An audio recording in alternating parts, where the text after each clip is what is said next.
What's this? A locked door?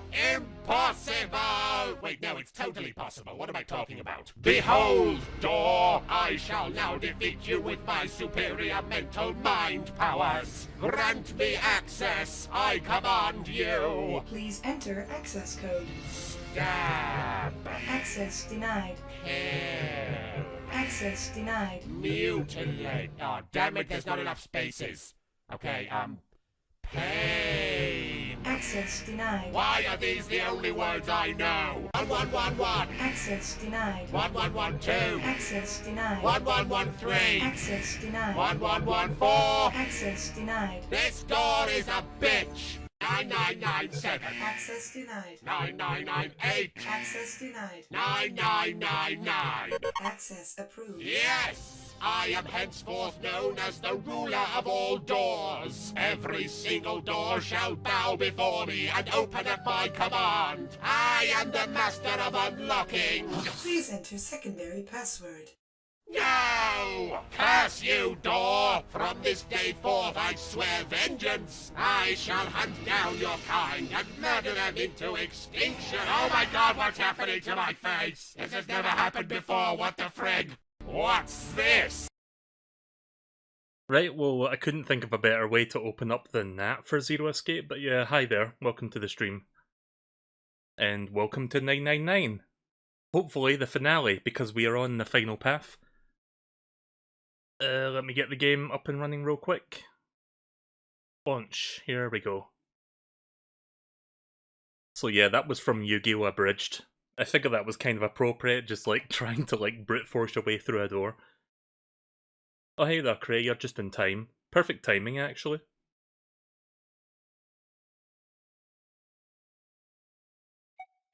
Right, so there's that one scene I wanted you to look at. Can we wait till I finish the puzzle room I'm doing right now, because I still have items and stuff that I need to like use.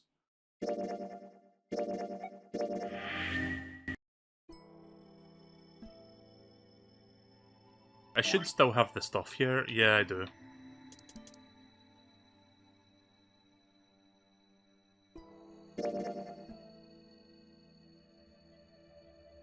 I don't see a letter R. Do you?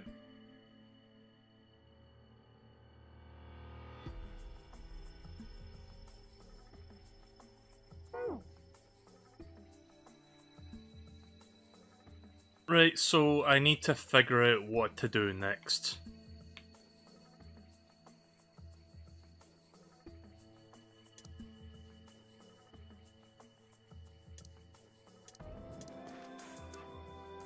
SE5.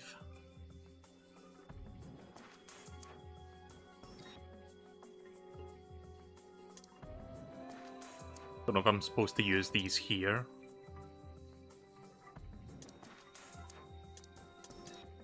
Guess not.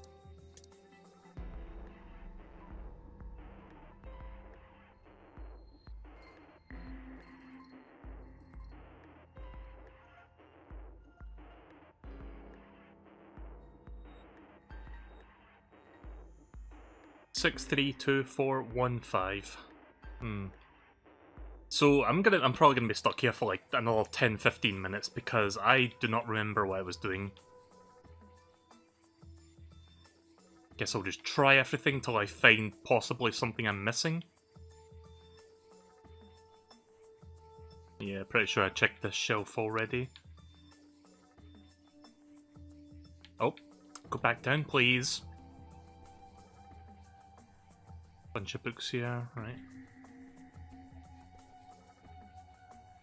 Something suspicious about the shelf on the left. Well, yeah, but I can't do anything with it. Oh! Oh, I didn't even notice that. Right, so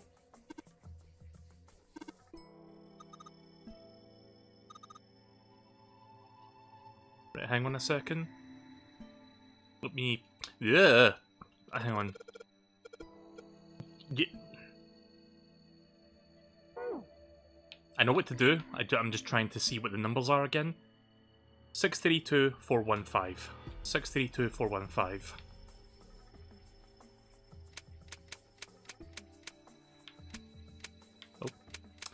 Went the wrong way there. 6, 3, 2, 4, 1, 5. There we go.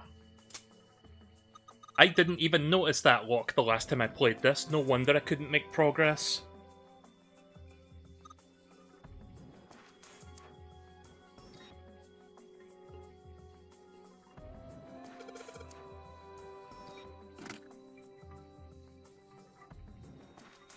Yeah, I guess I was tired from the last time I played this. All 6 books seem to be pointing at the cylinder number lock. Oh shit! Right, I have what I need now for that puzzle.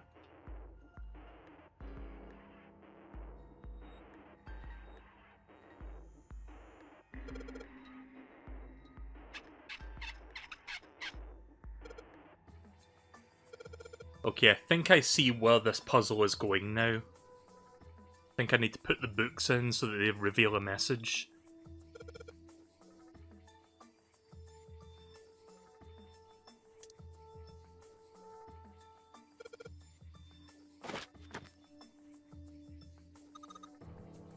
Shield Rake 5.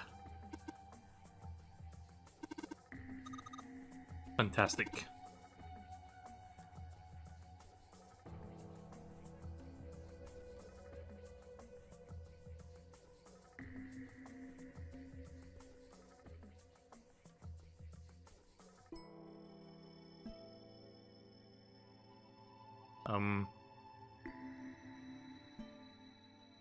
Am I supposed to interact with the message first before I can do that? Sheldrake 5? Okay. I think I saw the rest of his collection somewhere. Yeah, I think it was somewhere around here. Let's go take a look. Okay. Sheldrake. Have you heard of him? Sheldrake, I mean. Yeah, Lotus told me about him. There's a British biochemist named Sheldrake. He has a rather interesting theory. Morphogenetic fields, which relies on the theory of morphic resonance. Really? From Lotus, huh? Well, Clover also said something to me about that stuff. Albie, do you want to DM me the specific scene that you want me to check so that I can have a look at that afterwards? She did? Yeah, what was it? The ability to access a morphogenetic field is affected by a couple of things. The first is epiphany, and the other is danger. That girl. I told her not to tell anyone. You did? Why? Well...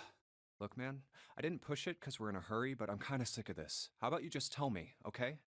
Tell you what? Don't give me that. About the experiment. Ugh. Very well, fine. I'll tell you everything. Yeah, I know. But not here. Let's move to the top floor.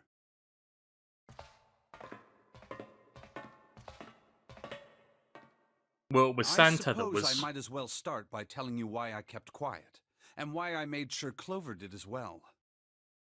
Well, technically we saw Santa go through door number 9, but I guess Ace is also on the other side as well. To be honest, the explanation is quite simple. Right, time for some story. Zero told me not to. I had little choice. He didn't walk up and tell me, of course. He gave me a message engraved on a card. That's a Braille card. It looks just like the one you showed us earlier. So you had 2 cards? No, only one. Huh? What do you mean? I thought that card just had some rules for the nonary game on it. Yes, it did. And those were the rules I read you. However, they were not the only thing on the card. There was something I didn't read. Well, perhaps I should say, there was something I couldn't read. And that was? Tell no one of the events that took place 9 years ago. Tell, and I activate your sister's detonator. The fuck? It's a threat on our lives. Oh. Well, Maybe you shouldn't have mentioned that. Maybe he's still listening. Well, what about Clover? Did she get a message from Zero too? I don't believe she did. But doesn't it strike you as strange that Zero would shut my mouth, but not hers? Yeah. To be on the safe side, however, I told her it was best not to tell anyone. Still, apparently she told you. That girl. What's wrong with her telling me? I figured some stuff out with the things she told me. I mean, it looks like the whole activate her detonator thing was just a bluff. She's prancing around downstairs happy as a clam now that you're back. That's very true.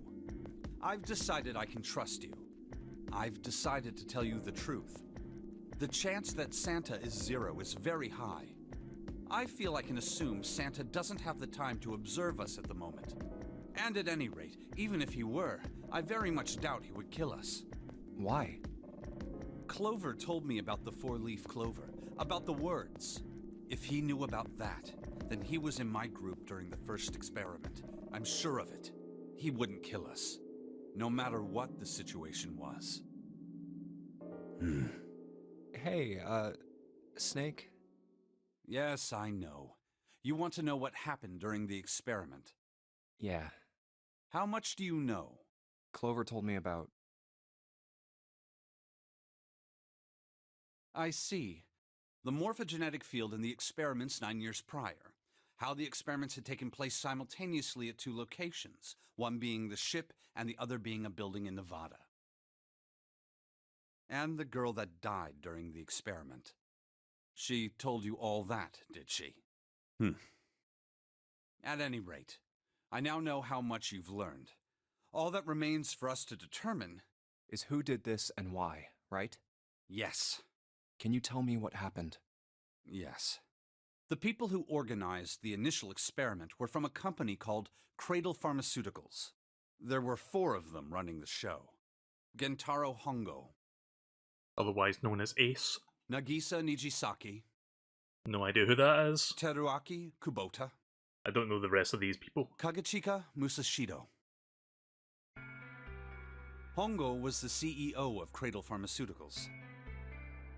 Nijisaki was his right-hand man, and did the lion's share of the planning. Wait a minute, his hairdo looks very familiar. Is that the dude that got killed in place of Snake? I wonder, Kubota led the company's research and development division.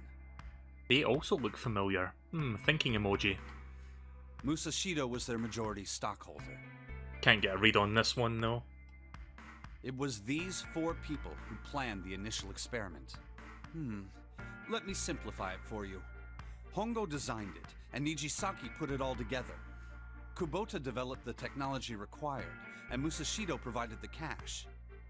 So it's Hongo, Nijisaki, Kubota, Musashido... Of course, more than 4 people were required to conduct an experiment of this scale. To that end, they organized a top-secret team to assist them with their research. All in all, they gathered 10 people or so. Those 10 completed their team, and they were able to begin the project. They named it the Nonori Project.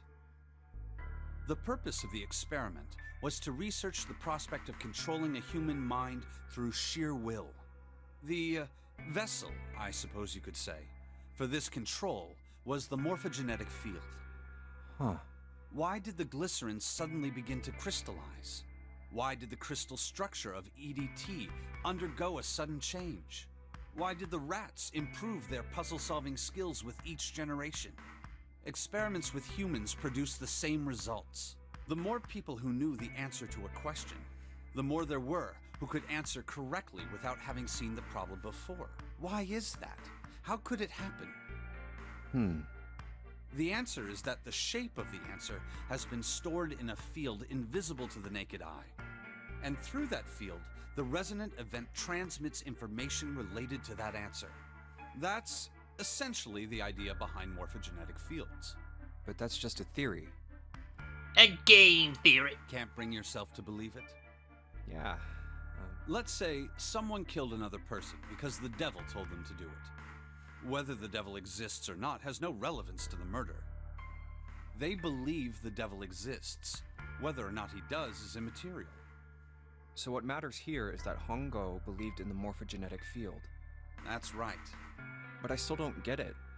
You said they wanted to figure out how to control people, right? That is what you were saying. Yes. So how are they going to do that with a morphogenetic field? I'll keep it simple.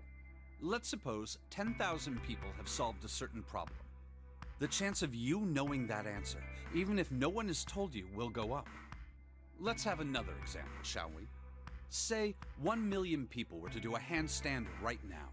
Tomorrow, the chances of you doing a handstand would be higher, even if you had heard nothing of this hypothetical mass handstanding.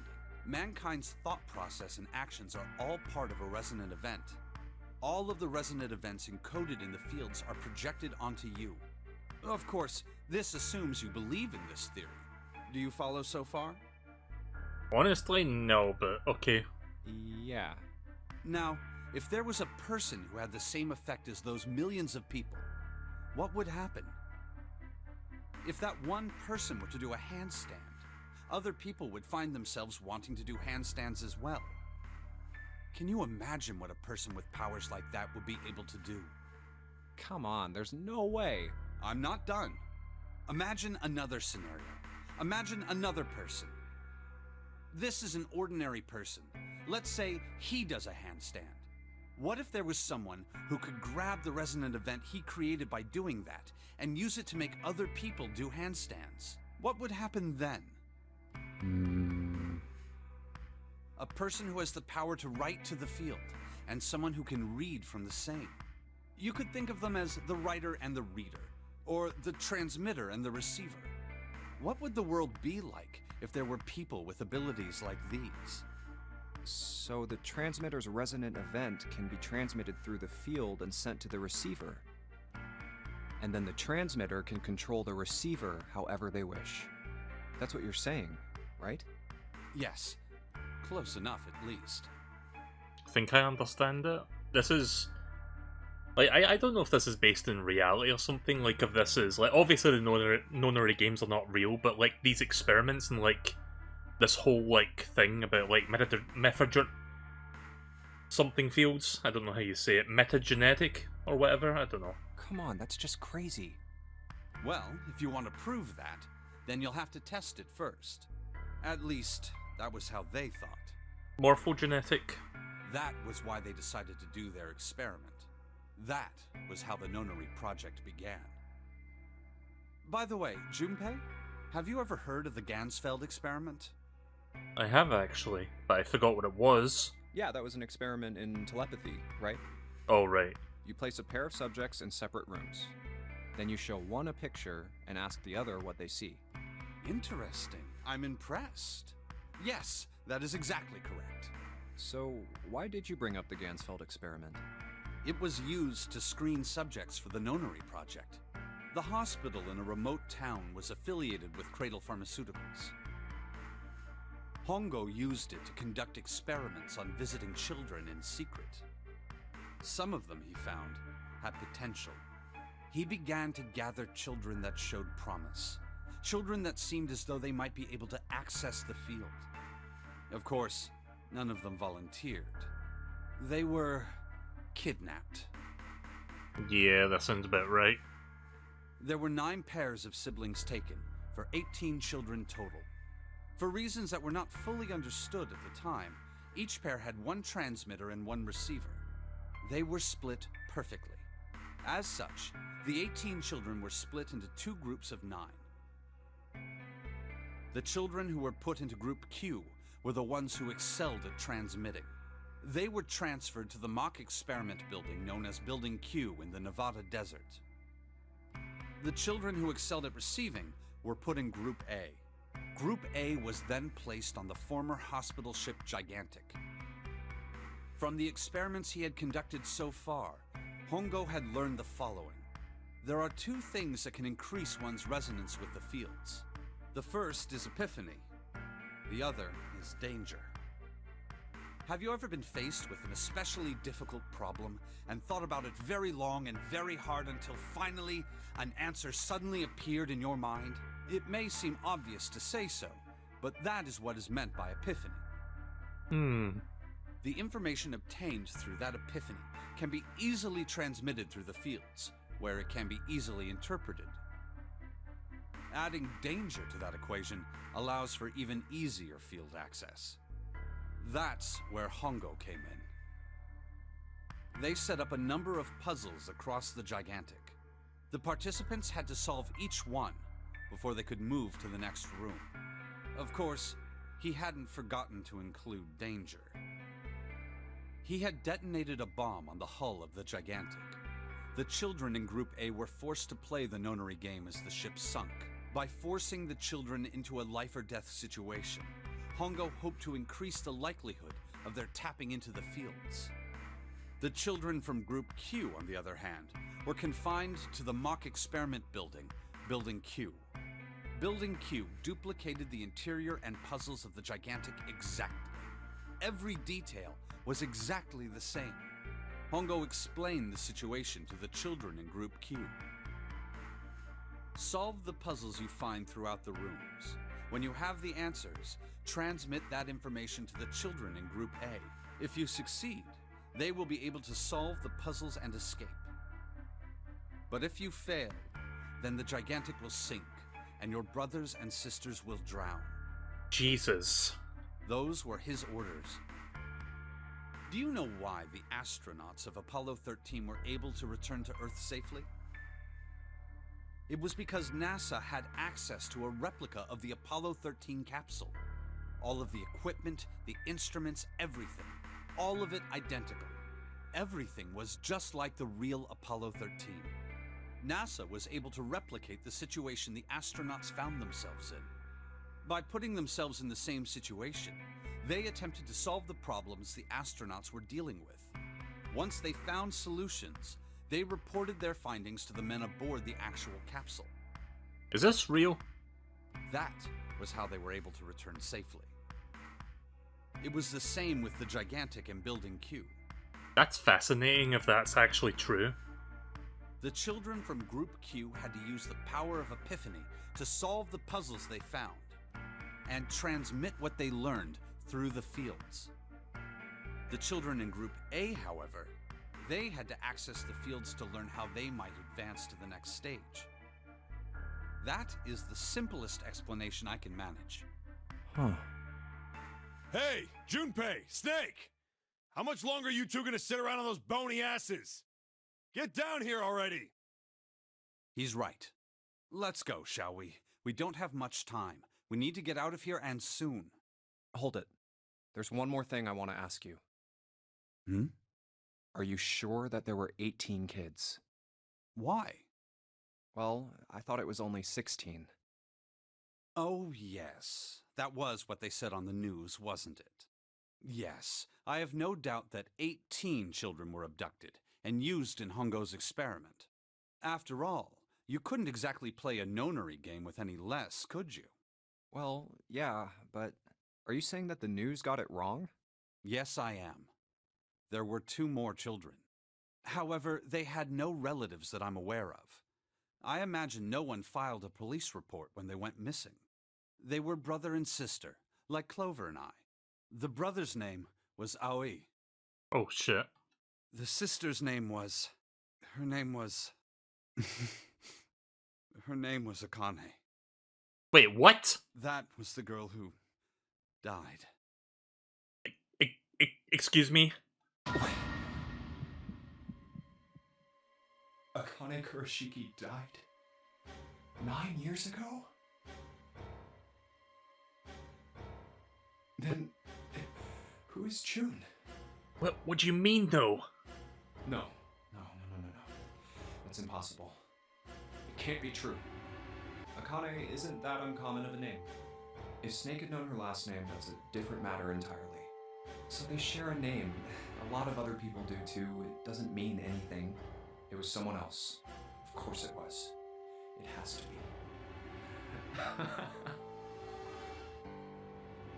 Is something wrong, Junpei? Your breathing sounds strange. Oh shit, he knows. Oh, no, it's nothing. I'm fine. Well, his, like, super hearing, like, he actually picked up on, like, my change of my reaction. Let's get back down there, alright? I couldn't do it. Why didn't I ask? What's her last name?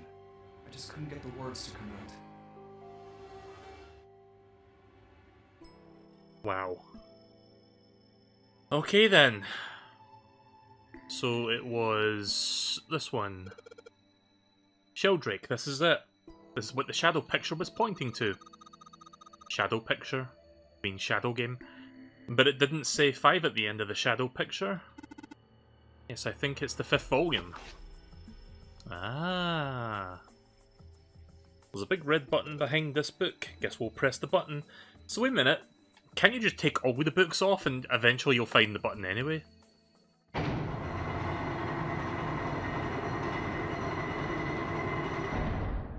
Wait, 2 doors?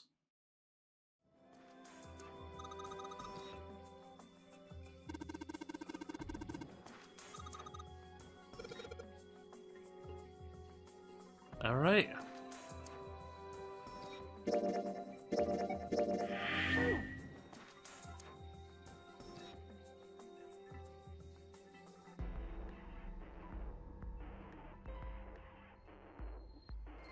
It's a thick metal door, there's a handle in the middle of it though.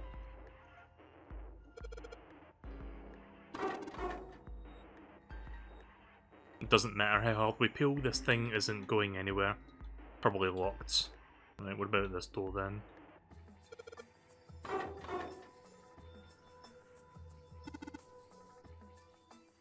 I know you're feeling kind of rushed, but you do realise that's pointless, don't you?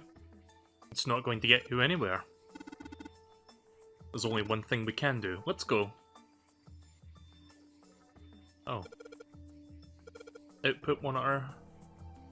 Bet the letters you type in on the keyboard will show up here. There's only letters. Right, I see how this works. Hexadecimal and Roman numerals. Right, let me back out for a second just so I can... Hang on a second. Wait. If you convert them to Arabic numerals, 13, 14, 10 and 13, yeah.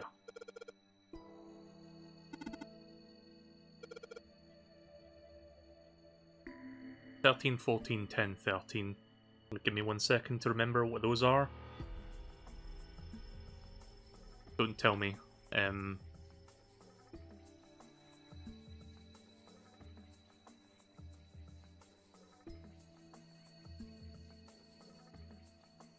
Let's see.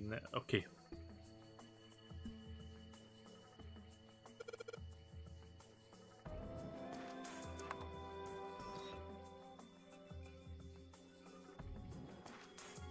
Whoops.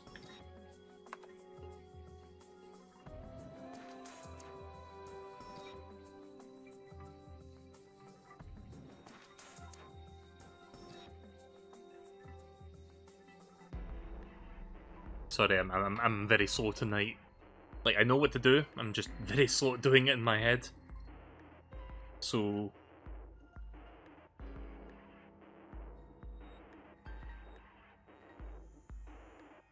It was 13, then 14, right, so 10... Oh, okay.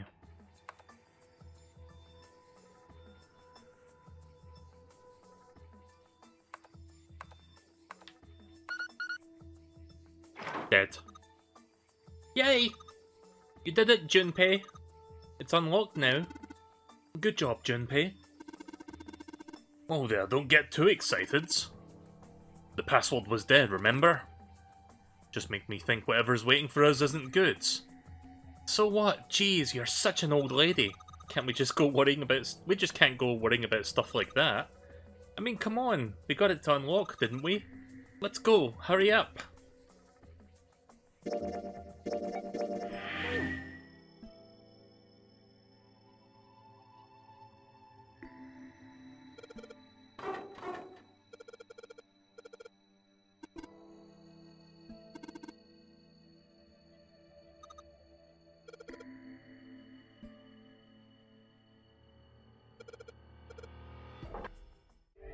There you go.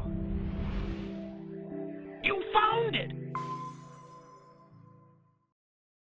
Alright, this is the next. Right, so now I should go back and... Did you DM me the thing? Yes, you did.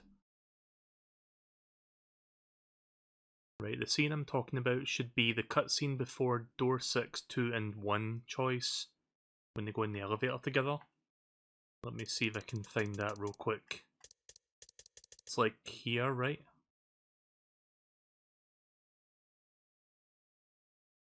So wait, when you said it's before, you mean this one? Or this one? Because I forgot exactly where that takes place. I'm gonna go back briefly to something because check the one above, right? I see. I believe I understand what you're saying. Oops. Wrong button. Yeah. So which one do I pick then to get to the elevator if I have to like make a choice? Because I don't remember if there is a choice here.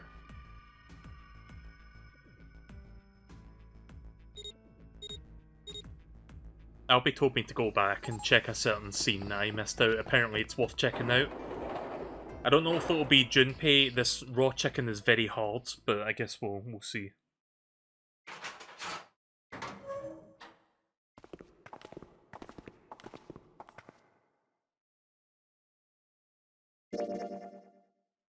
The Saturday.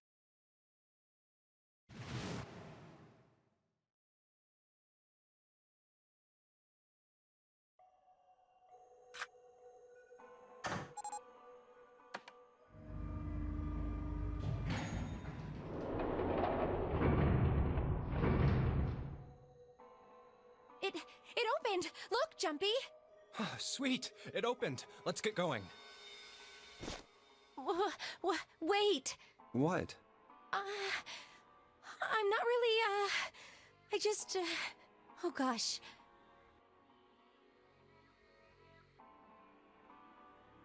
The top option, or is it not this particular choice? I forgot if there's multiple choices during this cutscene.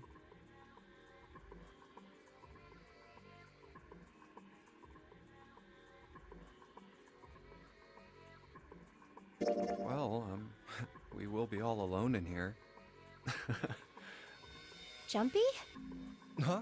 Oh, nothing. It's not important. Come on, let's go.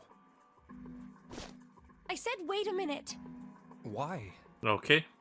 Was that it? Aren't you afraid, Jumpy? Afraid of what? Well, I've never, you know. It's your first time? I might get wet.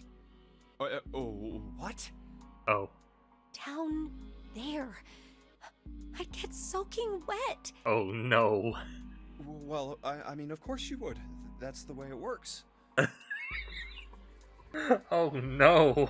I mean, I've never heard of anyone getting soaking wet somewhere else. That's true. You don't mind Mind what? getting wet? Well, I don't know. I think I'd probably, you know, like it. Gosh, Jumpy, you're so brave. Really? I mean, I kind of think any guy would do the same thing, you know? What happens, happens, right? I mean, if you get the chance, you've just got to go for it. That's what a man is supposed to do, I guess. You're so cool, Jumpy. I really admire you. That doesn't really seem like the sort of thing you ought to admire someone for. I'm really scared. Yeah, I mean, like you said, you've never done it before. Yes. So, I don't think I'll be able to last very long. And then it'll be over. Oh no. Over? Yes.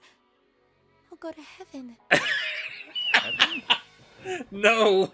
It feels kind of like you're floating in space, and your mind gets all fuzzy, like when you pass Akane, out. please! Enough with the double entendres! At least that's what I've heard from people who have experienced it. Yes, I've heard that too. Although I don't think the same thing happens to guys. What? Huh? it would happen to men too, wouldn't it? It would happen to anyone.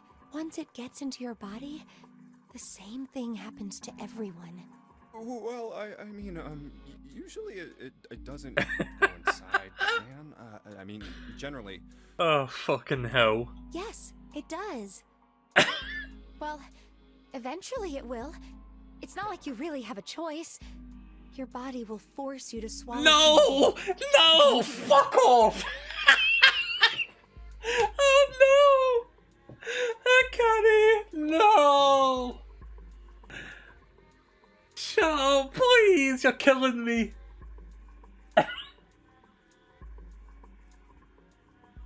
What are you trying to do to me? Oh my god, I have tears in my eyes, holy fuck. Nothing. I'm not going to do anything to you. I'm just saying that that's what happens. It's a psychological reaction to what you're experiencing. I have tears in my eyes and I have a mild headache. Oh my fucking god. I was not ready for that. Oh, I need a moment. We're not even done with this back and forth. Right, let's continue. It's a psychological reaction to what you're experiencing. Oh, is that so? I know most men probably have larger lungs, but even then, I don't think you could hold your breath for 20 or even 10 minutes. Eventually, you'd have to breathe, and then the water would get into your lungs. Once that happens, your body won't be able to get oxygen anymore, and you'll start to feel that floaty feeling as you pass out. Huh. Oh. Okay, now he realizes.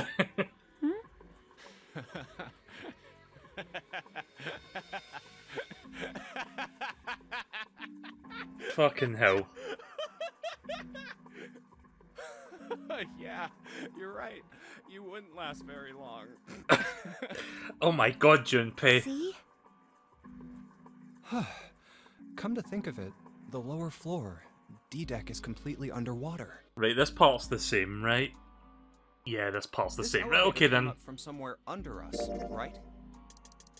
Oh, thank you for telling me about that. I would have never thought that was worth it, but it was. Right, let's go back to the rest of the story. This is the next.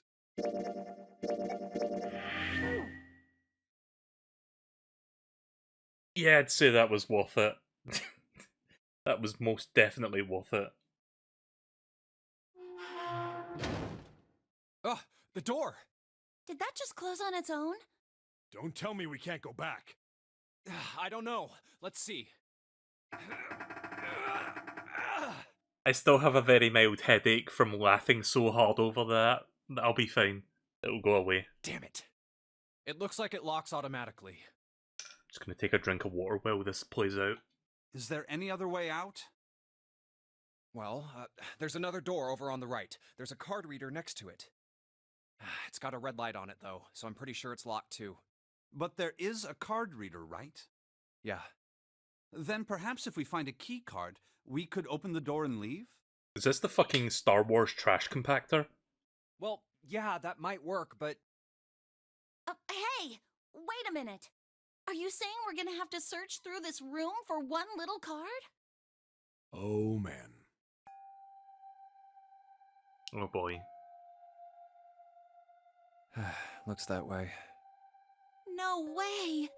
For real? Well, we can sit down and wait to die, if that's what you prefer. I rather doubt that, however, so it would be wise to start looking. We haven't much time. Let's find that key card. Oh, and the Neptune key as well. We won't be able to get through the hallway without it. All right then, let's begin. Alright, next puzzle room. Don't know how many more puzzle rooms I've got until the eventual conclusion. I would reckon that there's another few more puzzle rooms ahead. Study. Also, I noticed there was a red on the desk. Like just an unconstructed red, or whatever you call it. I don't know if anyone else saw that. Yeah, there it is. You see it on the far left. In fact, there's a bunch of them lying around. There are piles of crap everywhere. Man, this place is a mess. It's so messy, I don't know where to start. Some of this crap looks familiar. I think a lot of these parts of the puzzles were solved in the other rooms. If that's true, then this room could be Zero's laboratory. I didn't read that. Hang on. How do I... So something machines and puzzles he'd needed to put his plan into function. See, this is why I shouldn't double tap the A button in case the dialogue goes on for more than 2 lines. Anyways, it was probably not important. Pile of junk, nothing useful here.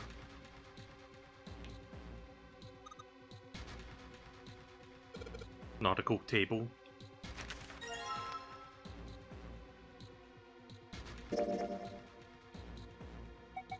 Wait, what do you mean about... Did I even read this?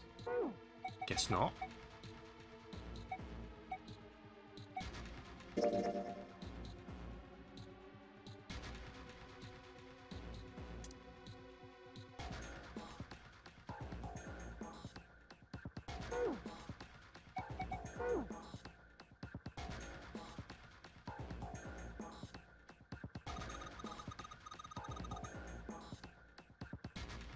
Look, Junpei, the rust on there looks like Elvis's face. Does it? I don't see it. This desk is really big and feels really sturdy. It does seem pretty heavy duty. I suppose it belongs to whoever used this room, wouldn't you say? Well, let's check the next part. Control panel in front of the big screen. I wonder if these buttons do anything. Oh no.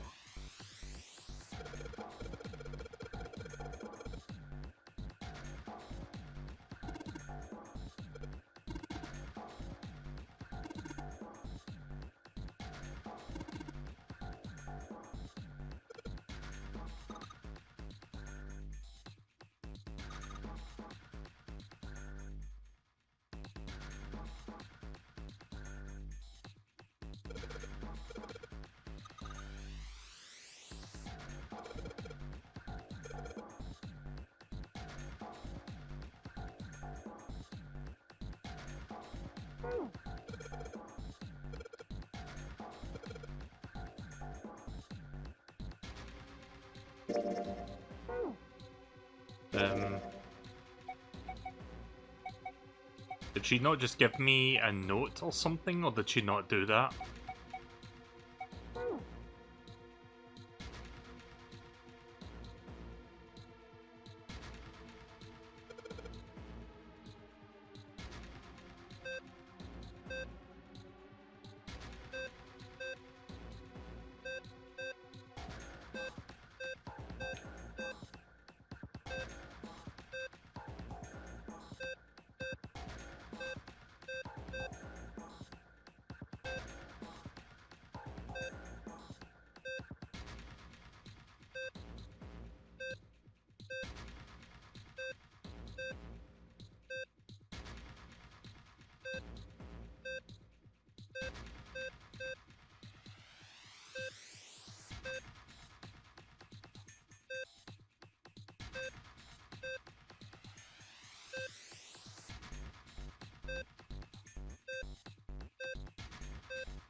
Right, so all 3 of them on that side and all 3 on this side are correct. So I need to figure out how to, like, remove the rest of these without disturbing too much.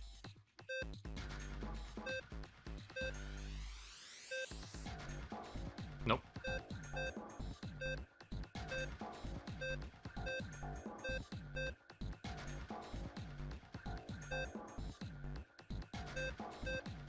Yeah, this one's going to require a bit of brute forcing. 1111! 1112! 1113! 1114! Okay, we have 3 out of 6.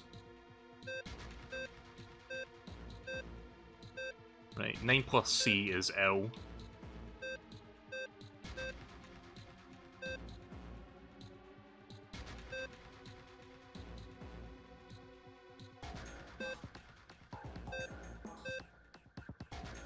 Three out of 4.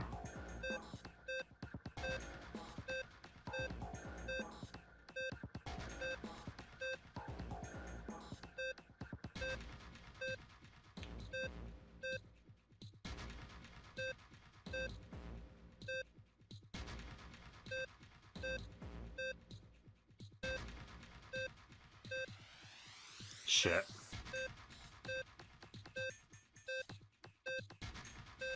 Yeah, it's gonna be tricky, this one. I'm just kind of brute forcing a little bit. Which is to say, I'm just guessing in the hopes that I'll eventually come across the right sequence. Nope.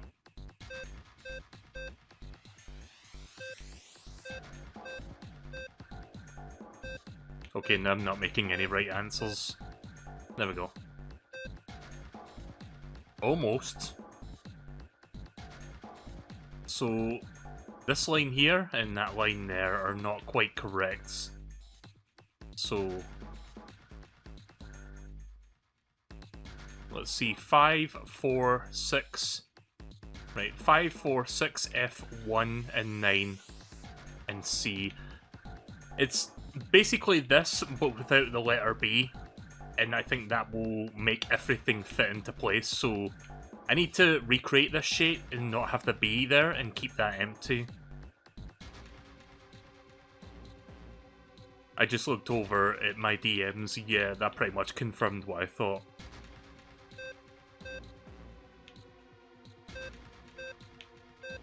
See if I can recreate that.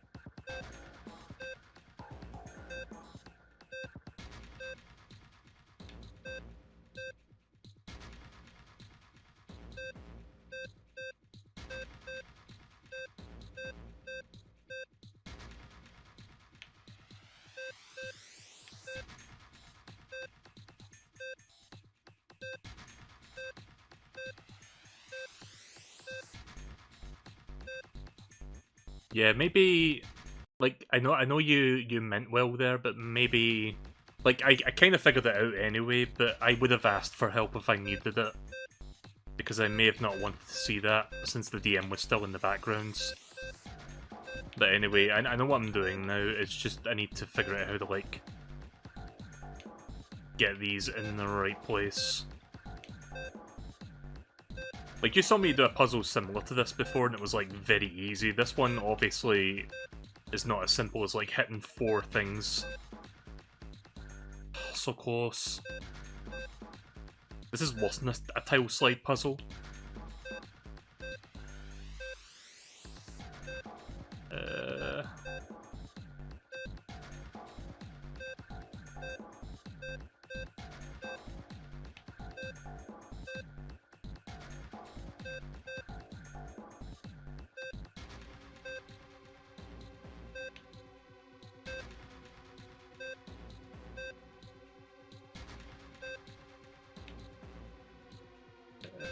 Hit that 6.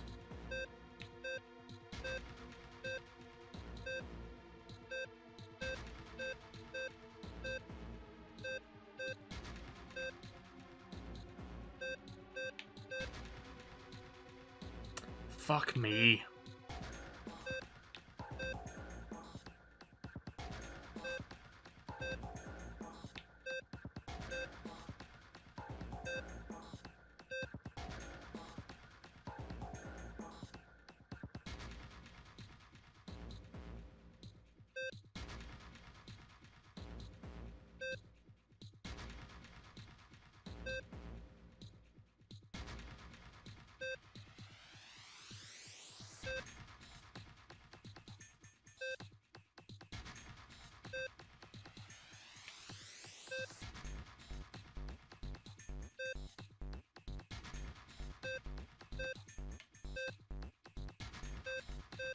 I don't think there is MSP.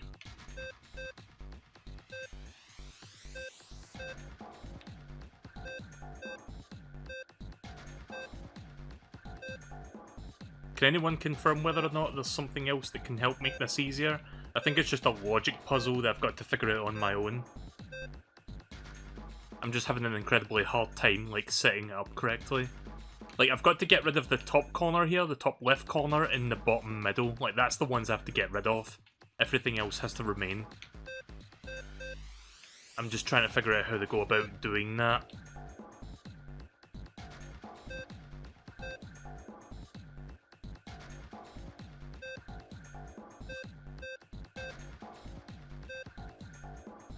Almost. Kind of. Not really, but...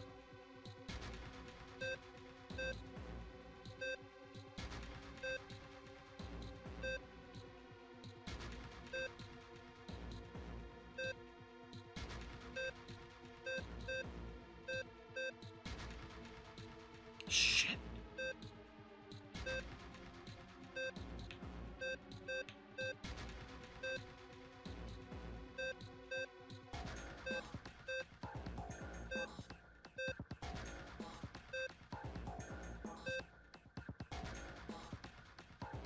Oh, fuck me. This might be one of the worst puzzles yet, just for the fact that you've got to, like, have everything in the right place. And it's not like it's symmetrical, it's like a very weird shape.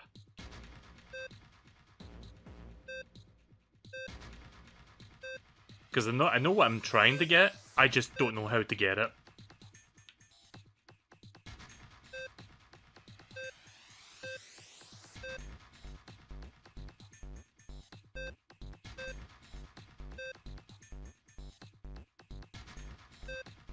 I mean, that's kind of close, but not exactly what I'm looking for.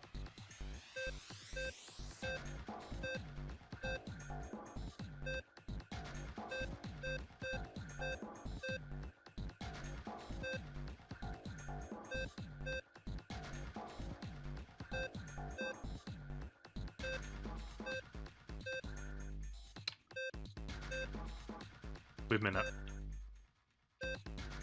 Think I have an idea?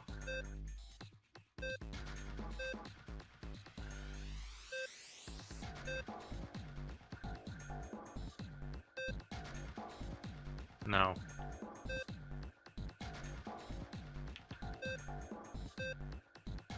Shit! Oh, this is hard. I guess this will be the rest of tonight's stream, everyone. 2 hours later, I'm still here. I'm just gonna sit and suffer through this for now until I figure out how to, like, get those in the right place.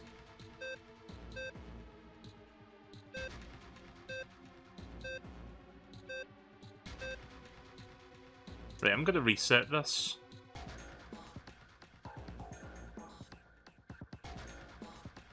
So I need that empty space to be here, and I need that empty space to be over there.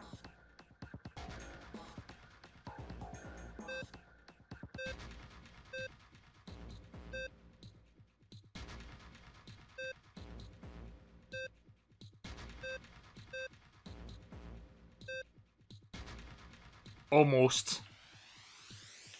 I just need that fucking letter B turned off and we're good.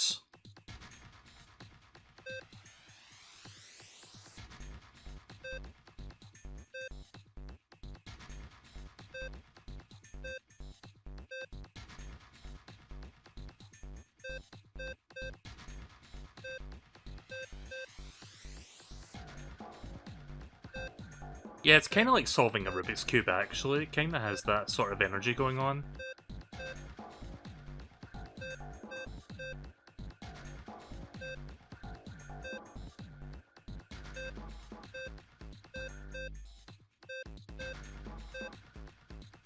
Ah, so close. I'm back where I started.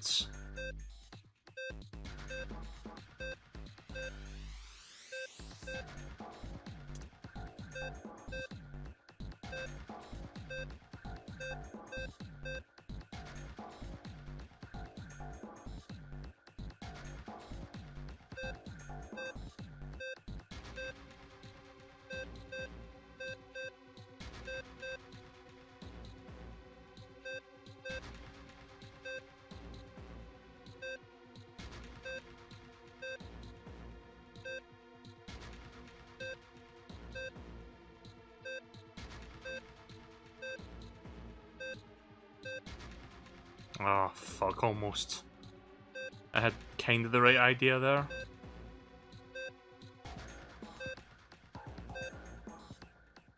Now it's in the wrong place. Oh, so close, like, that has to be on the B.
Sorry everyone, sorry this is taking so long.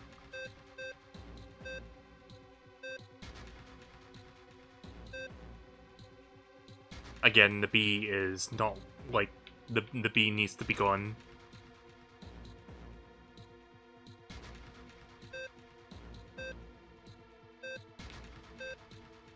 Let's do a little bit of experimenting here.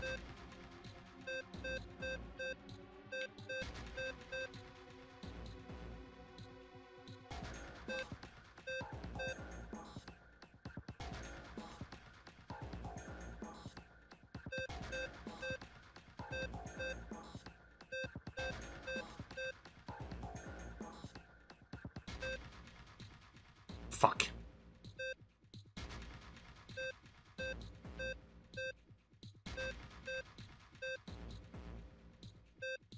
Nope.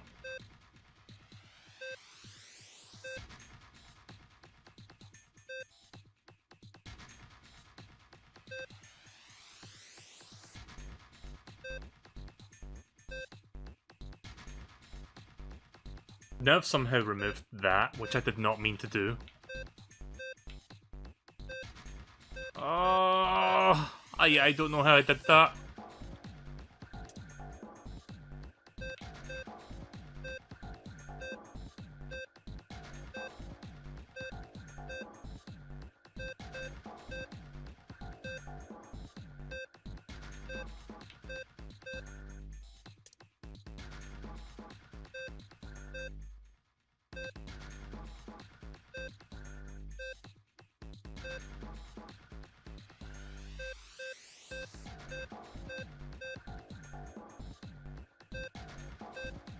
Right, let me see.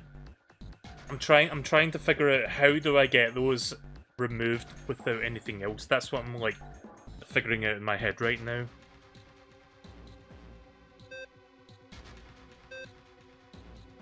So if I do that, and then maybe I click the other 3 empty spaces. Oh, wait a minute. I think we have something here. Okay, so if I do that, and then do that... Oh my god. I figured out how to get rid of B. Right, now I need to do that for D. So, this. Nope, that ain't working. Back to where I was. F. D. F. Go back. I don't want to stray too far from what I've got right now.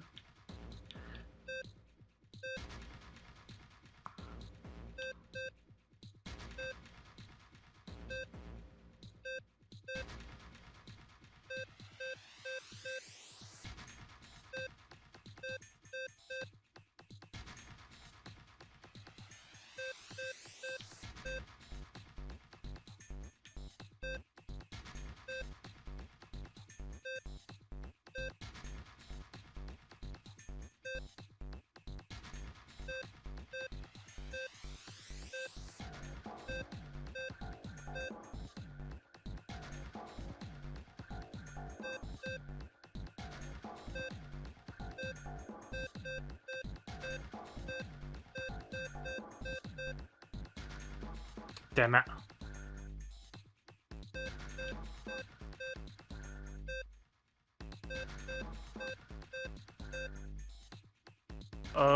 I'm kind of stuck in a place now where I'm not sure where to go from here. I need to get rid of the letter D now. That's the one thing that's like kind of holding me back.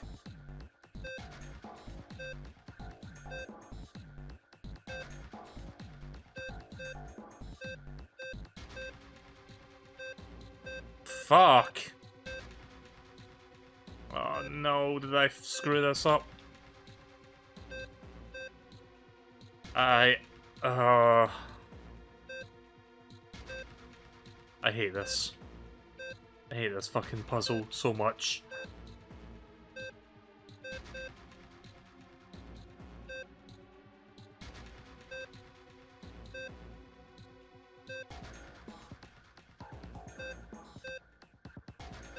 Right, now see, let me see if I can...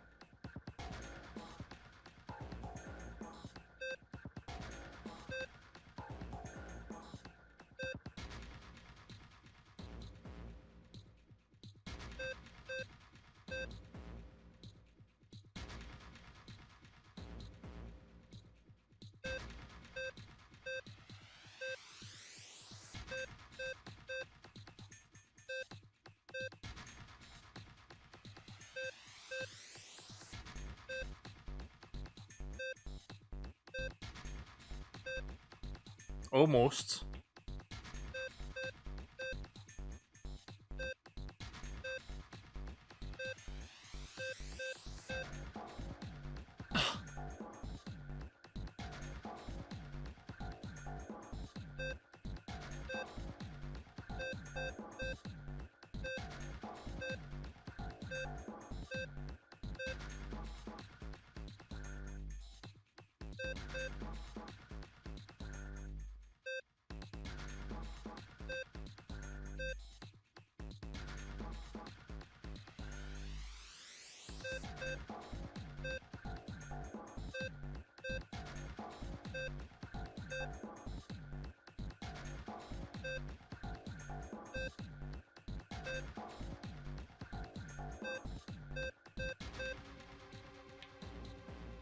Right, well, I've got rid of the D, but now there's this one.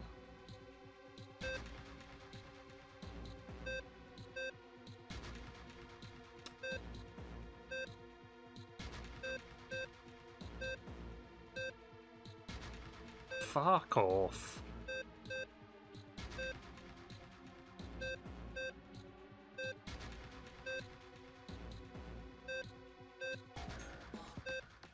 Right, let's reset it. I'm gonna see if I can get all of them to show up, and then I'm gonna work from there.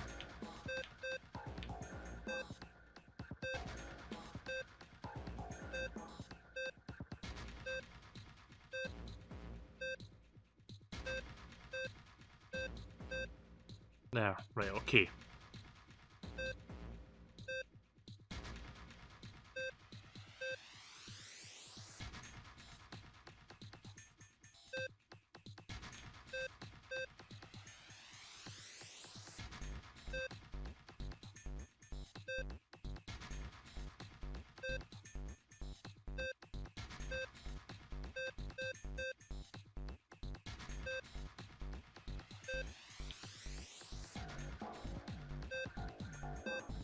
Hope you like the music, because we're going to be hearing that for a while. Right, now I need to get... Let's see, how did I do this again? It was...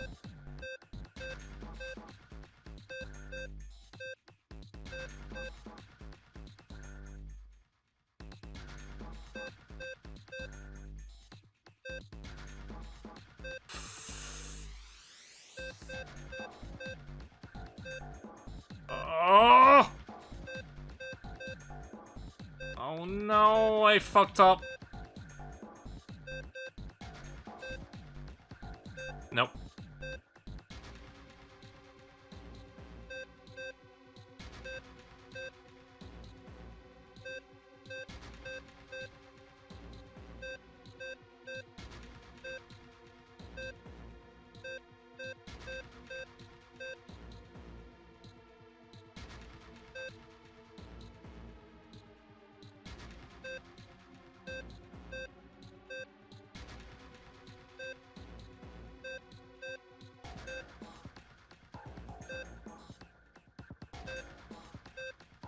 I'm gonna be seeing this in my fucking dreams tonight.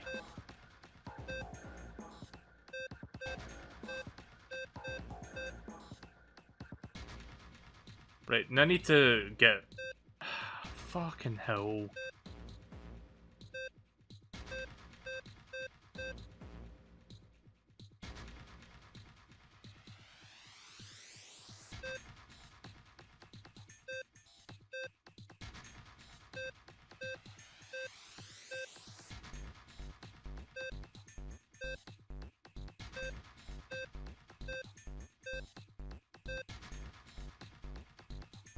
Right, now to get the letter B down there.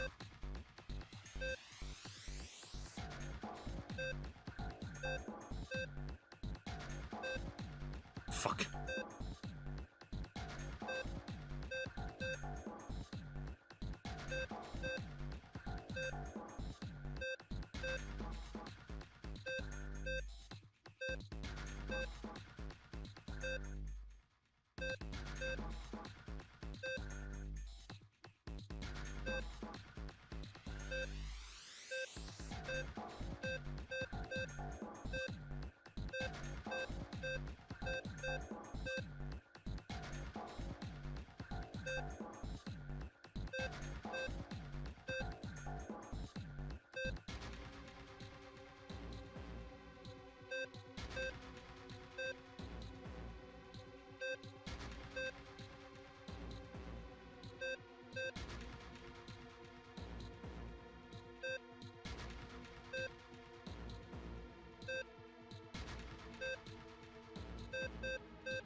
Yeah!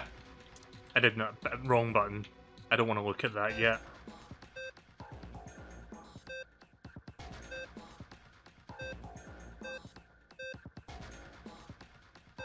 Worst stream ever.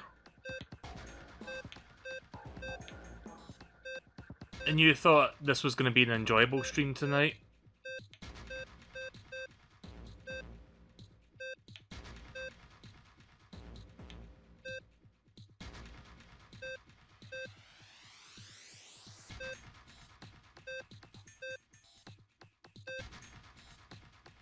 Right, now the opposite thing has happened, where I've got the B, but I haven't quite got the D. Oh my god. I'm so close.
Oof.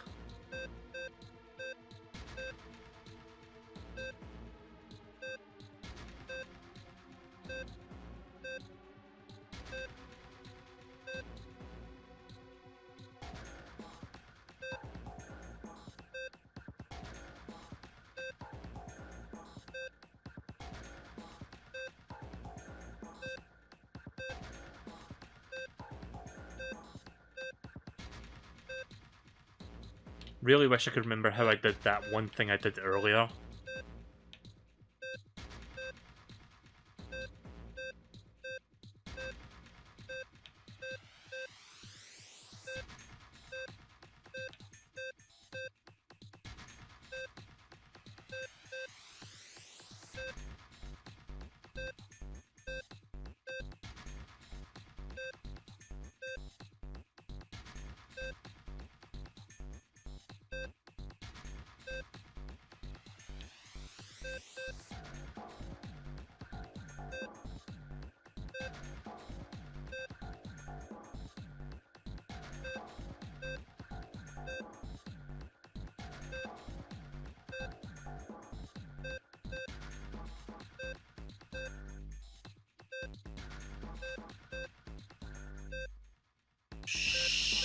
shit.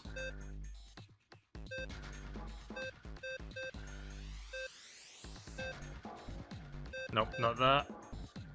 Actually, not that either.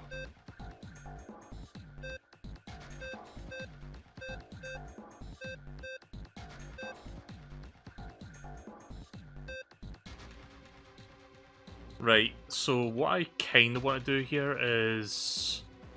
Right, so I'm gonna do that. So I'm gonna try a different approach here. I cannot touch this, I cannot touch this, cannot touch that one, and that one, I guess. So this one?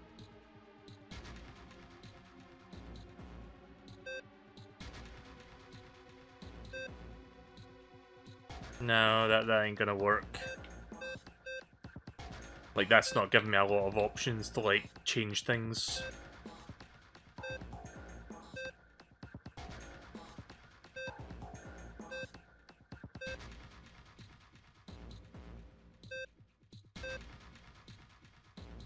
Ugh.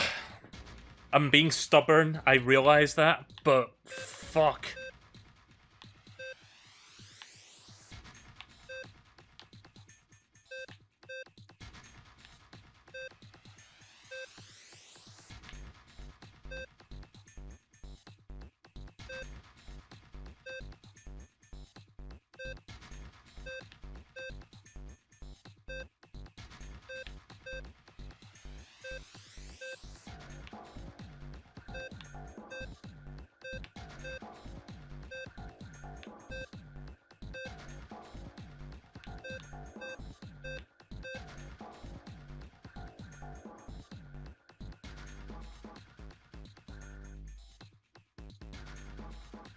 The hint is just to how to count in hexadecimal.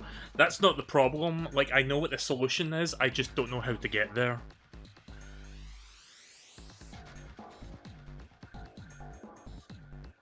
Like, because the letter D and the letter B has to be, like, disabled. All the other ones have to stay on. And it's taken me a surprisingly long time to figure out how to get that particular sequence.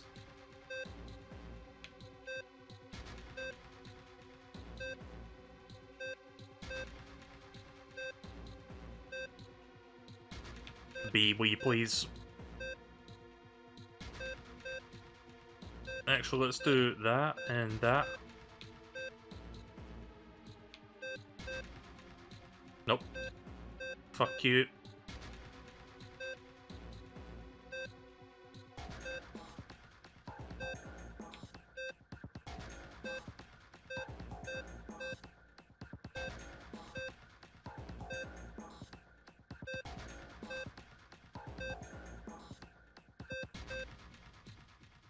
Right, I have the B in the place now, but the D is fucking there.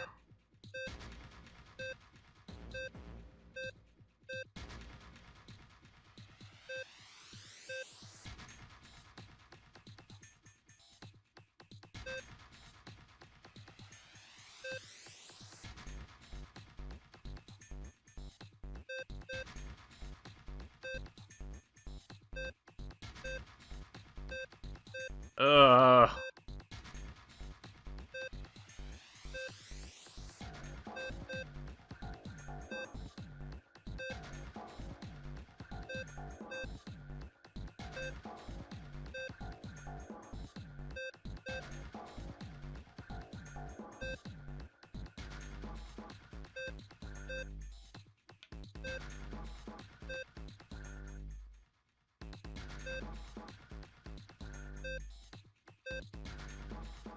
So close.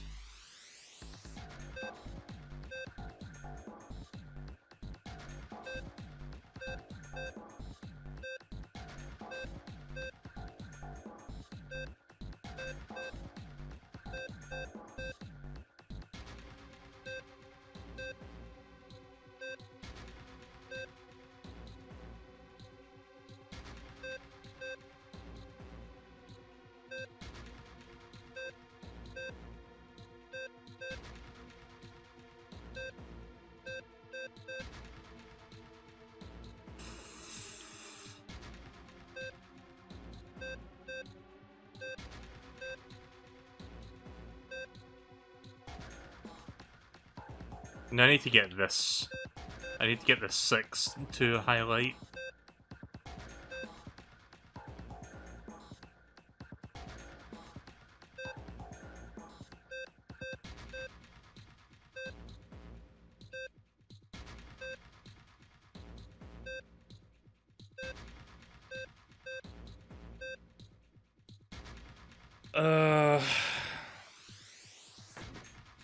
I need to think. I'm sorry for being stubborn as fuck. Like, I don't want to feel like an idiot.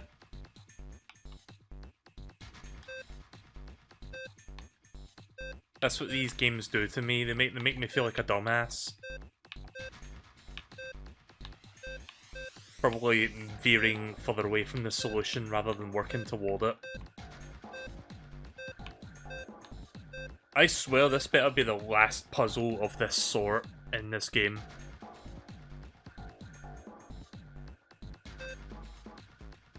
Right, now for the B. However the fuck I get that in place again.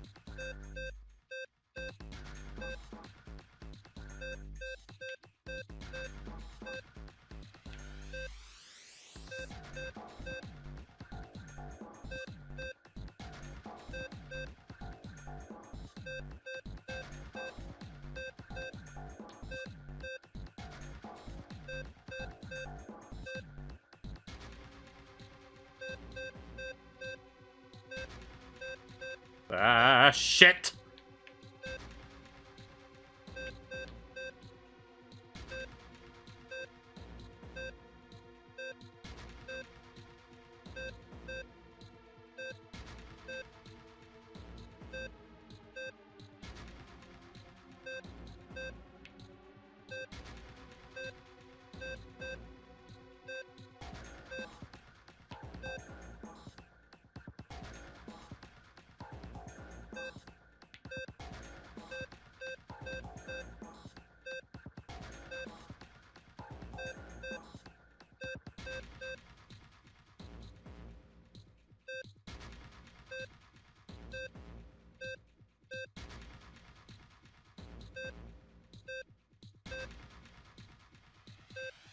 Five more minutes.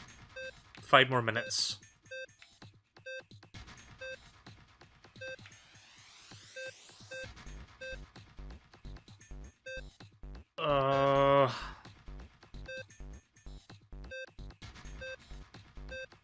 This is such a difficult puzzle, this one.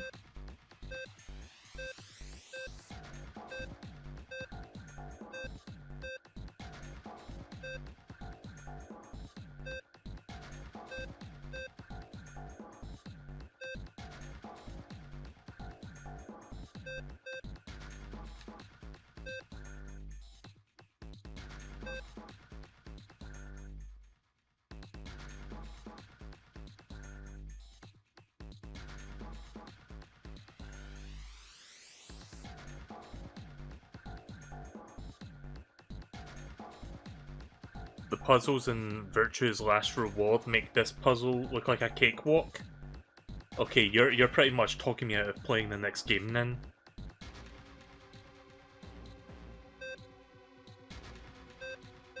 Not like anyone would watch that stream anyway, but...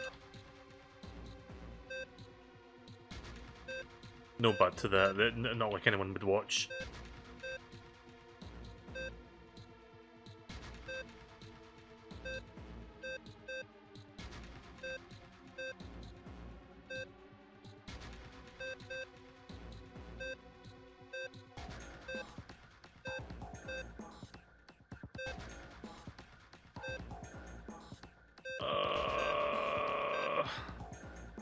It's just, I can't get that specific shape, and I really don't know how I'm supposed to go about getting that.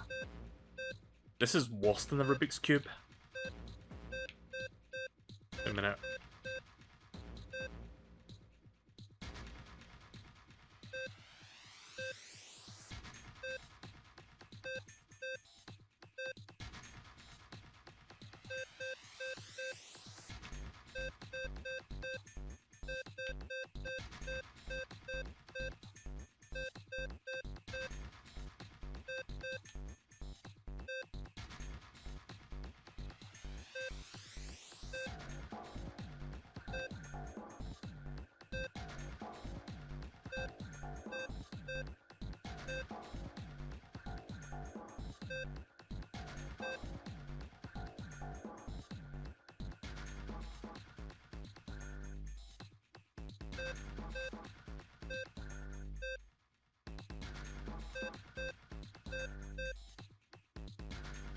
Shit, what did I do? Oh, fuck. No. How? Oh my, Oh! Right. I cannot, I am fucking, like, I am just mentally falling apart right now. I can't solve this.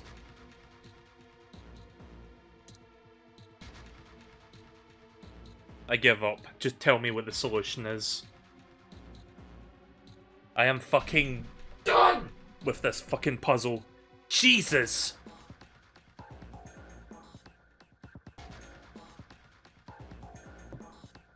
From the start of the puzzle, you can complete it in 3 moves minimum. Just tell me the moves. I don't even care at this point. I am giving so little of a shit over this one.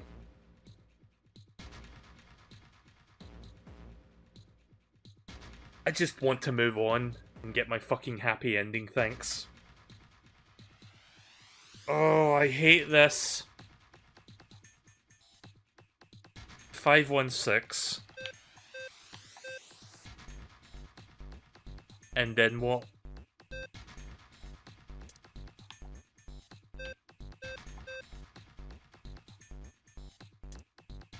Middle, top left, middle right.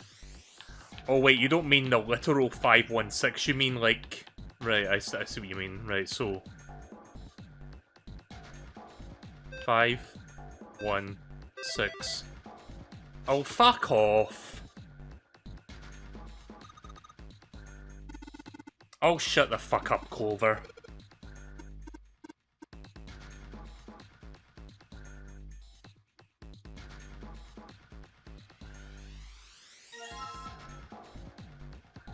Never again. Never fucking again with that. I am so frustrated.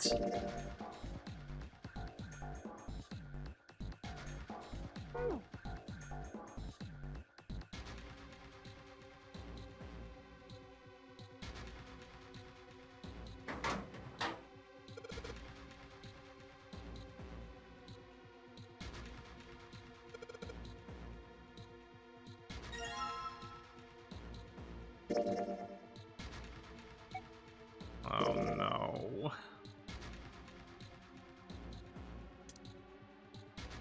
Oh, okay, it just tells you how to do Morse codes.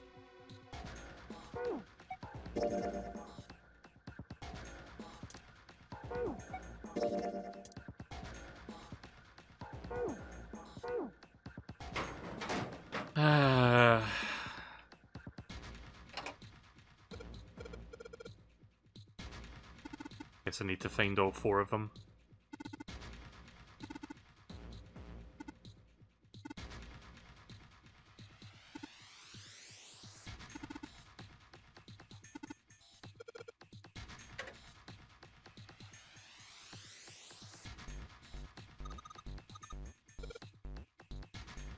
How... I asked this like people are keeping track. How long was I doing that puzzle for? Like 20 minutes? And I still couldn't fucking solve it? I'm so stupid. Wait, was there something... No.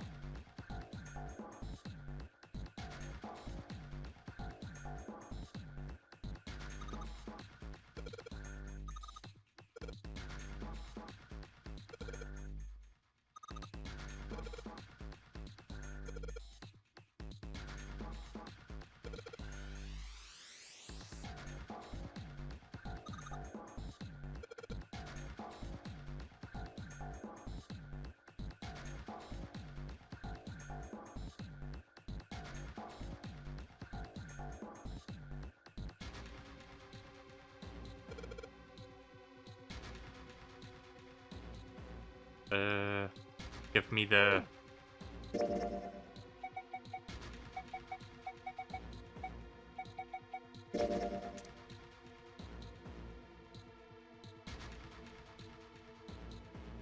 Right, let me just bring up a notepad real quick just so I can write this down for my convenience.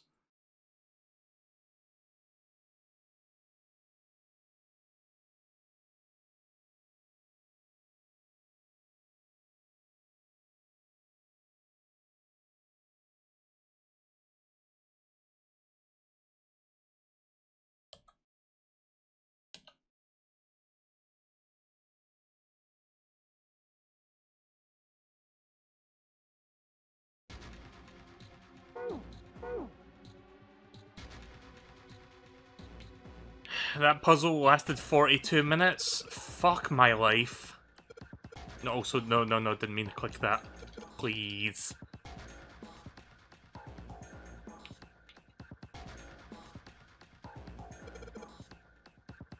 Shows you how stupid I am and how stubborn I am.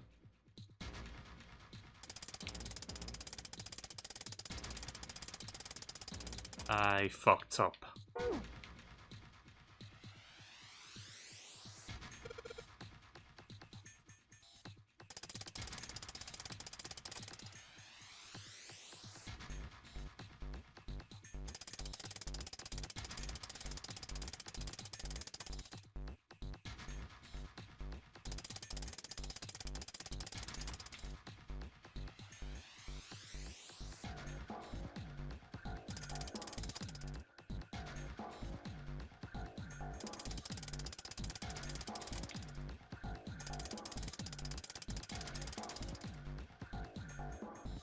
Did I not do it right? I thought I did.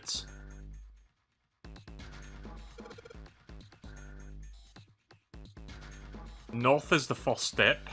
Wait, is it? Hold on a minute. Am I dumb? Don't answer that. I know I'm dumb.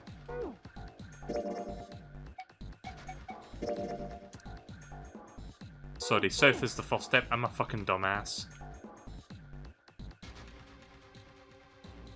Can you tell I'm mildly upset still over that whole fucking puzzle? Can you fucking tell? I don't mean to be angry on stream, it's just, wow, why did they make a puzzle so fucking arbitrary like that? Like, come on, I know it's near the end of the game, but don't do that.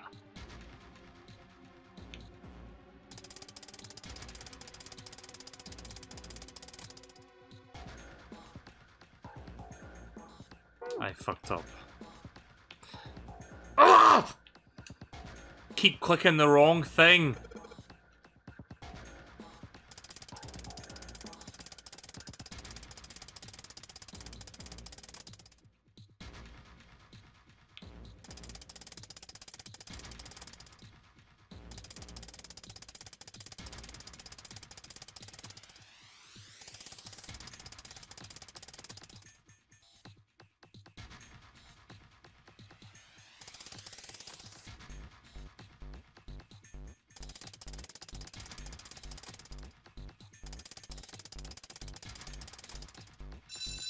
There.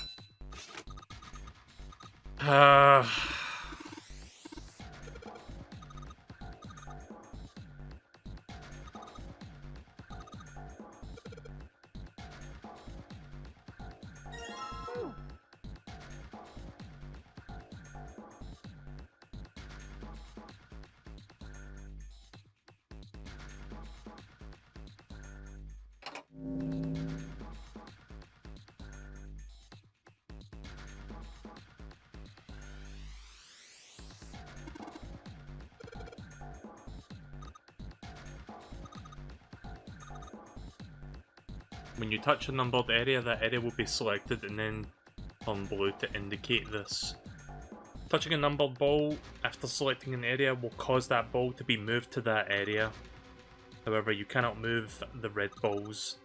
You can only move 3 to 5 balls in a single area. Press the check button once you have moved all the balls except for the red ones which you cannot move.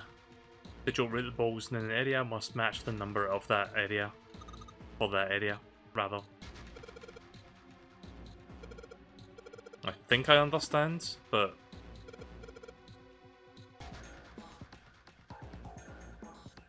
So I need to make the digital route of 6, so let's see, I'm gonna trial and error this, so...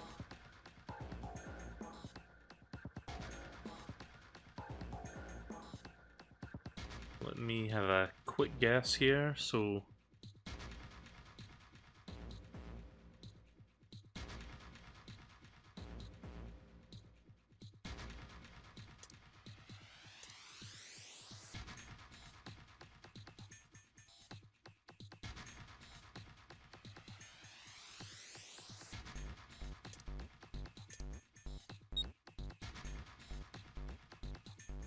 So 1, 3, 6, 2, 4, 5, 6, 6. That all adds up to 12.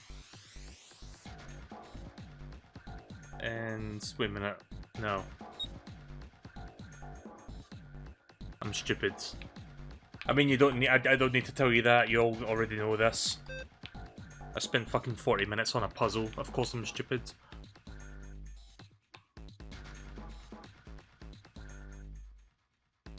I just need to think how to do the digital route thing backward again. Maybe I should start with 3. So yeah.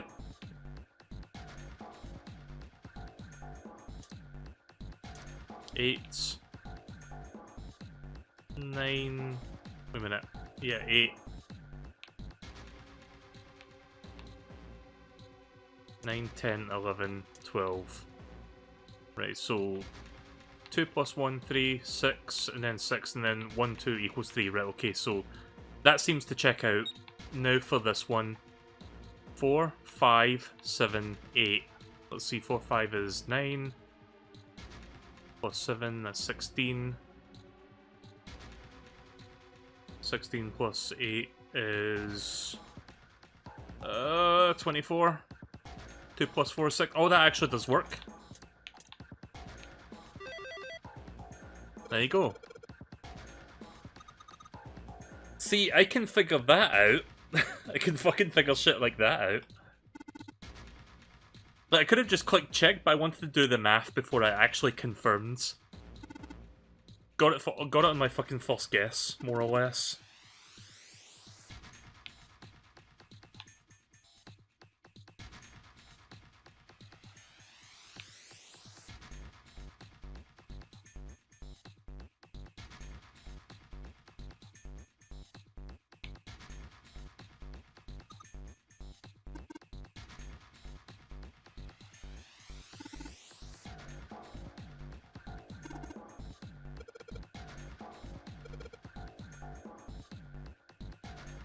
Right, well, I guess that's not ready yet.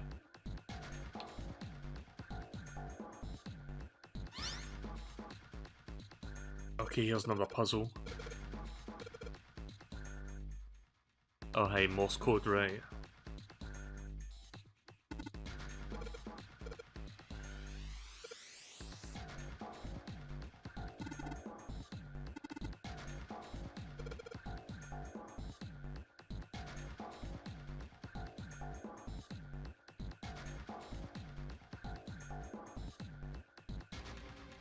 Dit and da. Hey there, Ant.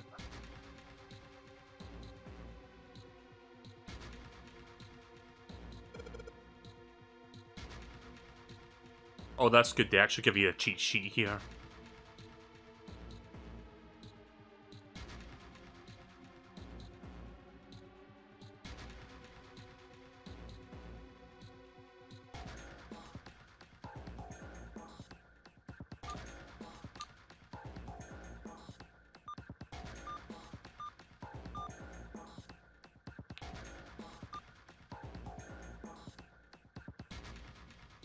Let me look at the thing on the screen again.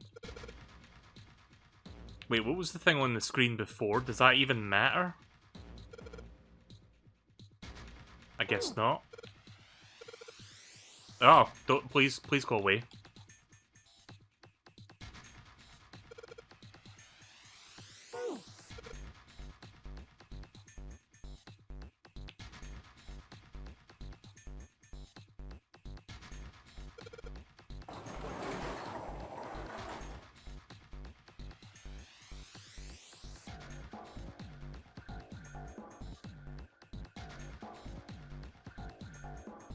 Oh hey, it's this. It's one of these, what you call them. It says all ice on it, so that must be the one.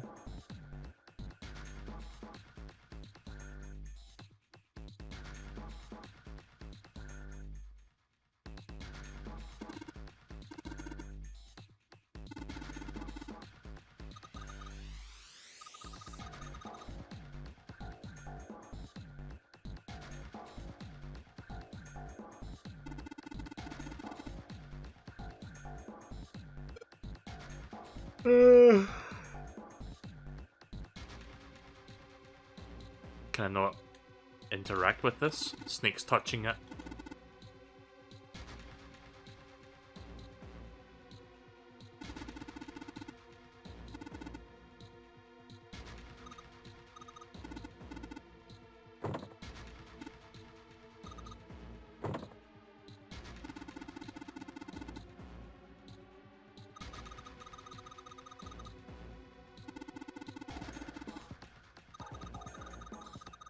Guess I have to solve a puzzle to open that one.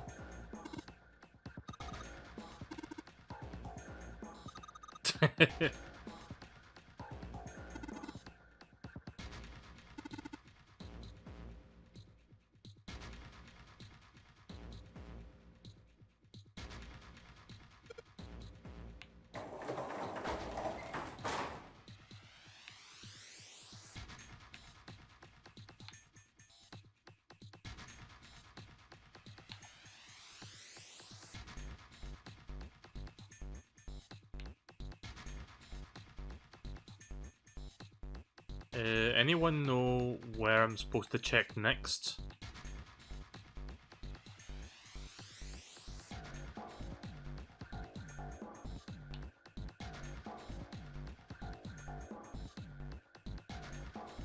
Am I supposed to do this puzzle next?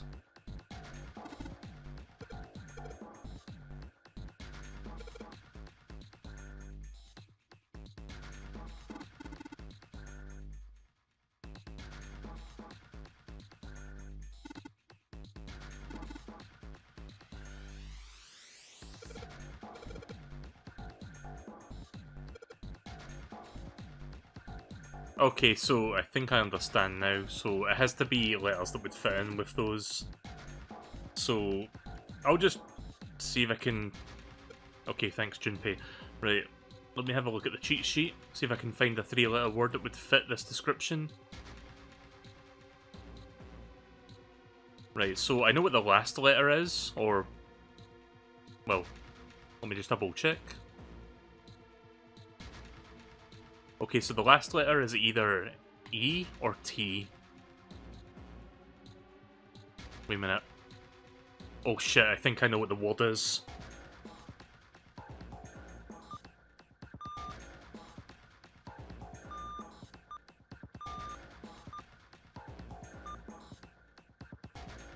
Wait, that's not it?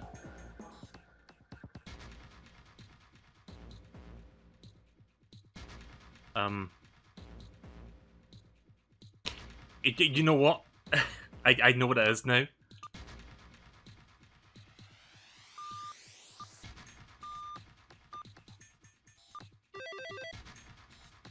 I thought it was ace, and then I realised, wait a minute, ice. Right, so that probably opened the coffin.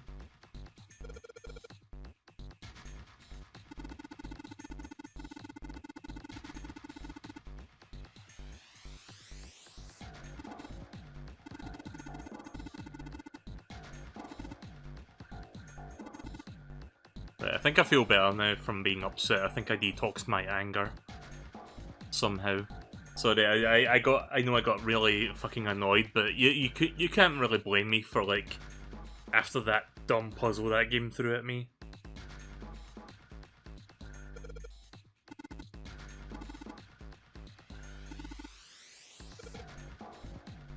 Oh, please. Right, so let's open this up. See if all ice is actually in there.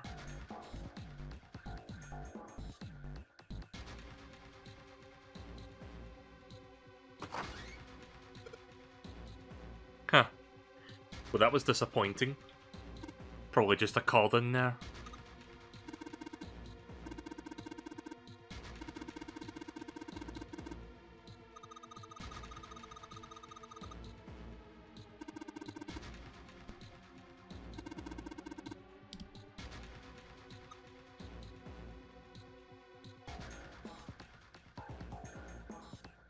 Oh, 2 cards.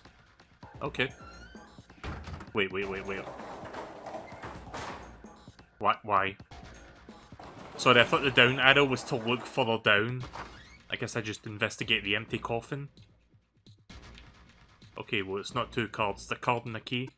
Jupiter key's in here. Or Neptune key, sorry.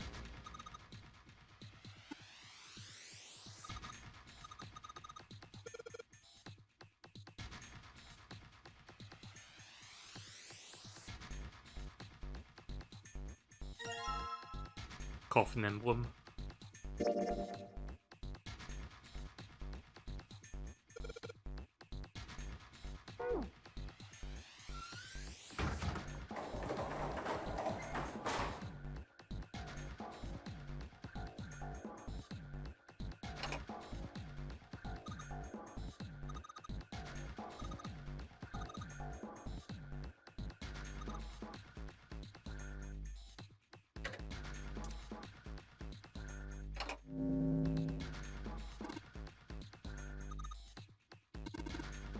Oh no.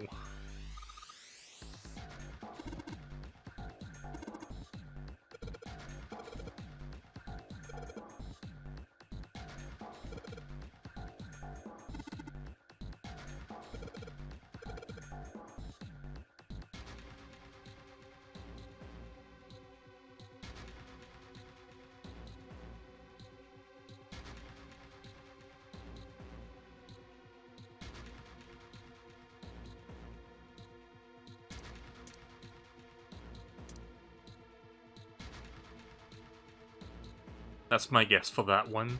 That would add to 10. 1 plus 0 is 1. Right, so let's see. 4, 6, 10, 17, and 18, 19, 20, 24. 2 plus 4 equals 6. I don't think that's correct. I'll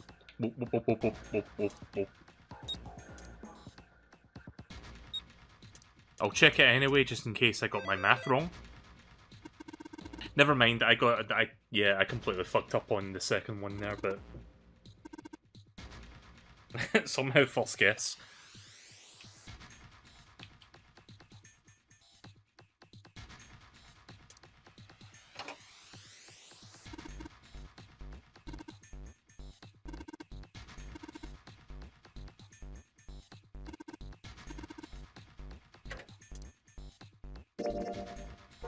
Oops.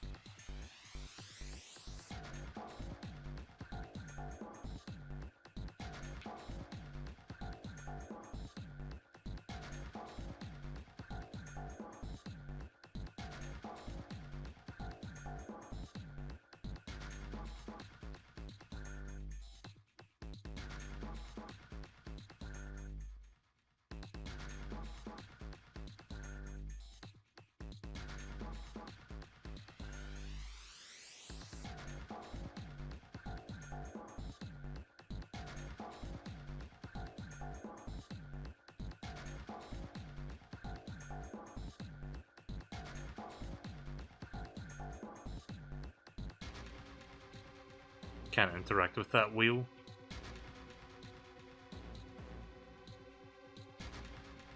Are you sure we don't have time to check that out? Oh. Wait, what?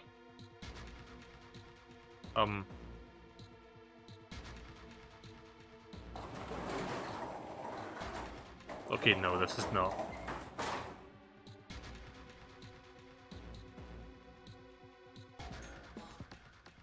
Oh.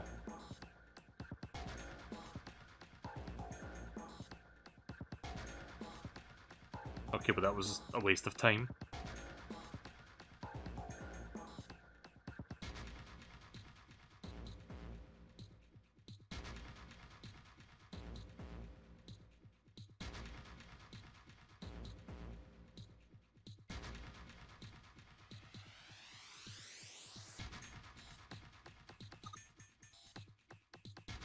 Okay, thanks, Culver.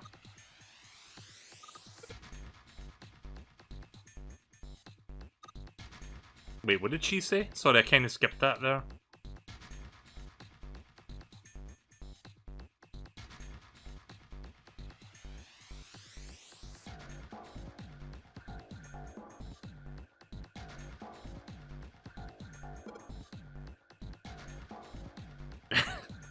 Okay, seriously, where the hell is it? I can't see it. Really? There's the nose right there, and there's the hair? Yeah, sure. There's nothing there.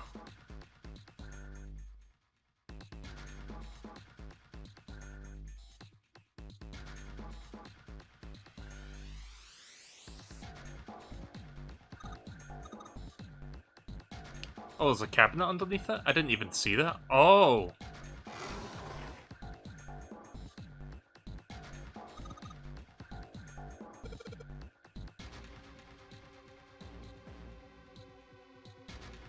This was for the puzzle week.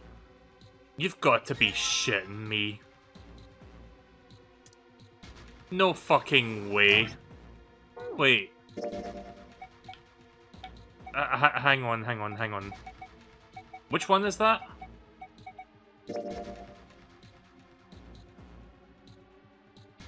Nine-panel cross-puzzle, first draft. It was found that the filing cabinet had was in a small... Yeah.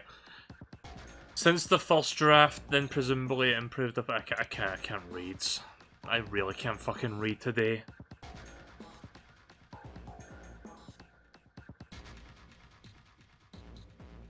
I still can't make heads or tails of this. This tells me nothing. Like, I had the general idea, I just didn't know how to, like... Whatever. You know what? I'm not going to bring it back up because I'm going to feel my blood pressure rising again if I do, so I'm just going to not even... Out of sight, out of mind, just throw it away. Okay, where am I going next? Because I don't fucking... I don't see what I'm doing next. Am I missing something? I mean, obviously, but...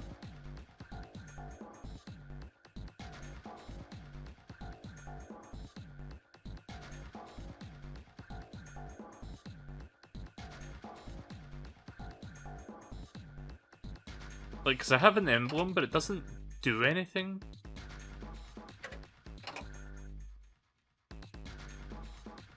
Steering wheel, a cross, a weird circle, and some kind of waffle pattern. Right, we've got a waffle pattern, so weird circle would be number 3, I guess. The fuck is a weird circle?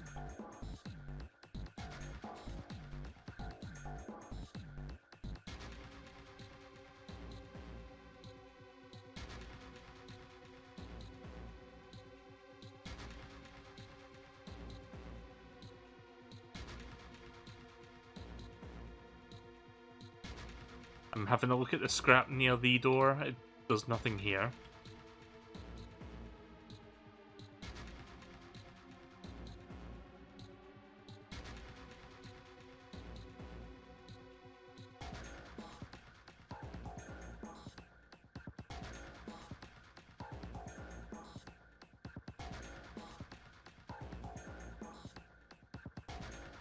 Yeah, I really don't like this room.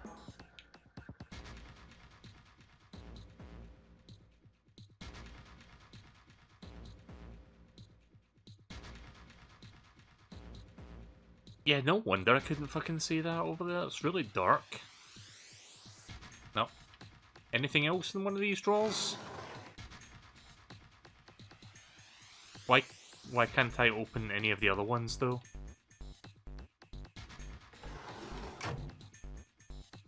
I don't know about you guys, but that seems very conspicuous. I don't know why I'm not allowed to touch any of the other ones. Like, you could make the argument that, okay, maybe all the other ones are locked. Why does the game not say that? Like, all it says is this. Well, it says there's a bunch of them, but it doesn't fucking... It doesn't... Whatever.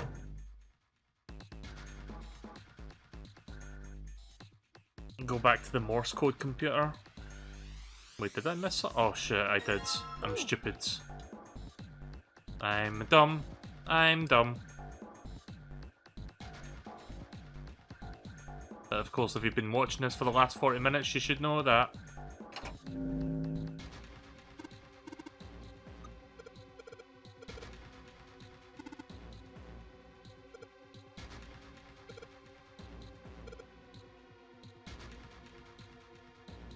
Yeah, Snake, why don't you try solving these puzzles on the computer? Oh wait, you can't! Because you're blind! Time to get banned on Twitch. Right, okay, 7. 7 on each. Right, okay then, so 2. Let's see, so I need to make... Need to make 18 on each, I guess.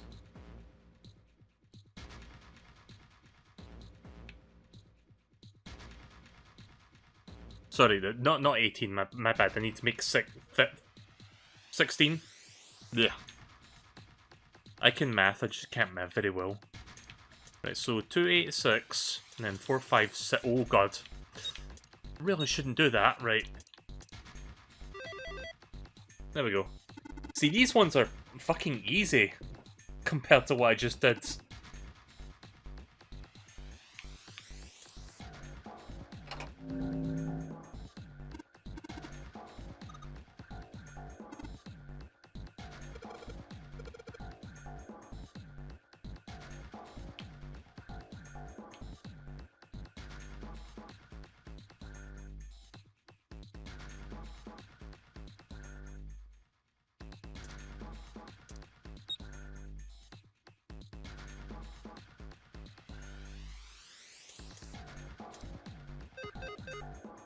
Nope.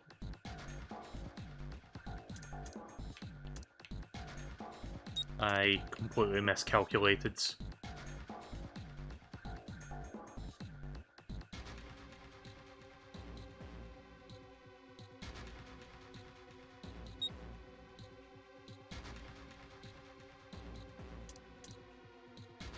Let's see, 8 plus 7 is 15. Yeah, it's 15, right? Okay, so 15 plus 4 should make 19. No. No, that ain't gonna work, actually. 8 plus 5 equals 13.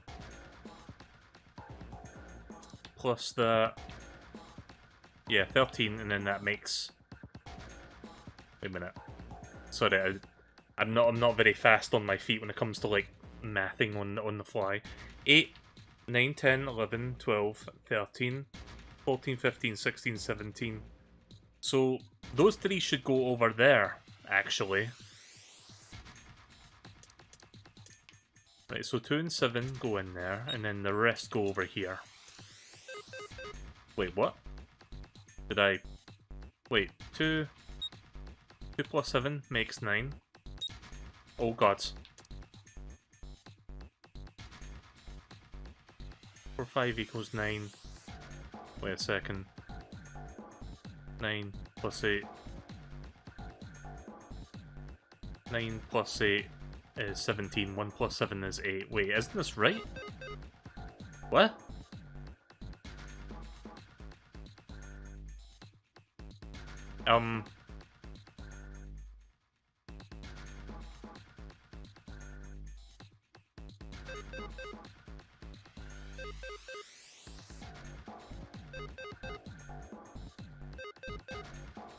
Yeah, I'm a little confused here.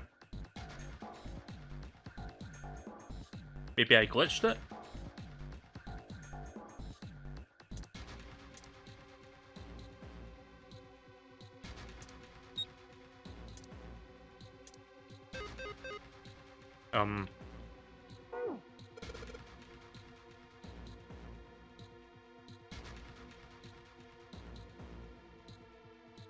When you touch a numbered area, that area will be selected and it will turn blue to indicate this.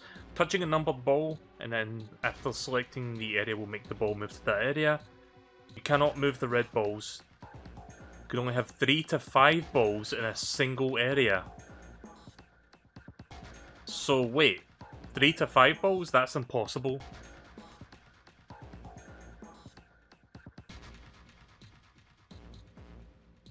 Okay, so hang on. Please, let me do the puzzle for fuck's sake. Wait. Where Oh, I clicked the keyboard.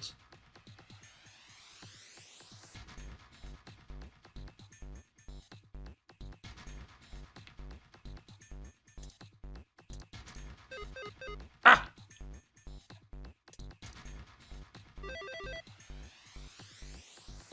Okay, someone explain to me why that's the solution.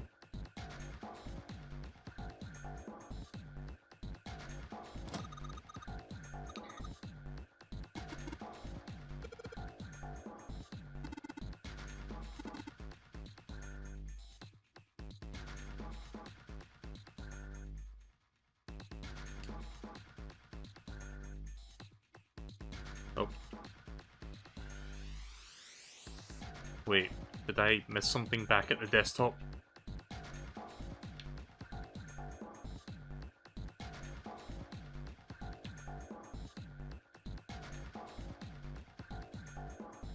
Did I miss something?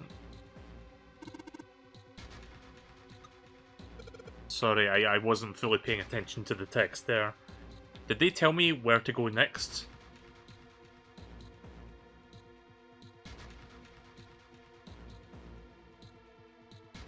The drawer underneath? Oh. A picture. What the? Oh shit. Actual faces. Okay, so I think I recognize three. I mean, I obviously recognize one. I recognize the two in the middle as well. I had a feeling the one that's like the one on the right that's like very skinny. I think I seen him during a different story path. What the hell is this? And I think I know who the guy in the background is. This man with a mustache on the right. He's the same guy we found murdered. Oh wait, in that's the captain's captain? quarters. I didn't even realize. He had the zero bracelet on his left arm. So wait a minute. We started this with 9 players. Or at least we thought we did. So really we started with 11 people. 2 of them were in the group of 9, and then we had this guy, and then we had this other person that we all thought was Snake when he got killed. What the fuck is happening? And the second man with the glasses and a doctor's coat. He's the 9th man. Yep. The one with bracelet number 9. That's Cam Clark himself. He died after he went into door 5. But this guy, the one in the striped suit. It's Ace. Oh man, that's Ace. Yeah, I guess it is. No doubt about it. But what does it mean? What is Ace doing in this picture? Not only Ace, the 9th man and Cap too.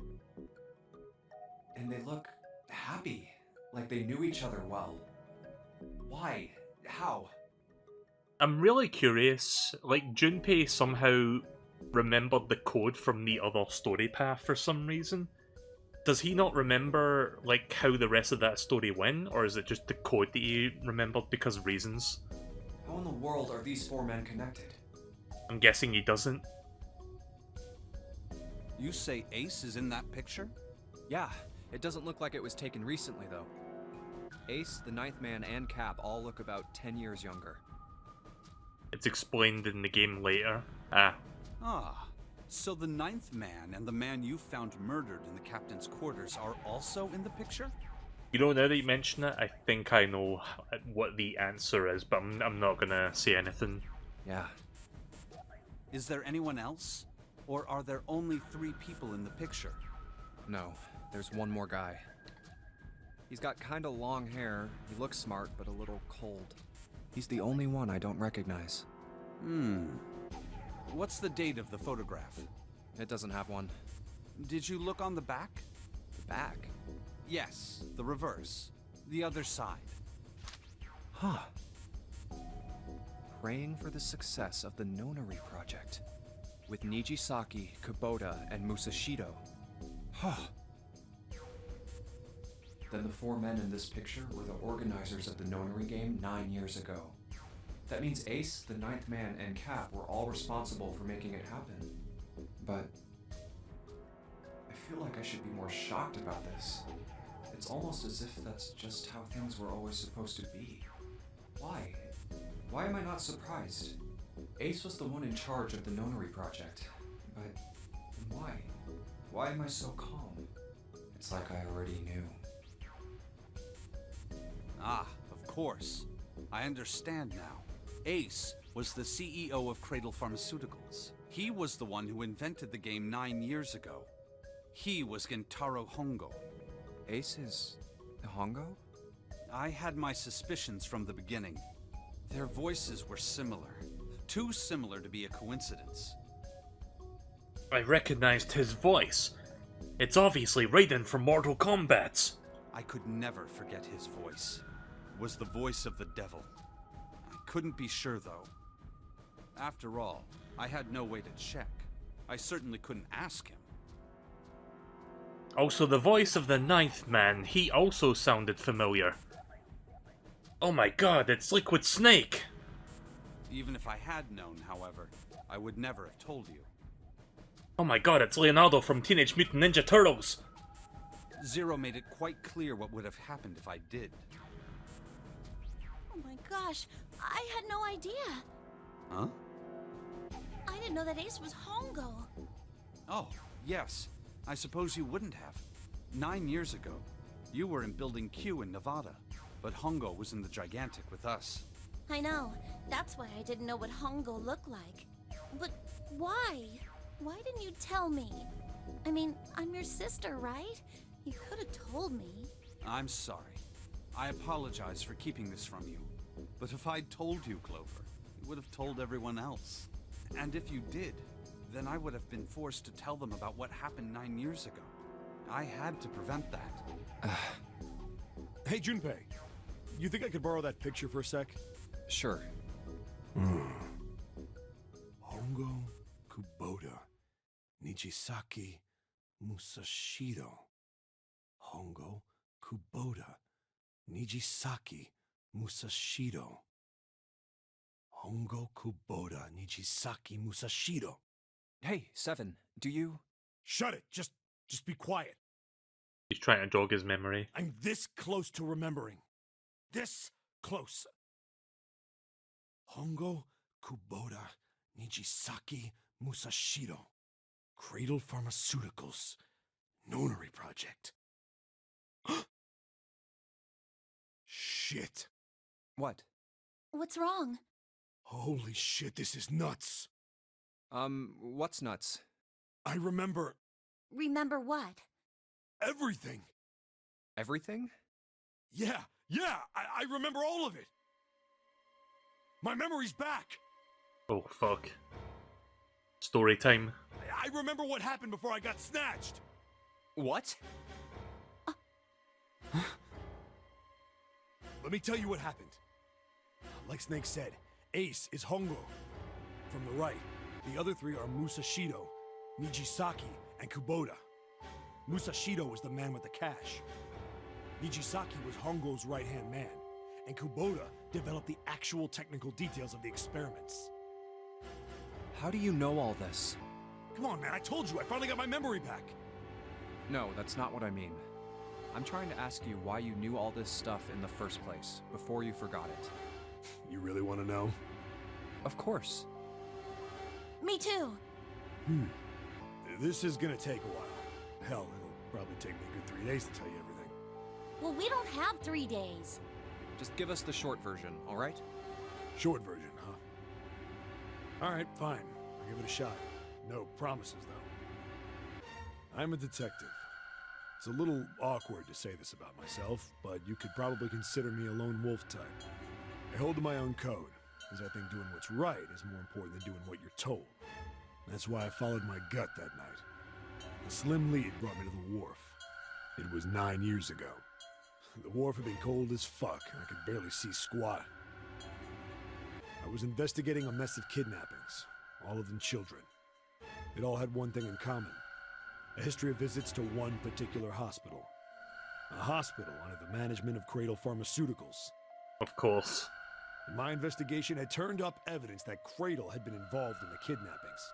After a little sweet-talking, I managed to finally get a real lead from someone inside Cradle. My source told me this. Tonight, a ship is set to take the children to a large passenger liner docked offshore. So I headed to the wharf. From the shadows, I searched the harbor until I found the ship he was talking about. There was a bunch of movement near it. Men in black suits, many of them were carrying large bags. The bags. There was something about the way they moved as they were carried. No doubt about it. There were human beings in those bags. I like this design of like Ace before, you know, he's got his hat and stuff. I moved before I realized it. I came out of hiding with my gun. Did I say Ace? You know what I mean. Sorry, my brain is still frazzled from that fucking number puzzle. You know what I'm talking about. 7's design. Oops. Anyways. Don't move. I felt metal touch the back of my head. Drop the gun. I'm assuming this timeline, he hasn't explained this yet to Junpei, because I think I went down a different timeline for that. I could kill you right now. It'd be easy to get away with it, too. Just tie an anchor to your feet. No one would find you for a week. That what you want? The fish here would love a meal. He kept digging the cold metal thing into my skull. There was nothing I could do. I did what he said and laid my gun on the ground. Then suddenly, there was a sharp pain in my neck. A needle. A drug? That was my last thought. My face hit cold concrete. I was out like a light after that. I woke up on a hard floor. Damn it. Shit, my head hurts. I did a quick once-over of the room. Where am I? A small, shabby bed, a dirty sink. Yes, this room. A toilet with no privacy. I'd seen it countless times as a cop. I'm in a cell, huh? Facing the toilet was a door set into the wall. I was still pretty woozy, but I made my way over to it. I pushed and pulled on it, but...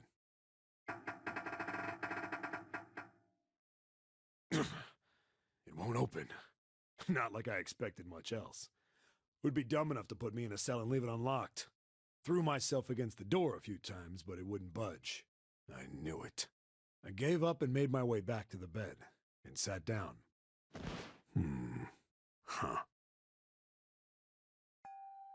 I sat there for a very, very long time.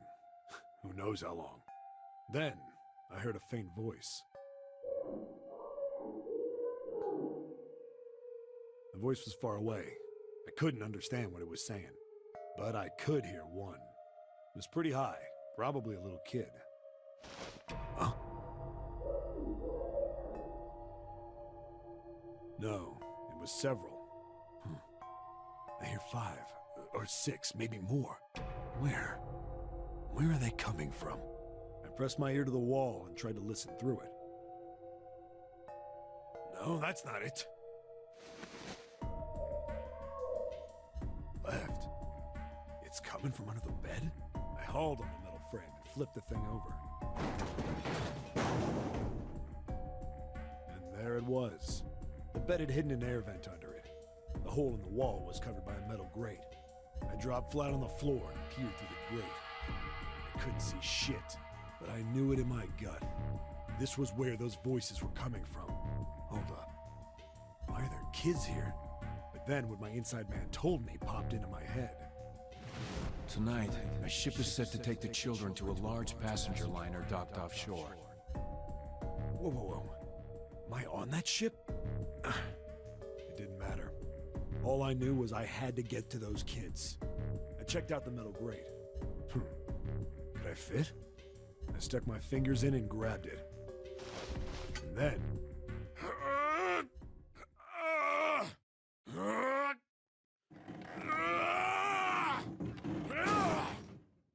I like how there was like... Yeah! How do you like that, you son of a bitch? I like how there was sounds of like like you could interpret those grunts as like someone being constipated, while a picture of a dirty toilet is being shown on screen. Just wanted to point that one out. I finally got the damn thing off. Sweat was dripping down my face, so I wiped it off and crawled inside. I see I wasn't the only one that was thinking that.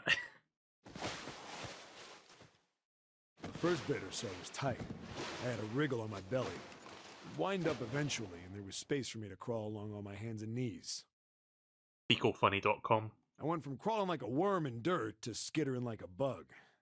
Couldn't say it was much better, but I'd take what I could get. I'm surprised he can actually fit in that air When duct. I've been in the thing long enough to start wondering where it'd take me, a massive sound nearly scared the piss out of me. It was like a heavy metal door had just been slammed shut. Then, there was a voice.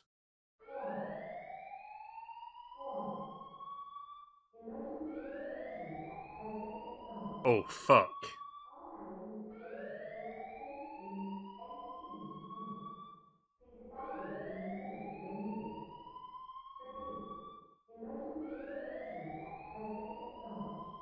What?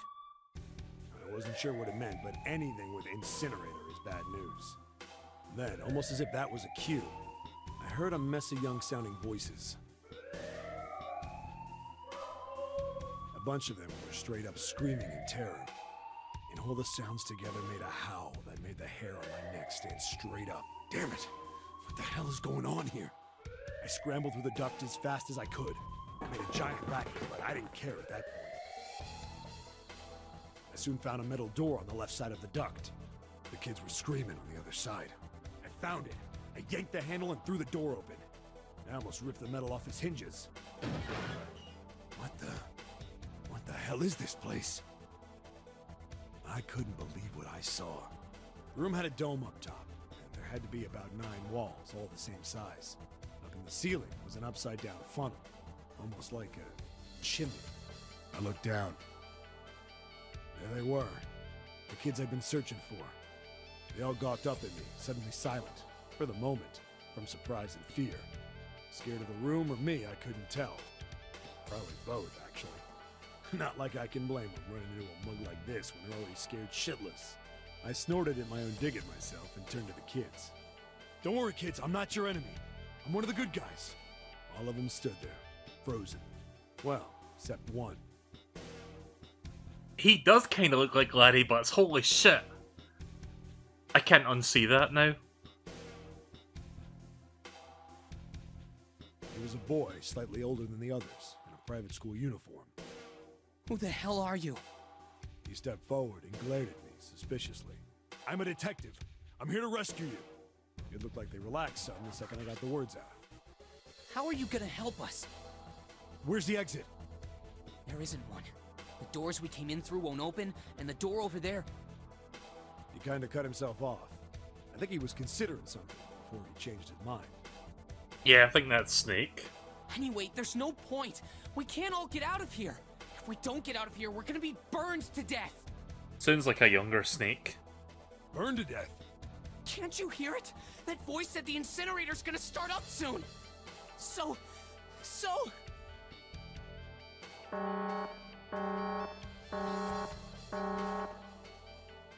The voice spoke again. Incineration will begin in 15 minutes. They only had 15 minutes. Sorry, did I say... I'm getting my names mixed up. Santa? Not Snake. I looked back down at the kids. The guy with the white hair. Looks like a good 20 or 30 feet to the floor. No way I could pull them up. Too big of a distance for any of us to reach. What the hell was I gonna do? But then I got an idea. Wait right there. I'm gonna be right back. What? Where is he going? Why doesn't it say, like, kid or student or anything like that? Like, name bit is just empty. You see that? Are you just gonna leave us here? They just got frightened again. I'm not the best at that kind of thing, but I tried to reassure them with a smile. Don't worry, all right? I'll be back, I promise. So just stay calm and wait right there. Got it? I didn't wait to hear them respond. There wasn't time. I had to hurry. Well, as fast as a guy could on his hands and knees. Didn't take me long to get back to my cell. Still no way out of there, but I had a plan. I needed something from the room. When I got it, I dove back into the hole and took off towards the incinerator. Then... Sorry to keep you waiting, guys. I tipped out the doorway and dropped down the rope I brought with me. Back in the cell, I'd torn the bed sheets into strips and tied them together to make a rope. It was sloppy, but it got the job done. All right, just tie that around yourself, okay? I'll pull you up one at a time. Right. Huh. Wait a sec. Something was off. There were more of you before. Where'd the rest of you go? The boy in the uniform answered. I let them go on ahead. We opened the number 9 door and they left. What? You're telling me you opened that door? That's what I said. Then what the hell are you doing here? We couldn't go with them. Why not? Look, the only people who can go through the numbered door... He was in the middle of explaining when...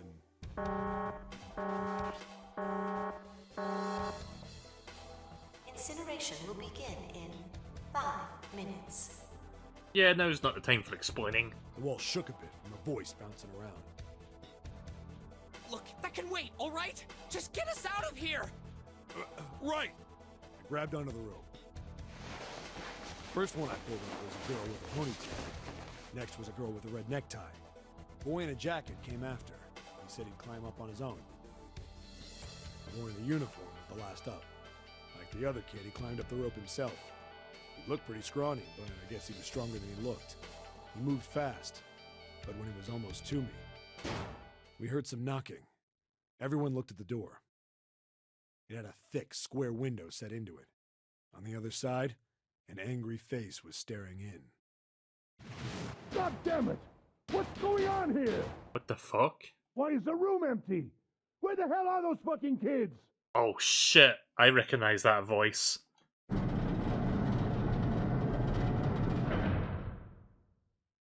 The door opened, and a man stepped in looking half mad with fury.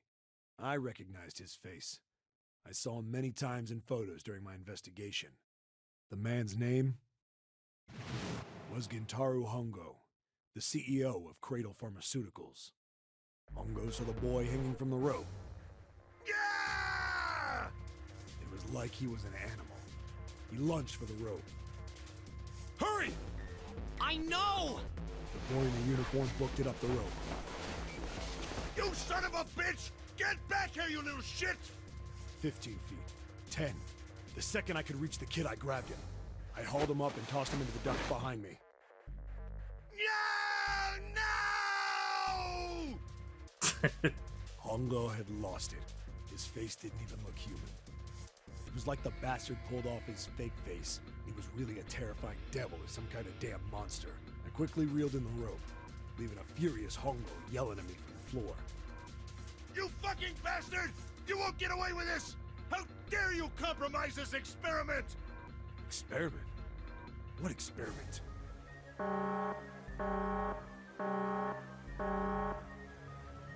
Incineration will begin in 1 minute.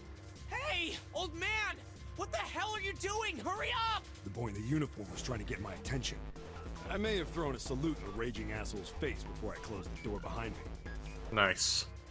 No point to going back to the cell, so we went down the other direction instead. After about 30 feet, we came across another duct on the left. This one was heading down. Everybody nodded and took turns sliding down it.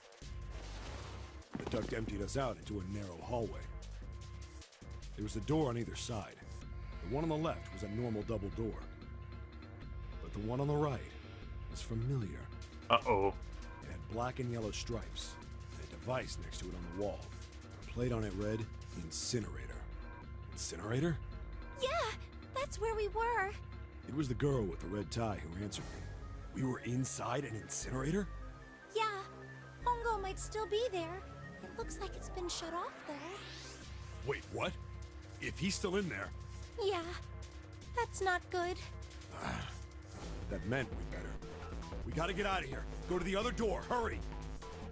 The kids started running, and I was close on their heels. On the other side of the door was a large spiral staircase. Run! Didn't need to tell them twice. We went up and up and up. feet pounding the steps, our arms pumping fast. We went round and round and round. The devil was on our tail. The stairway kept going. We passed a couple of landings when the boy in the uniform suddenly spoke. Something's up. Akane's not catching up to us. Akane? Akane? My kid's sister. The girl with the red necktie. Akane. That's strange. And yeah, that's definitely younger Snake. I didn't remember seeing that name in the list of missing kids. Hey! Akane! He kept his hands around his mouth and yelled. Or Santa, sorry. I keep the whatever. I don't know why I'm getting names mixed up tonight, but I don't care. Maybe we outran her. The boy in the uniform skidded to a stop. I stopped too, and so did the other two kids.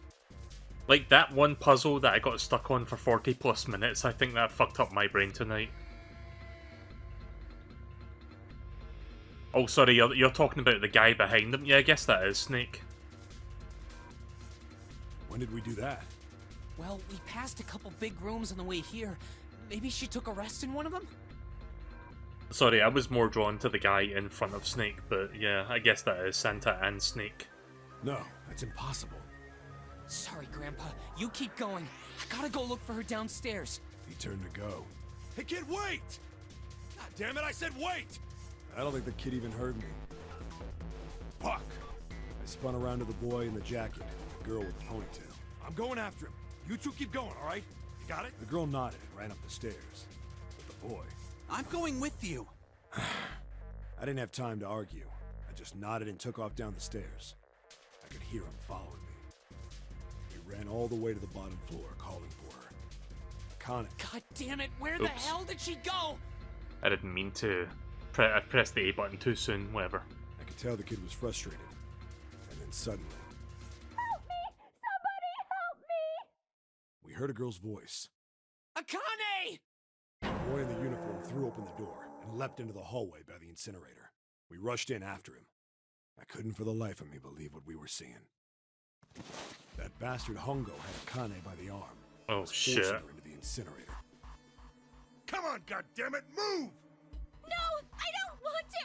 Let me go, please! Let go of me! She planted her feet squarely on the floor and was struggling to get away. But Hongo was bigger and stronger. She wasn't gonna win. Akane! My brother roared with anger and charged toward Hongo. Help me! Ah! You're too late, idiot! Hongo lifted Akane bodily into the air and threw her, still fighting him, into the incinerator. Ah! Before we could even blink, Hongo had leapt through the door after her. We saw him land inside. Yeah, that delivery there was kind of funny. You're too late, idiot! The door slammed shut. We ran to the door. We did everything we could think of to get the thing open. But... Ah! Fuck! It's no use! The goddamn thing won't move an inch! It's no use! Oh, so... Just want to do something real quick. Hang on.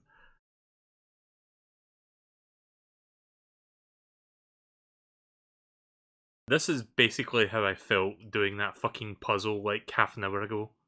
And I guess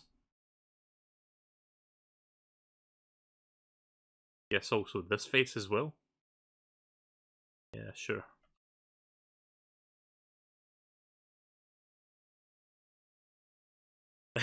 That's a real Unga Bunga. That's a real Unga Bunga face. Yeah, I guess it is. He started slamming his fists against the door. He was close to shattering his knuckles with how hard he pounded on it. Akane! Akane! Are you okay? You came back! Her voice was muffled, but all of us could hear the sheer terror in it. What should I do? I think I'm trapped in here! Where's Hongo? He went out the other door! What? Warning. Warning. In Emergency incineration command has been acknowledged. Automatic incineration will take place in 18 minutes. Ah, shit, here we go again. Please evacuate the incinerator immediately. Repeat. Emergency incineration command has been acknowledged. Are you fucking kidding me? It's the same damn thing. One sec.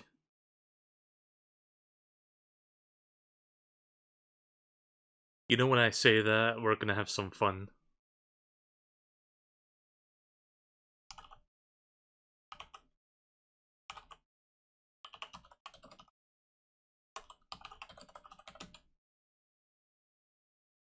Let's see how quickly I can set this joke up. Quote unquote joke.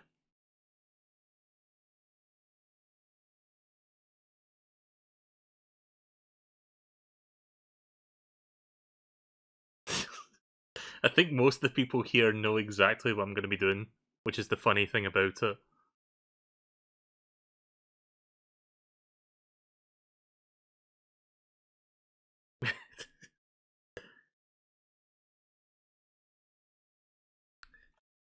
What? He's about to evolve.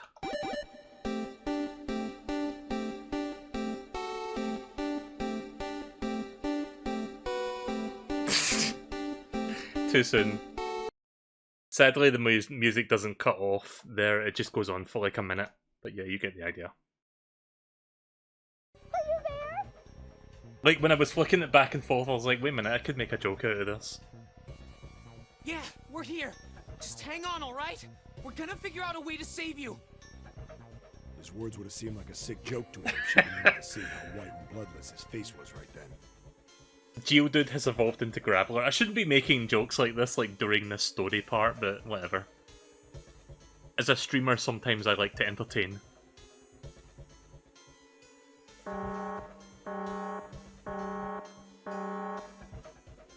Incineration will begin in 17 minutes.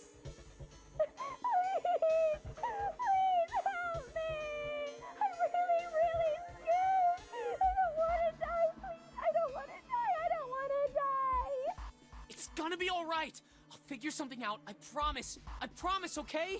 You hear me? I promise! It was torture listening to her sobbing on the other side of the door. Her brother was nearly crying himself. He could only stand there, fists clenched so tight his knuckles were white.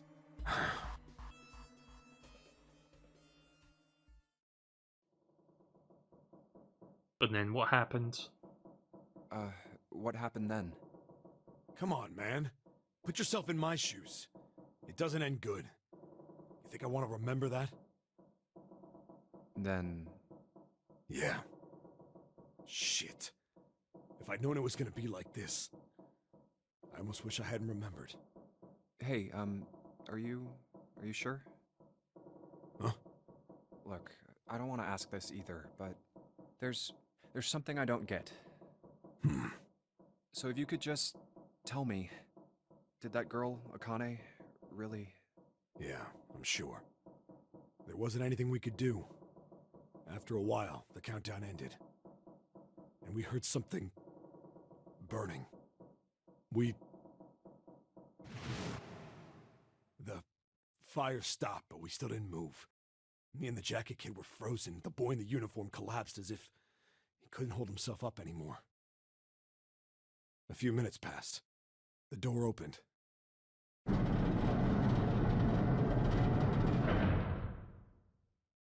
The boy in the uniform tripped over his own feet running in. We followed, too numb to speak. The air in the incinerator was hot. Every breath made my lungs feel like they were on fire. It was like standing on hot asphalt. The air was wavering, and in the middle of the room, there it lay. The kid's legs were shaking so bad, I don't know how he managed to walk. I couldn't see his face, but his body somehow looked empty. Finally, he reached it. He fell to his knees as his legs gave out on him. And then...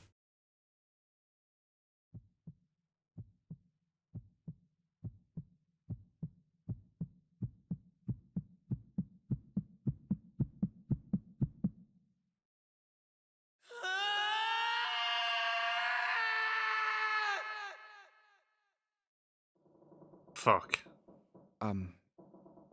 Can I ask you one more thing? What's that? The girl, Akane. What was her last name? What does it matter to you? Just tell me, okay? Please? Kurashiki.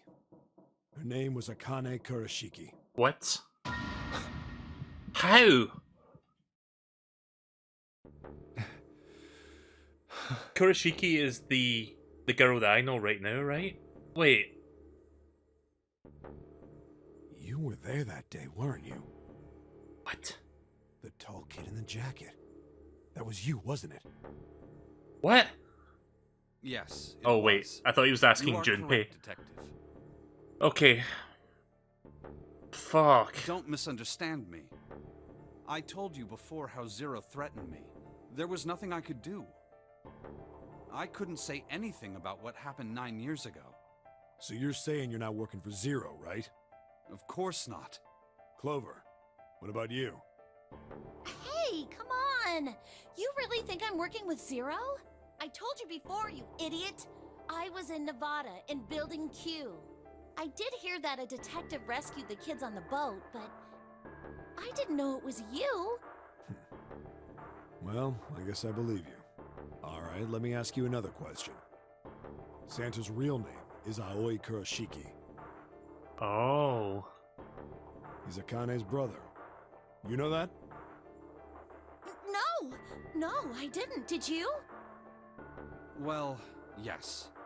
I know Aoi Kurashiki was her brother. But I didn't know he was Santa. At least not from the beginning. 9 years ago, he was in the middle of puberty. His voice is entirely different now. I'm ashamed to say that even my exceptional hearing wasn't able to make that connection. As such, I had no reason to think Santa was Aoi. When did you figure it out? Clover told me that Santa might have been one of the subjects of the initial experiment. It was only a short while ago, while we were leaving the library. When she told me that, I had a feeling. Santa is Aoi? Akane Kurashiki, June's brother? There's still a lot we don't know. I mean, like, a lot. But there is one thing I think we can say we know. What's that? The body we found in the shower room. It had to be Nijisaki, dressed up to look like Snake. Yeah, that's what I thought. What? Come on, man, what kind of detective are you? You didn't figure that out already? Hey, go easy on me, man. I just got my memory back, alright? Cut me some slack. Well, if he is, the 3 murders make sense then, don't they? Yeah, that's right. Murder. Kubota blew himself up, but that was murder too. So why did these murders take place? If Junpei is correct, and the body in the shower room was Nijisaki's, that means all of the people who were murdered were involved with the creation of the Nonary Project. Kubota, the person who conducted the actual experiments. Nijisaki, Hongo's assistant. Musashido, the man who financed the project. You mean this was all just revenge? Santa is Zero. He's getting revenge for the death of his sister. That's why he killed them. No, I don't think Santa actually murdered anyone. If I'm right, then it's not hard to figure out who the next victim's gonna be, is it? I'm pretty sure I don't have to tell you. Yes. Yep. Right. The next target will be Gentaro Hongo. The person who planned the Nonary Project. In other words, Ace. What? What the hell's going on here? It must be 6 a.m. Our time is up. Oh fuck. Shit! Come on, we need to get out of here. How? I'm betting this sucker opens the exit. Come on, let's go. Alright. The 0 cards. A card with a 0 in the middle of it. 0. 0. 0, can you hear me? Can you hear me, 0? God damn it, Zero's just screwing with us, isn't he? Oh, I still got a ways to go. I'm gonna try and finish this tonight.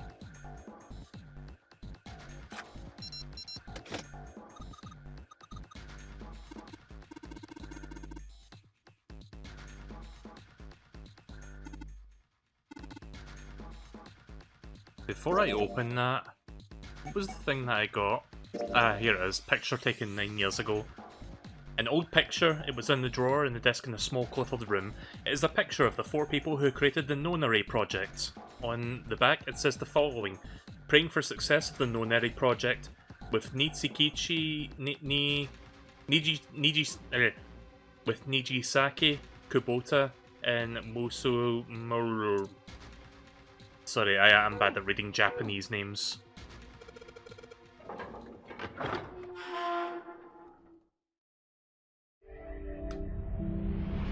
You found it! Indeed I did! Huh. I think the shaking stopped. I just got an achievement called Seek a Way Out again. It would seem so, but we are yet to be out of danger. You're right. Let's hurry. This exit needs the Uranus card, too. Hey, Junpei. Yeah, I know. All right, it's open. Let's go. Right. Onwards. Okay, Neptune Key, let's see if you work. Yes! I think it unlocked. It says... Oh, here it is. So this is the incinerator. This is the first time I've seen it from this side, but yeah, I think so. Then there ought to be a lever near the door. Yeah, right here. Pull that and the door should open. Got it.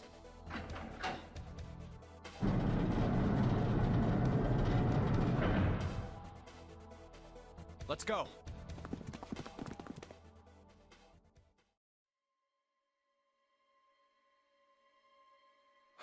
What the hell is going on?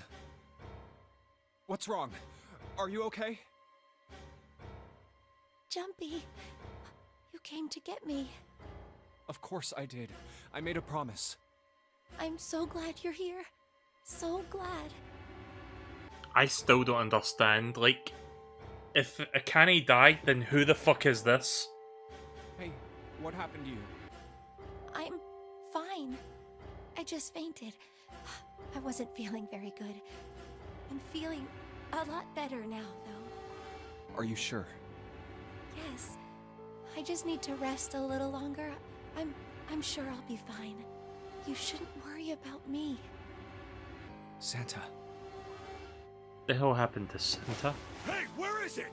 Where's the gun? You hide it somewhere? I don't have it. I got sucker punched and they took the gun. What? Who took it? Ace.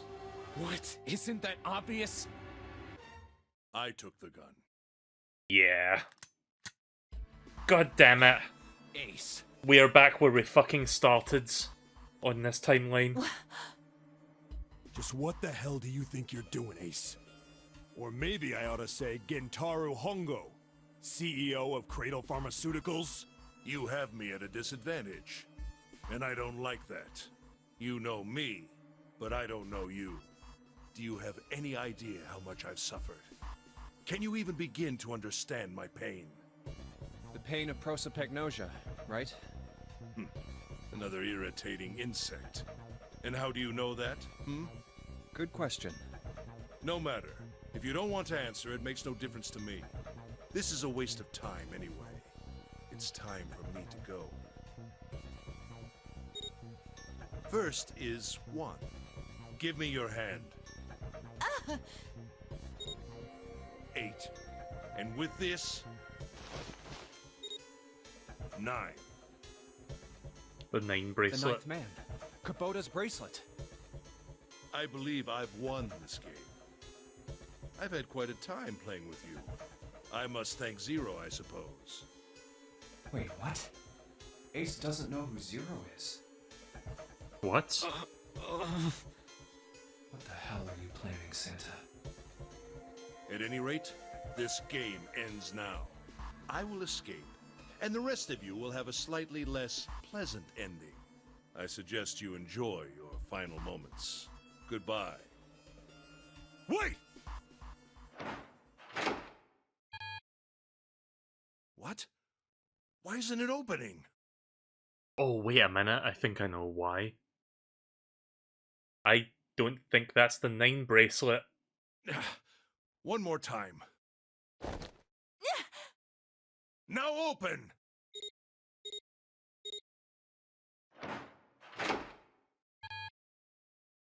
No! What is this? Why? One of those bracelets is not correct, and I think I understand what's going on here. He doesn't. That digital route should be 9! It has to be 9! Then why? Why isn't it opening? Now! Oh, shit. No! Oh. Oh, that was close. Too close. Thank you, Seven. Don't mention it. Just one punch ain't enough for this piece of shit. Yeah, kick his fucking ass. After what he did 9 years ago, I ought to rip him to pieces. But if a suspect can't talk, they ain't much good. Once he's locked up in a cell, we're gonna have a little chat. 9 years ago?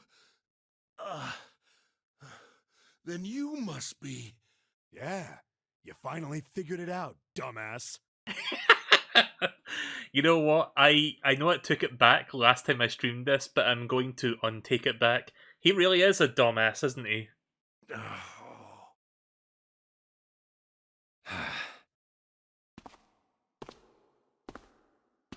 Ace, you killed Kubota, Nijisaki, and Musashido, didn't you? Wait, Nijisaki? Oh, right. You don't know yet. All right. We'll just go through them in order then. Let's start off with Kubota. You talked to Kubota and managed to convince him to go into door 5 alone. You killed him without making it look like you killed him. The way I figure it, you had 4 motives. 1. In the nonary game, the number 9 is dangerous. Whoever had the 9 bracelet could join whatever team they wanted. Adding 9 to any number doesn't change the digital route, which means that number 9 could do whatever they wanted. You wanted to remove that threat as soon as possible. 2. I like how they put like a bunch of dashes there to like give you a long line. You wanted the number 9 bracelet for yourself, so that you could make use of its power. In fact, you did use it in the murder of Nijisaki. 3. Even if his number hadn't been 9, Kubota was a problem. He knew your past. He knew what had happened 9 years before. You needed to silence him before he told anyone. 4. But last, and perhaps the most disturbing, you used Kubota as a test. You wanted to know how serious this nonary game was. Was it truly life or death, or simply a harmless prank? You convinced him to break the rules so you could see what would happen.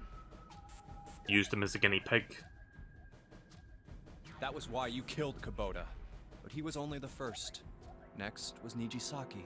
While everyone was off looking for the missing parts for the Reds, you ran into Nijisaki near the big hospital room. However, because of your prosopagnosia, you didn't realize he was Nijisaki. Chiefly because, when you met him, he was dressed like Snake. That was why you thought Nijisaki was Snake. No, that's not... That was Nijisaki? Why? How did... I'll get to that. Anyway, you thought he was Snake. Snake was one of the kids in your experiment 9 years ago. You remembered him because he was the blind kid, but his presence made you think. Snake was one of my subjects 9 years ago. He probably hates me. But if that's true, why isn't he saying anything? Is he keeping quiet because he can't see? Or perhaps he's working with Zero to get revenge on me. Whatever the reason, anyone who knows my past is a threat. Before he tries anything, I need to get rid of him. That was when you decided you had to kill him. The murder weapon was Kubota's bracelet. You just waved it over the red. Verified your own number and then grabbed Nijisaki's arm and forced it over the scanner panel. Then, when the door opened, you kicked him in. 9 seconds later, the door closed. And then 81 seconds passed. And poor Nijisaki was dead. Then you mean to say Snake is still alive? Sorry to disappoint you, but I'm as good as new. Thank you for killing the wrong man, but I can't say I like knowing that you wanted me dead. Although, to be honest, even if you hadn't tried to kill me, I would still hate you very much. Based. Well, I wouldn't blame you. Last but not least, let's talk about Musashido's death. Based Snake. When Clover and I were investigating the chart room, you came over to talk to me. Do you remember what you said? Oh, a pocket watch. Might I take a look at it? I handed it to you, and you left the room.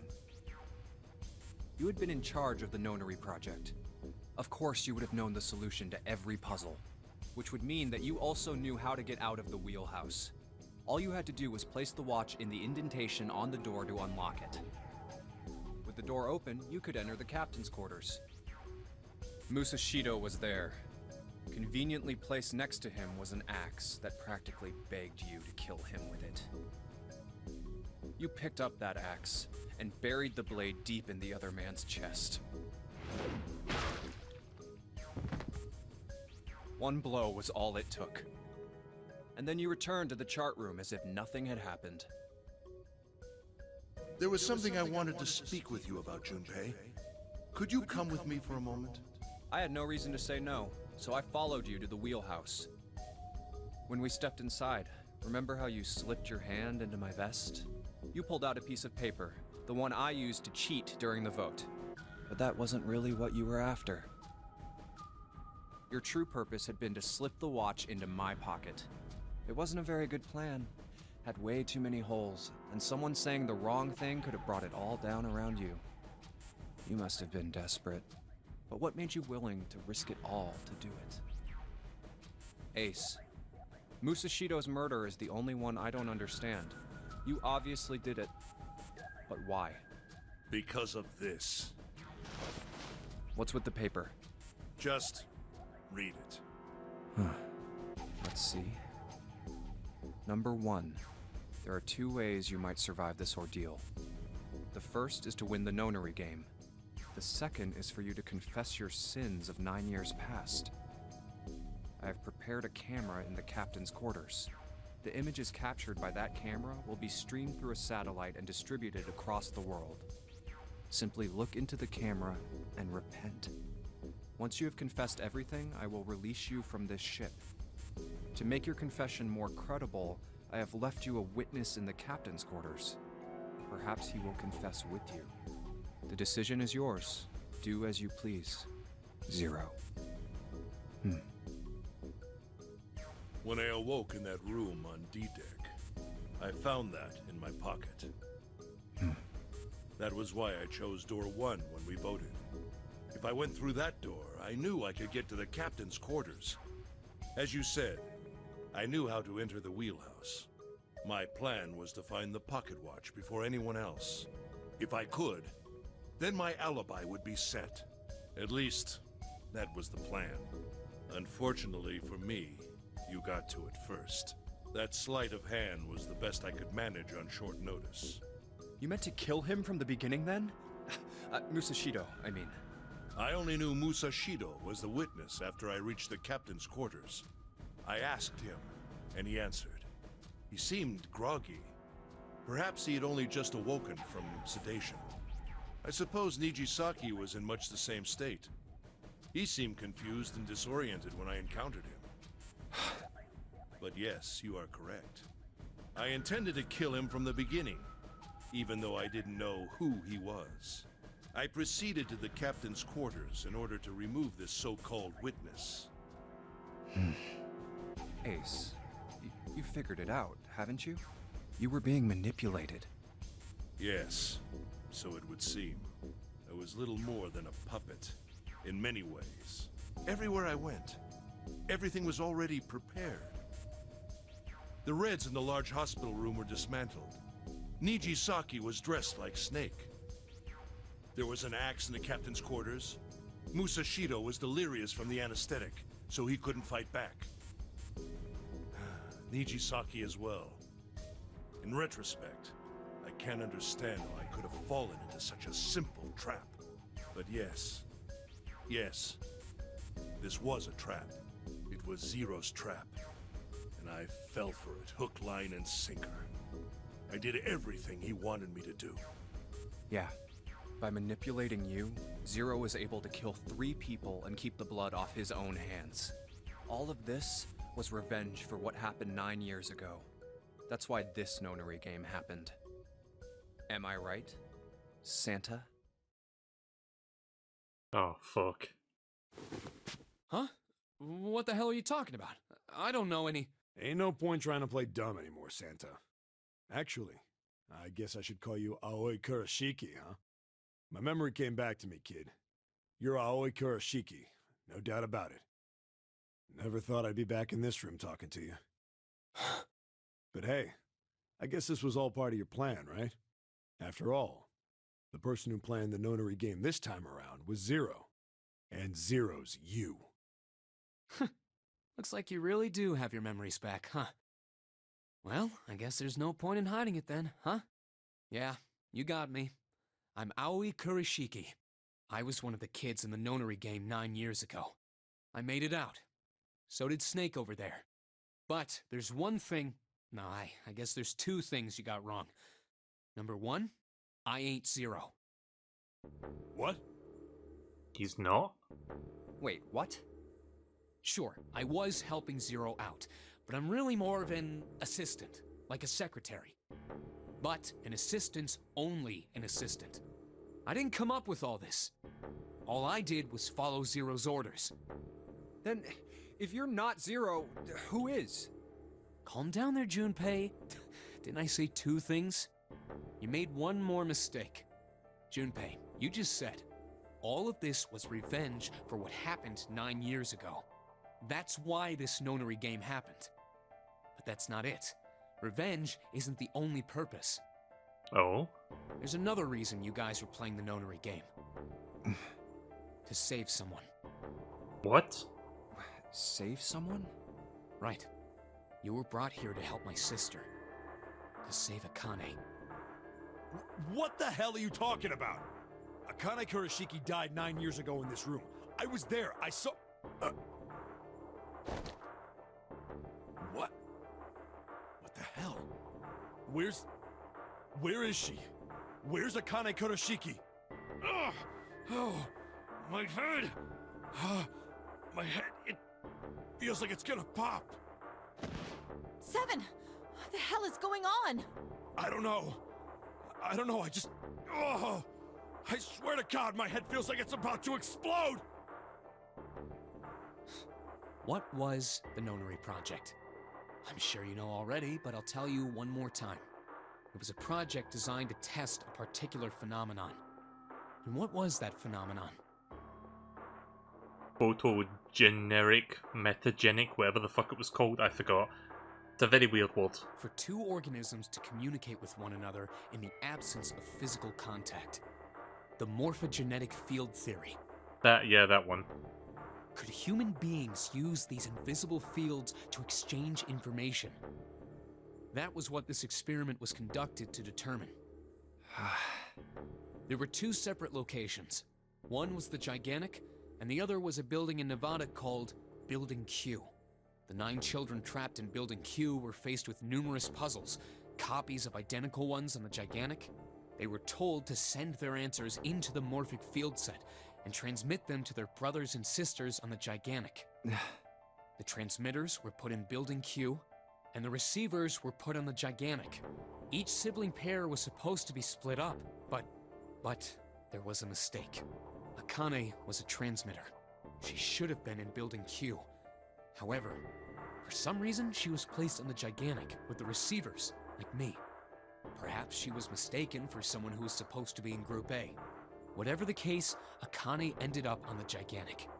I think I've told you enough. You get it, don't you? I'm pretty sure you know where this is going, Junpei. Where what is going? Don't play dumb. You know things you shouldn't. Things you couldn't. How did you know Ace had prosopagnosia? Oh, fuck. Okay. I totally see where this is going now, and yes, that is... Wow. How did you know why Ace wanted to kill Kubota and how Nichisaki was killed?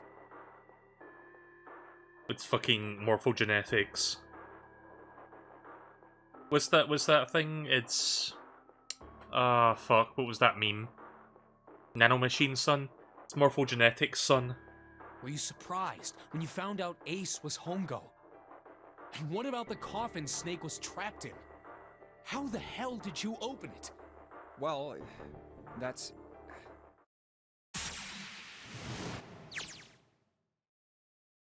He knew because I knew.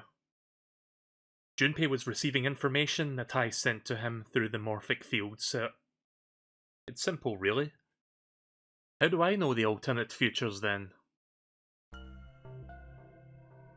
Imagine a river that splits in two, like an upside-down Y. The river flows from the top to the bottom, a single stream into two branches. It only flows in one direction, it can never flow backwards. Information is the same way. It moves from the past to the future, but it never flows backwards. That's why people at the river's source in the past will never know about the downstream in the future. But the people downstream will never know about one another either. Sorry, I can't read today. Information only flows along the path of the river. But I am different. I can manipulate the morphic field set to pluck knowledge from the future. I know what happens on either fork of the river. So basically what they're saying is, I know every possible outcome that's happening throughout the game because of this.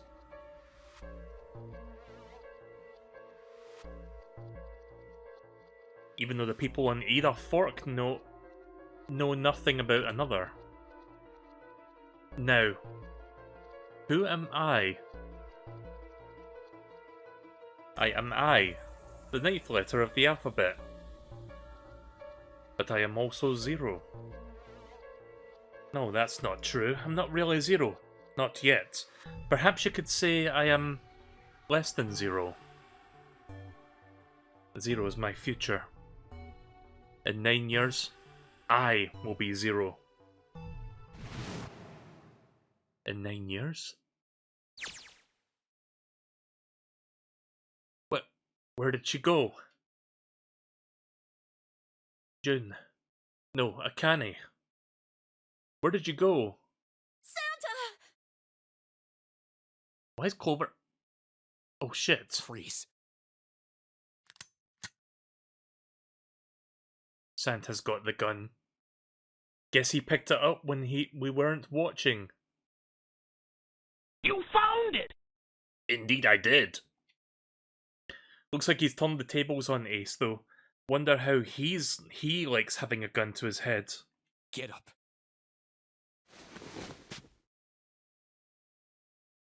Sure isn't about to take that gun off him for a minute, is he? Ace isn't putting up any kind of fight. I mean, I don't think I would either, but it looks that he looks just kind of drained. I guess he's going for the door, huh? He doesn't need to verify to go through that door, Hey, but... what's your plan, Santa? What are you doing? He can't go out through any numbered doors with just two people. What the hell is he thinking? Didn't I tell you? I'm Santa Claus. It's time for me to go make a wish come true. That's it? That's all he's gonna give us? The hell does that even mean? Shit, they're out.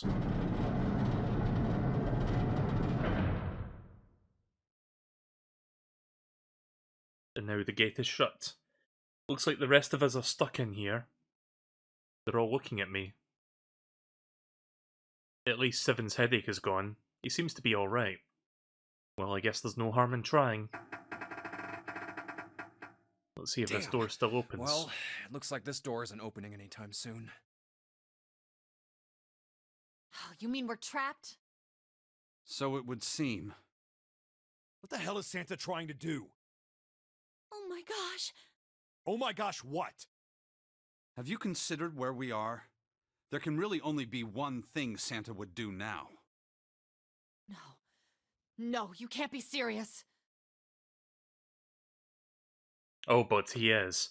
Shit, we've got to do something. Maybe we can still get through this door 9. There's the reds. Yeah, alright, we can do this. I've just got to... No, it's not gonna work. There's no way.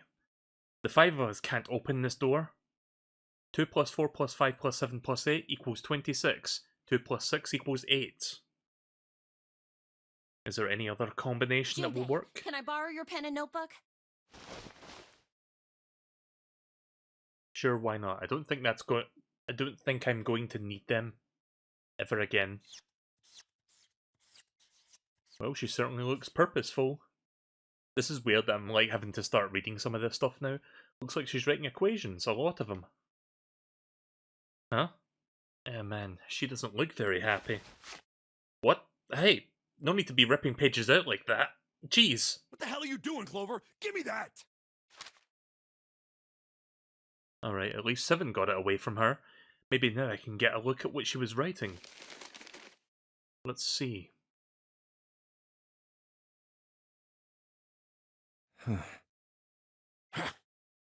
What? And there's no other way? Lotus. Looks like she's figured it out, though. Man, this is just too cruel. It's okay. Go. Lotus. Come on, you know we can't do that. Don't give me that. I'm sure you'd love to get rid of me.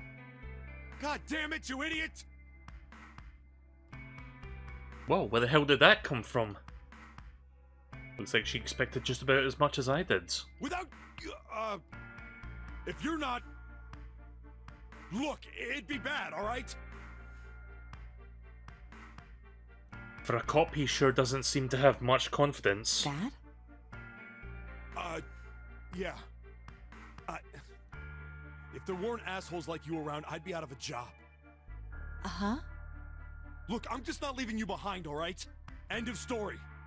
7. He's right. I'm not leaving you either. Me too. You didn't honestly think I'd abandon you, did you? You're all idiots. Act as tough as you want, Lotus. We can all see that you're about to cry. That being said, however, I doubt we would be able to open the door anyway, even if we were to leave Lotus behind. Huh? Why? I trust you remember what happened to Ace? I couldn't, see exactly what happened, but I was able to guess what he was attempting to do earlier at the Red. Oh, yeah. No! What is this? Why? The digital route should be 9! It has to be 9! Then why? Why isn't it opening? Just to see, why don't we give it a shot? Give it a shot. Yes, that is what I said. Got nothing to lose, I guess. 2, 4, 5, 7. 2 plus 4 plus 5 plus 7 equals 18. 1 plus 8 equals 9. So one of those is not correct. You were right. It ain't opening. Hey there, Nero. Oh, you've got 2 hours to do all the quests? Oh, jeez. I did them earlier tonight. But it did open 9 years ago. The digital route was 9 then, I'm sure of it. You think maybe they changed the settings? Perhaps. Shit. If we can't get through this door, we can't get out. the walls are way too high. There's no way in hell we could get to that hole that 7 popped out of 9 years ago. You've barely started. Well, all I can say is good luck. It took me 3 hours to get all my quests done, or like the ones that I wanted. The best thing I can probably advise you do is do Team Rumble instead of like Battle Royale. That way you can like get stuff done more easily without like dying, you know, because you'll respawn if someone kills you. But other than that, I can't really offer much advice in general. But yeah, if you do like Team Rumble and just like hyper focus on a few and then leave the match when you can't do any more, then just like do more, then there you go. I think that's probably the most economically optimal way of doing it. If you like want to really get it all done quick. That's all I can advise on you for that. Anyways, we can all stand here and stare at this door with a 9 on it. I guess this is it, Luigi. This is the end.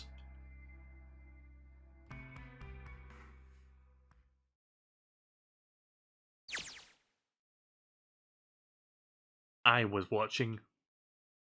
I had watched everything that reflected in his eyes. I was listening. Every sound that vibrated in his eardrums, I heard. Smell, taste, touch. I felt everything he felt. I knew. I knew everything about him. What he was thinking, what he was feeling, what he was sensing. Look in the corner. Akane vision!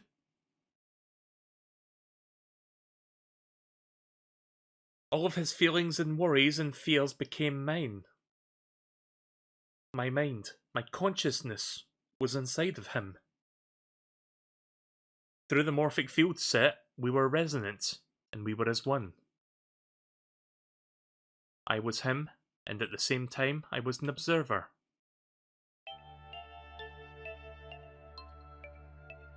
It started with a tremendous noise like the clap of thunder. That was approximately 9 hours ago. A bomb had gone off in the ship we were on. The bottom screen was Akane. Yeah, it's a shame I'm not playing the 3DS version or the DS version, but I'd rather have the, you know, quality of life options over like the cool extra stuff that the DS one had. This was when my resonance with him began. My resonant event melted into him and we became one. Instead of Junpei, inside of Junpei, inside of Junpei, somehow I found myself in Junpei's mind 9 years ago in the future. But I didn't lose myself. I was living 2 realities at once. One was the present, the other one was the future. Perhaps you can think of it as 2 movies showing on the same screen at the same time.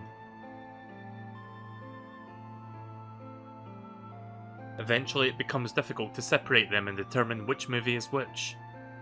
However, if I concentrated, I was able to focus on one or the other. That's why I was able to grasp what was happening in front of me. Come on, over here! That was my brother Aoi. He was yelling. I followed him. Around me were 7 other children. They all looked like they were about my age. Hurry up! We ran down a long, straight hallway and burst into the large hospital room. I'm going to be doing a lot of reading, aren't I?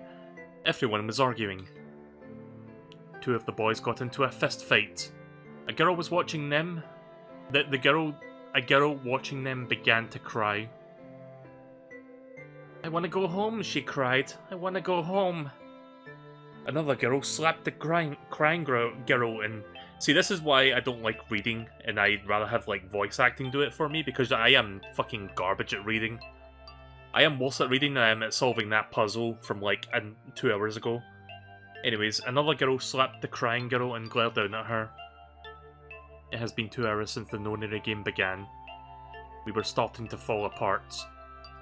But when all hope seemed lost, Light started talking. He was blind. 9 years later, we would call him Snake. Hello, everyone? could you come over here for a moment?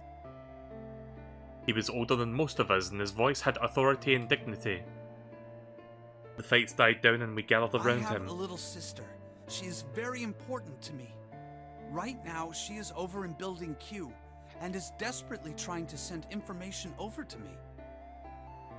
Her name is Clover, and today is her 9th birthday.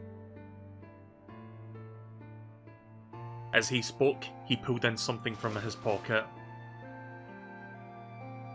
In his hand were 9 4-leaf I was going clovers. to give these to her as a birthday present. I was outside picking them when I was abducted. I'm sure I've already told you, but I am blind. For a man who can't see, collecting 9 of a very specific plant is, well, it is difficult. But my sister means a great deal to me, and I hope that these would show her how much I cared for her. Since it's her 9th birthday, I thought 9 4-leaf clovers would be appropriate. Every one of you has a brother or a sister in Building Q with Clover. For their sake, we have to survive. We have to get off this ship. Do you understand? If we're going to do that, there are 3 things you have to remember. Also, there is another person in this screenshot that looks very familiar. Bottom middle. Couldn't be, could it? We need trust and love, and we have to have faith in one another. If we can take all 3 of those to heart, then I promise that good luck will come our way. Did you know that the leaves on the 4-leaf clover mean faith, trust, love, and luck? Otis wasn't part of the group. Those words are leaf words. She did mention about having children. I guess. So if you believe what I've told you, and you understand, then I want you each to have one of these. They're a promise between friends. He gave a clover to each of us. I took one too. Eventually he was left with only a single 4-leaf clover. He had one last thing to say. Now don't ever forget, so long as you have that, we will always be connected. Do you understand?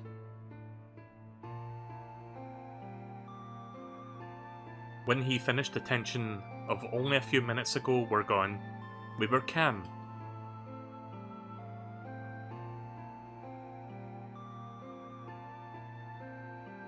After that, we ran around the ship for a while longer and opened several of the numbered doors until we finally found the door with the number 9 on it.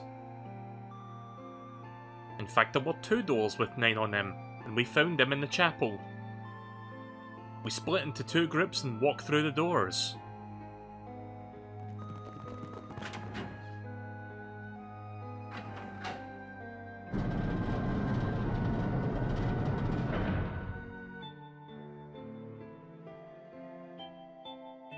Before long, we all found ourselves in a room with a ceiling that looked like an upside-down funnel.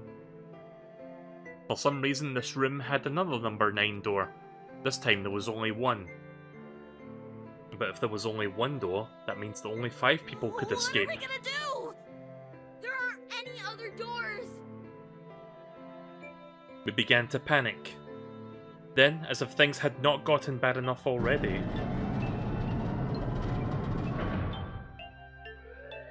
Warning. Warning.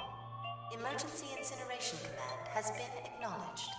Automatic incineration will take place in 18 minutes. Please evacuate the incinerator immediately. Repeat. Emergency incineration command has been acknowledged. What? What's happening? What did that thing say? That didn't sound good. my brother Aoi swallowed hard and answered. It means this room is gonna burn. Burn! The plaque on the door says incinerator. And that voice said that the incineration is about to start. And incinerate means to burn.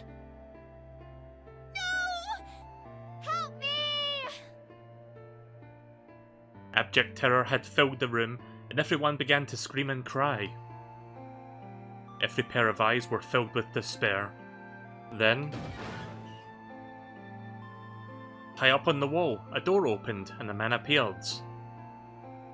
He was a huge, frightening mountain of a man, as large as a bear.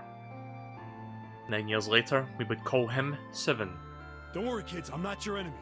I'm one of the good guys. I'm a detective. I'm here to rescue you.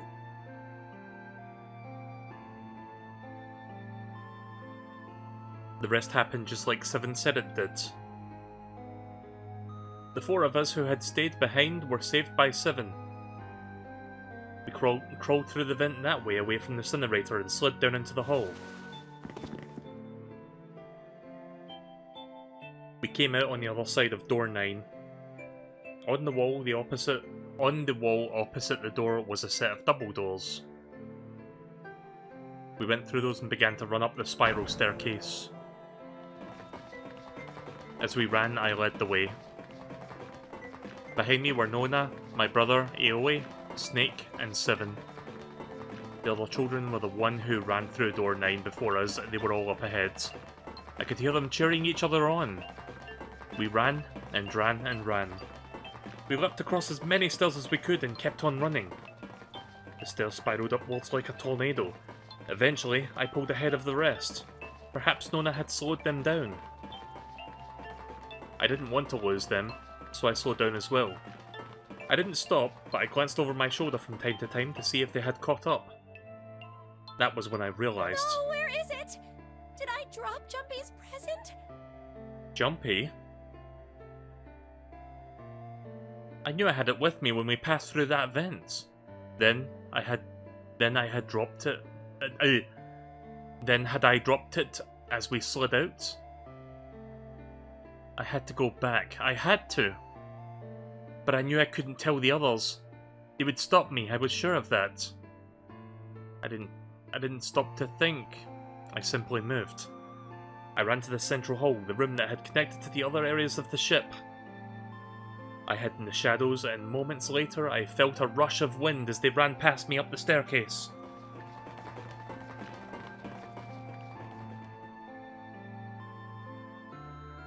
I waited until they were out of sight, and then I ran. I moved as quietly as I could, down and down and down. Finally, I reached the bottom deck. I ran into the hallway and looked around frantically. There it is! It was just where I thought it would be, sitting under the opening of the vent. I ran over and snatched it from the floor, and I ran back toward the stairs and freed them.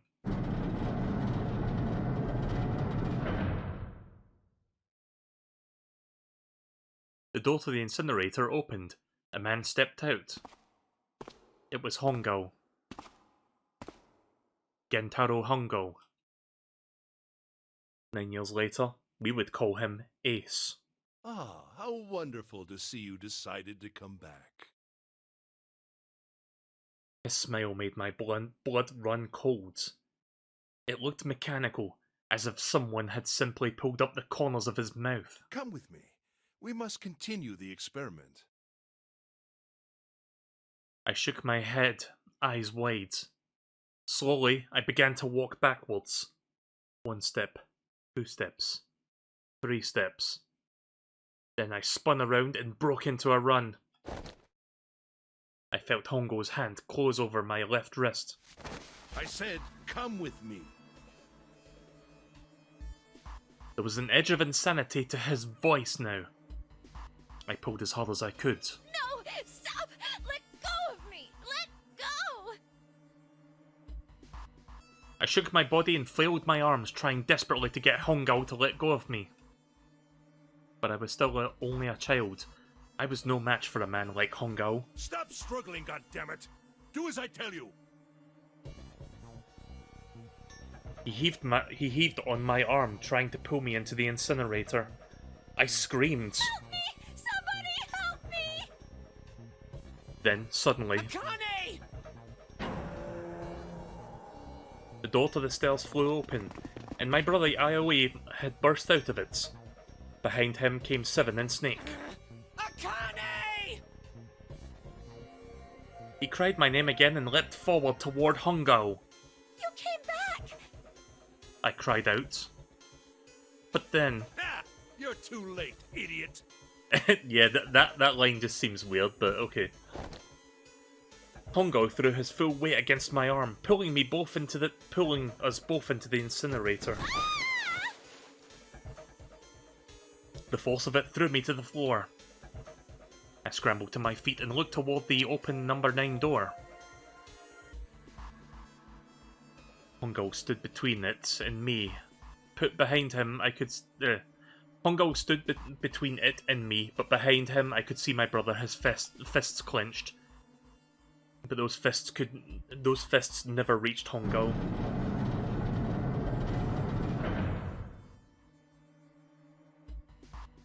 With the cold, hardless screech of metal on metal, the door had slammed shut. Hongo glanced at me mechanically, his face registering that there was an object there, but not anything he would consider a human being. And then he turned away and walked to the red and sat next to the door. He reached into his pocket and removed 2 bracelets. He waved them both over to the scanner panel. 2 Askers appeared on the reds. He checked the screen and then tossed the bracelets carelessly onto the floor. What was he doing? What was the point? He made no effort to explain himself, of course. He said nothing at all and walked past me as though I were nothing more than a rock by the roadside. A few moments later,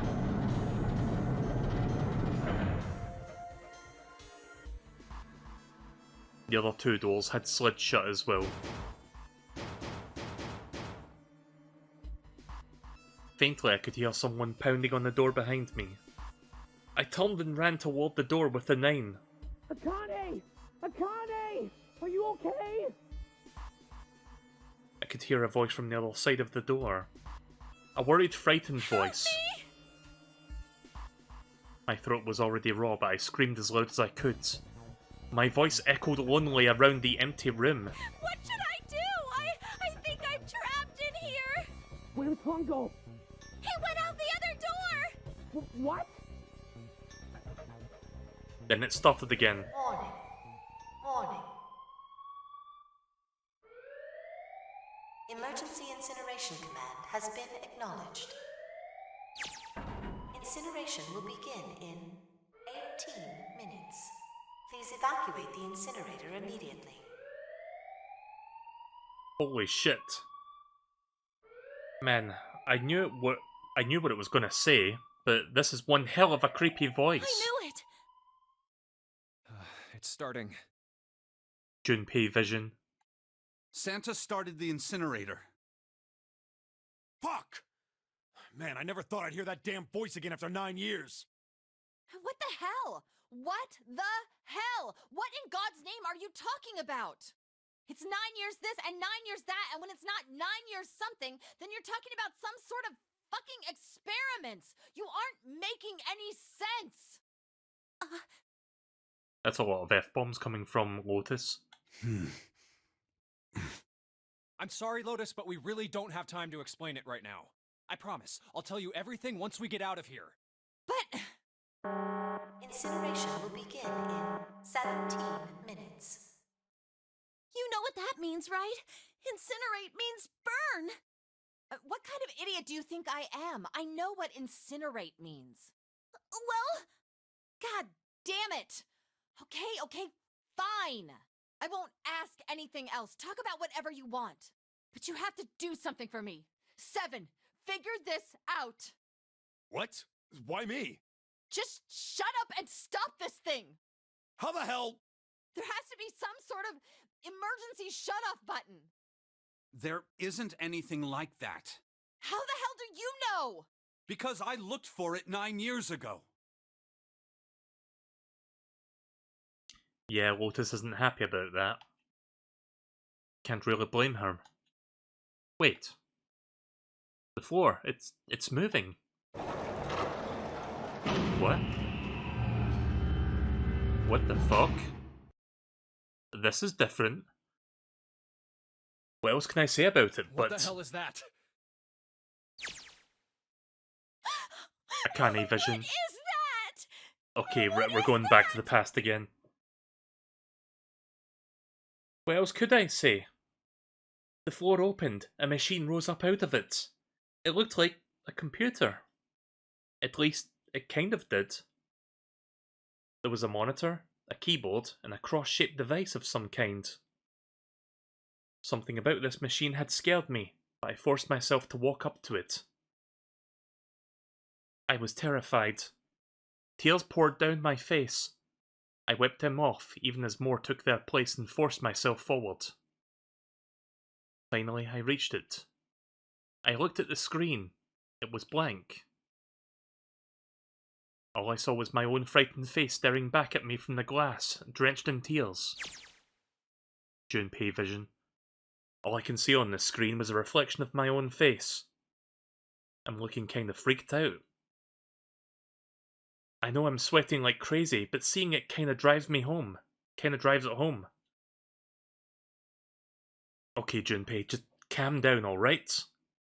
Everything's gonna be okay. Yeah. Man, I wish this thing would just shut up. Incineration will begin in 15 minutes. Alright, back to this thing. If it's only showing up now, it's got to be important. But what the hell am I supposed to do with it? Hey, move! Yeah, we're all tense, lady, but that doesn't mean you have to shove people around. It's turned on. There's nothing on the screen, though. Oh, this is bad. This is really bad. If there's nothing on here, how are we supposed to do anything with it? No, I had a feeling that we were jumping back and forth between the two, the two nonary games. This is bad, really. Okay. I'm sure I'll just push some I'm sure I'll push some buttons. I'm sure that'll. Oh no. Well, at least it's on now. What's that on screen, though? What is this? What's up? It looks like some sort of puzzle. It looks like fucking... What's that board game called? I forgot the name of it. It's the one with, like, a bunch of letters on a little thing that you put on a board.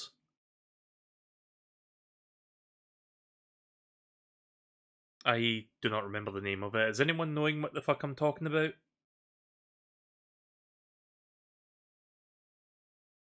Yeah, Scrabble, that's it. You know what's funny? I was actually thinking of the word Scrabble, and I was thinking, wait a minute, no, it's not Scrabble, but no, it actually is, right.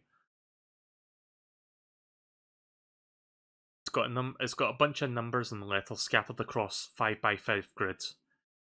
The numbers range from 1 to 8. Do you think that if we solve this puzzle, the incinerator will stop? Yeah. Well, we can hope, right? Alright, puzzle. How do you work? Yeah, man, that goddamn voice again. Incineration will begin in 13 minutes. Shit, 13 minutes. Can we really do this? I mean, as long as I can... I don't know. I mean, there was a puzzle that took me over 40 minutes and I couldn't even figure that out, so...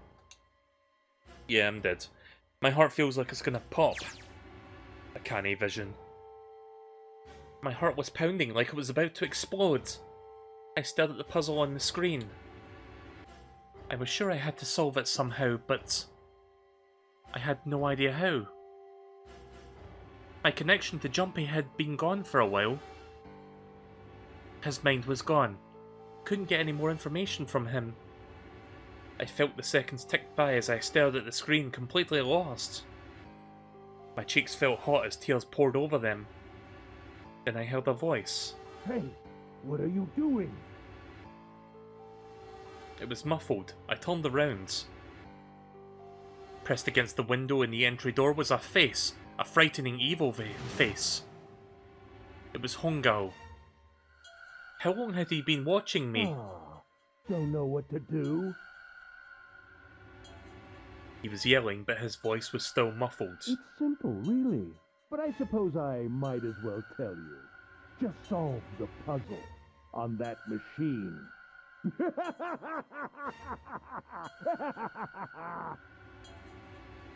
His laughter was muffled by the door, but it still tore at my heart like the claws of a vicious monster. I bit my lip and glared at Hongo, struggling to hold back hot tears. Terrible person! I hate you! Oh my! How could you call a gentleman such as myself a terrible person? That's not very nice. I'm quite fair. I don't use tricks or play dirty. You see? I've even left you a way out. A way out? Didn't you hear me? All you have to do is solve that puzzle. Do that, and you can stop the incinerator. What's the point of stopping it? You'll only capture me and make me do this all again. I'm not going to listen to you. If you're just going to throw me back in here, I might as well just die now. My goodness, haven't you listened to anything I've said? I told you, I'm a fair man. Professor Layton becomes a serial killer. I do want to stream the Professor Layton trilogy, like the OG trilogy, at some point next year. I don't know when, but that's something that I've kind of wanted to do for a while now, so those would be fun to play on stream. If you solve the puzzle, the verification function of the red will in turn activate. If this experiment is to deliver valid results, there must be a chance of success. If you succeed, you will escape. The verification function of the red? Then I remembered. Before Hongo left the room, he had scanned 2 bracelets into the red. Oh. Ah, so you do remember. Right now there are 2 numbers in the red. The first is 1, and the second is 3. Say, Akane, what's your number? I looked down at my left hand. The face on my bracelet had shown a 5. 1 plus 3 plus 5 equals 9. I ran to the door with the 9 on it. I grabbed the red and put my hand against the scanner panel.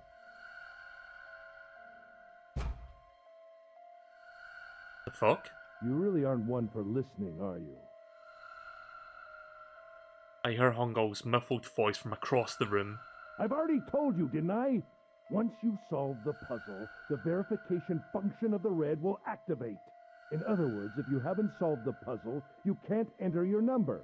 What kind of fool are you? Why are you doing this? You could never understand. You don't know what it's like to spend every day surrounded by monkeys. Now start the experiment. Solve the puzzle. What a fucking asshole. I can't! I don't know how! Of course you don't. Isn't that the point? You understand, don't you? Access the morphogenetic field and find the solution. I can't! Then you'll die. You'll burn alive. It's gonna be quite hot in there in a few minutes. Wow. I imagine it will be very painful.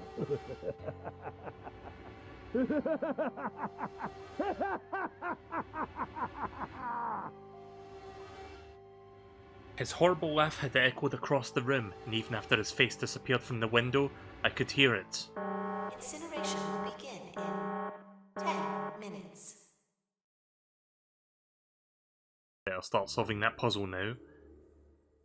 I was crying, great gulping sobs broken by hiccups that shook my body. I was terrified. I could feel my fear pressing down on me like a tremendous weight. Somehow, I forced my shaking legs to carry me back to the device. I stared at the monitor. I can't. I just can't. There's no way. I can't figure this out. What was I going to do? I didn't know. I didn't know. I didn't even know where to start.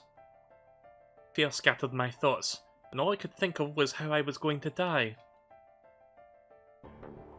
My palms were sweating, and my blood was boiling in my veins.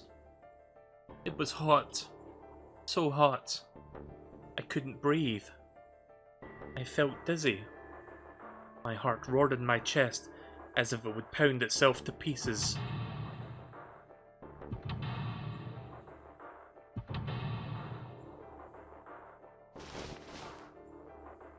reached into my pockets. I wrapped my hand around the one thing that I came back to get. The doll Jumpy had given to me. At least I had that. I held it tight. I held it tight with both hands and prayed. Help me! Jumpy! Help me! Help me! Help me! Jumpy! Jumpy! Jumpy! Please! Help me! Jumpy!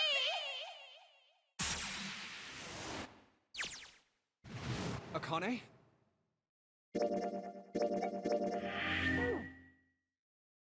Junpei vision. Akane? Who the hell is Akane? Shut up! Just shut the hell up! Seven and Lotus don't understand.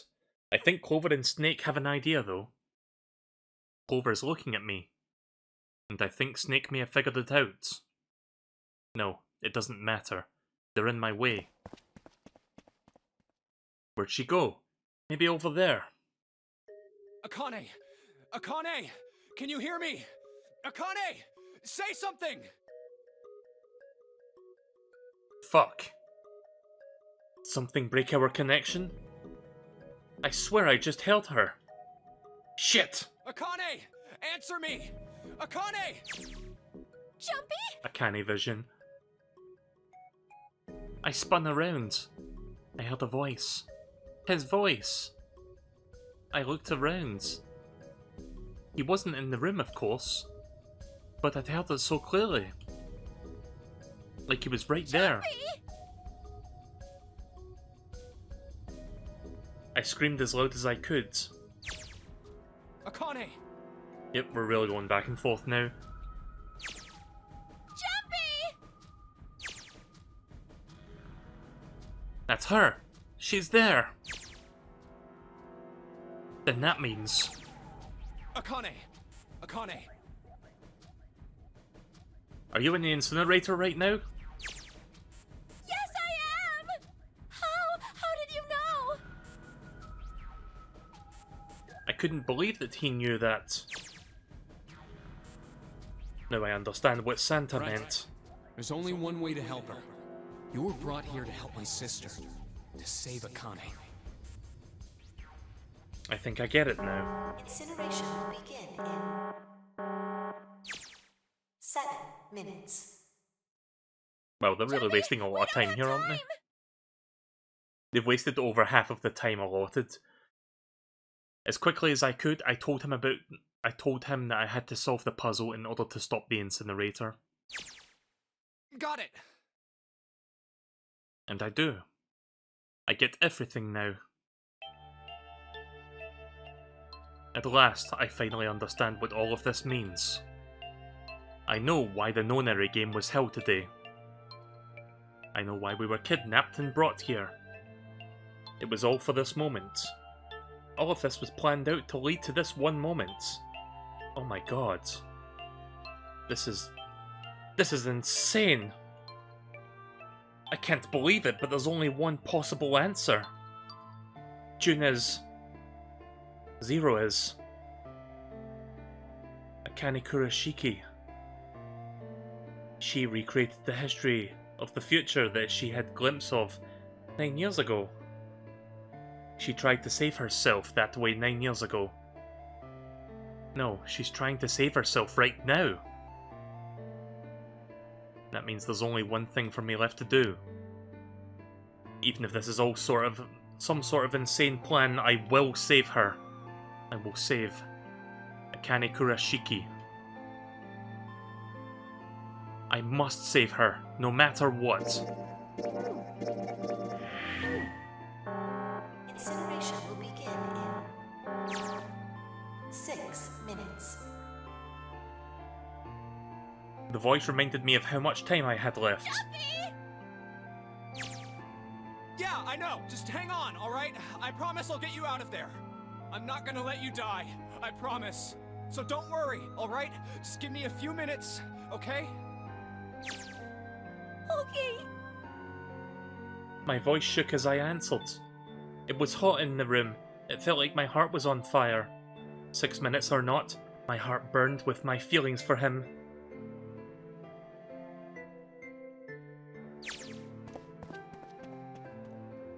Alright, time to get to work, Junpei. Is Snake talking to them about something? Whatever. It doesn't matter. Get out of my way! Hey, what are you... Just trust me, okay?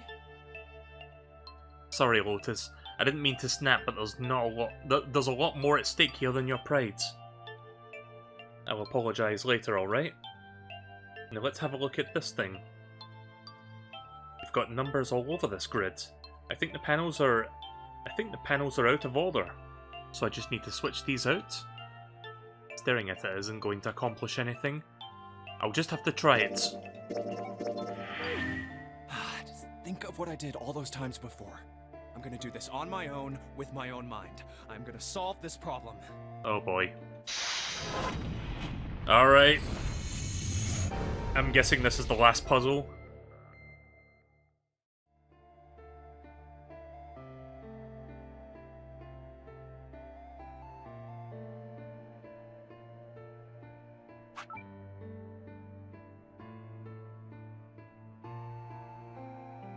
Oh boy.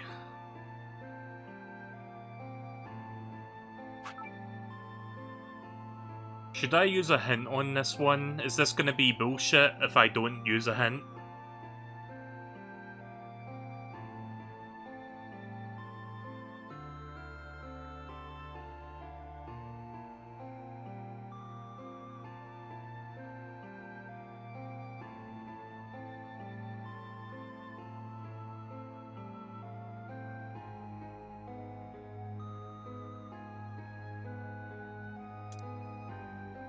Oh.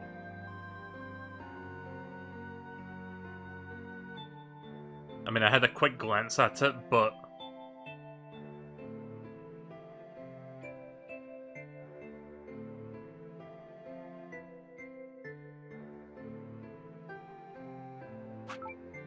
Oops.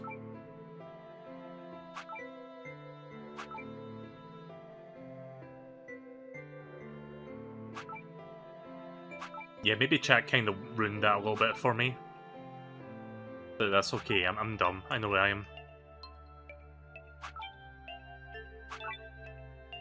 Oh.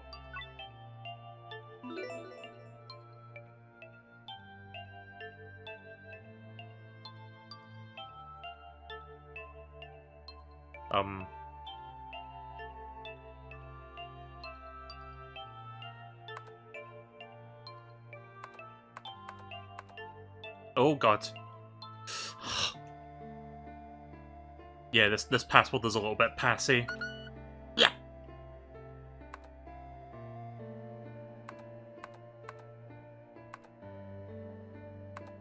Yeah. I'm sorry.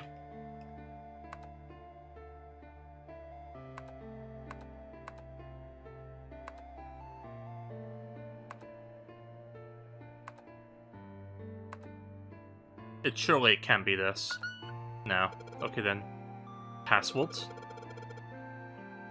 I'm inputting a password now then? Are there any other hints? What the hell am I supposed to put on here?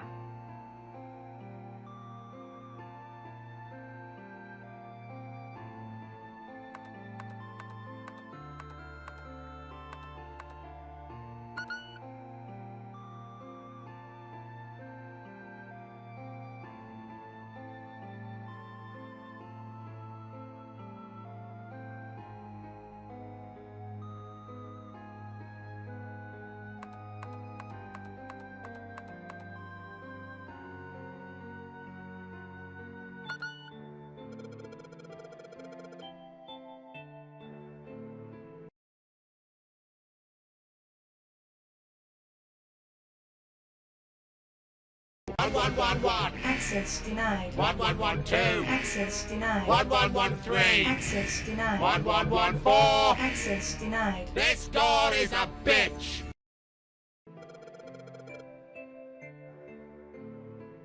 Maybe the hint was in that one? Wait, what did that say? Sorry, I didn't catch the first text there. Fuck. That's what I get for making a joke. Just... Just tell me something else, please.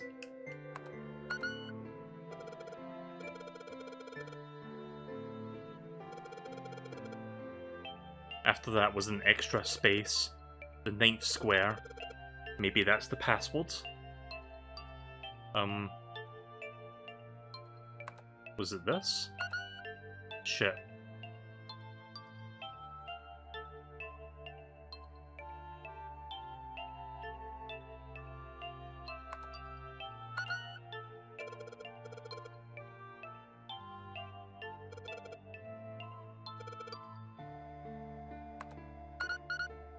That was gonna be my next guess. God fucking damn it.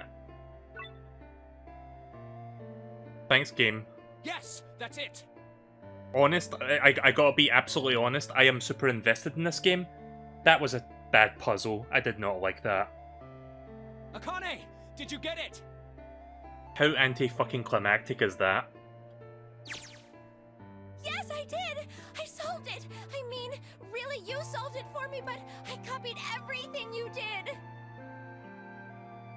Now I just have to press enter! Then do it then. Then what the hell are you waiting for? Push it! Okay, I will! I hit the enter key.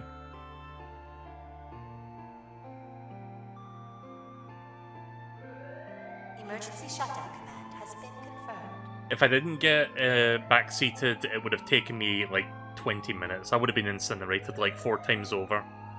Incineration system has been disabled. What the hell is that plus symbol for?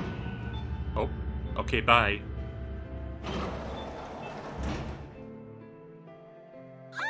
Jumpy! I feel like probably the DS version of that puzzle made more sense, honestly. It worked! It worked! The incinerator shut down! It worked! Can anyone get me that particular puzzle for the DS, like a video of that, so that I can see what it looks like? Because I can turn the video upside down and I can see what it's supposed to look like. Tears rolled down my face as I cried out to him, but they were a very different sort of tears. A wonderful feeling of accomplishment and relief flooded my body. At the same time, what strength I had left had disappeared and I collapsed to the floor. For a while I just lay there, laughing and crying, and believing and enjoyed being alive. Every time I thought about him, I thought my heart would burst. Whew. I can't quite believe that I did that, but I'm so glad. So glad. You sent it? Right, I'll download that after we're done with this. We'll have a look at that after we finish the game.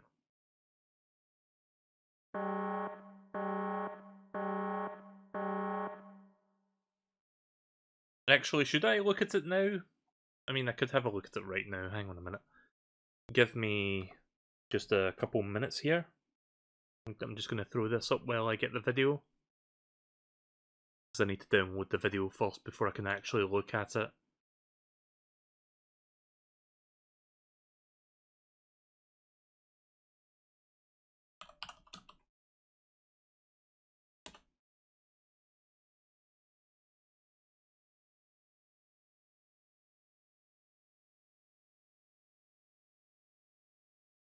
Right, I'm going to download it right now, so bear with me while I get that set up.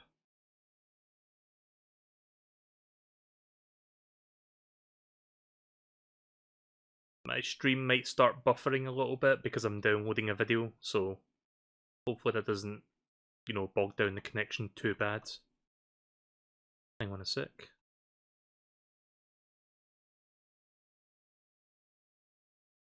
Just prepping.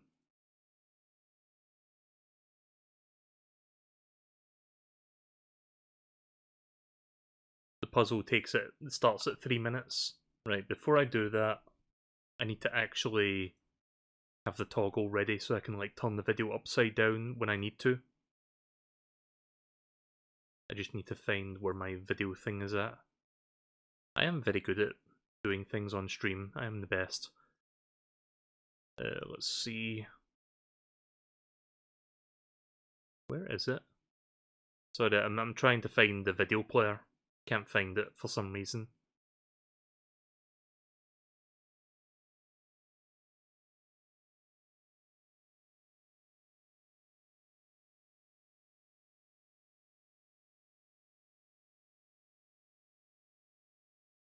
Right, I'm just gonna throw this back up for a minute while I try to find this.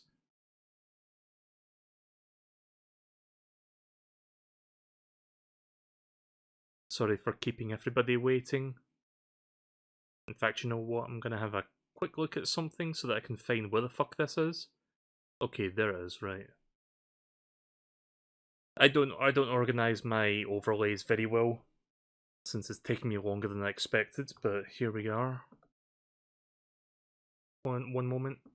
Right, there's the video. If I do... Right.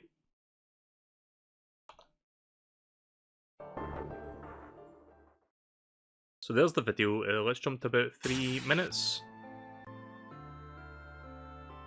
Okay, yeah, this is definitely... Wait a minute. You guys can't see that. What the fuck? Oh. Hang on. Sorry. Right, there you go. Yeah, this... Shush, I did it.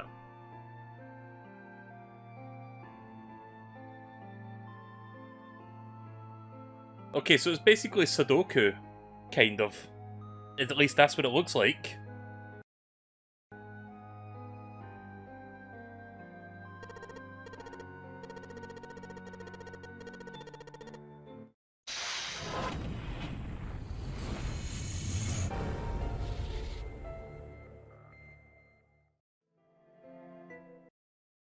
Oh, I see, right. So it's at this point. 1 second, transform.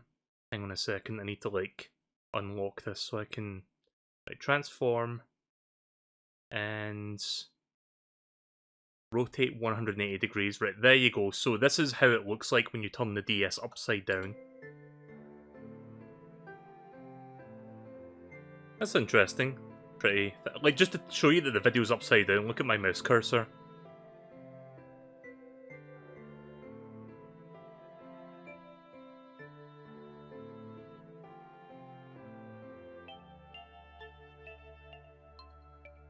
Is anything happening? Okay, there you go. Sorry, it was taking them a while to actually make their first, like, move.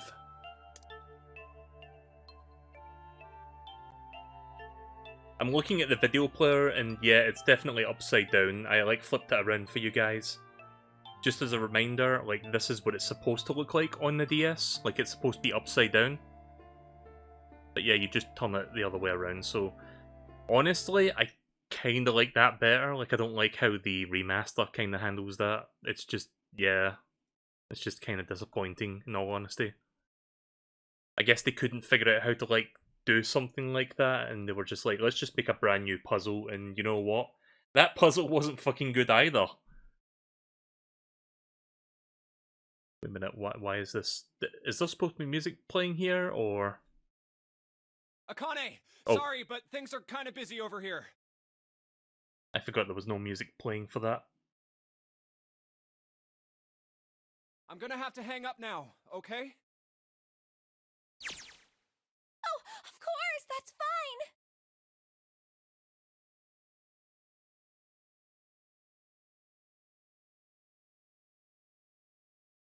I wiped the tears from my eyes and nodded vigorously, even though I knew I couldn't. Even though I knew he couldn't see me. Quick question: how much more of this game is left? Like an hour, 2 hours, 10 hours?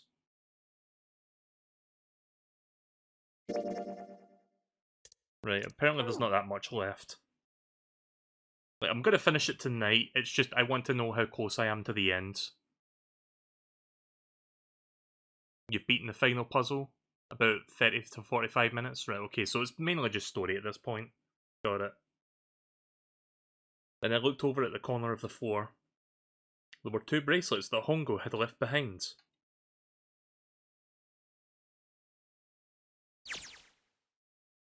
Now. Well, Seven and Lotus don't look particularly happy with me. Not a very nice look to give to someone who just saved your lives, guys. Junpei, are you... Okay? Ah, shut it. Right, okay, so maybe they have a reason to be pissed off. So what if I haven't pressed the enter key yet? Alright, nothing holding me back now. Here goes. Wait. Incineration will begin in 90 seconds. Oh, fuck. It doesn't sound like it's stopping. What the shit? Why isn't it stopping?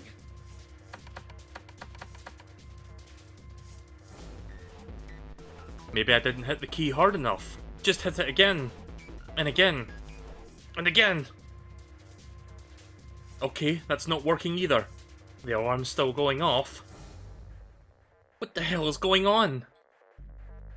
I've got all the right numbers in the right boxes. It's perfect. Button mash. So why the fuck isn't this thing stopping? Incineration will begin in 60 seconds. Wait, of course. That's what the numbers that showed up after the puzzle means. 2 plus 4 plus 5 plus 7 plus 8. Snake, Clover, me, 7 and Lotus. Then... door 9. No, that's it. The number on the door isn't a 9. It's not even a number. It is hidden, but an exit can be found. Seek a way out. Seek a door that... Holy shit. Of course. Then we just have to put the right number into the red and... Incineration will begin in 30 seconds. Run, guys! Get to the door! Run! That was a translation error?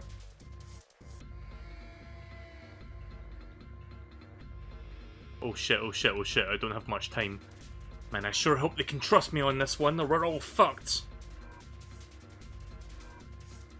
Alright, no time to explain, just go! Quick! Verify your numbers on the red! Verify? Who? What combination? All of us! We all need to verify! Why? You really think this is a good time to ask questions? Just do it!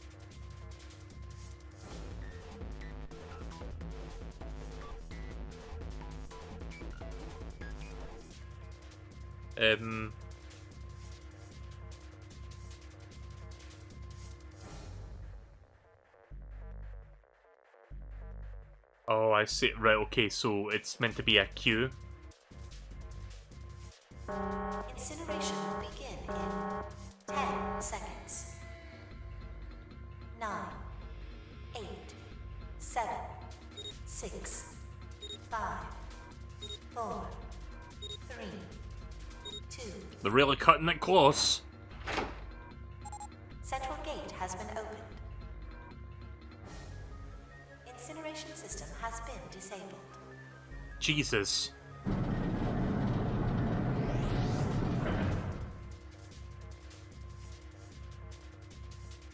Oh, thank fucking Christ. Junpei's starting to sound like me now. He's starting to sound like the way I speak, where I just say fucking every other word. No, no time to be happy. Time to go! Hurry! We've only got 9 seconds before the door closes. Go, go, go! Come on, guys, move it! Come on, step it up! Okay, they're all through. Move it, Junpei! Just in time.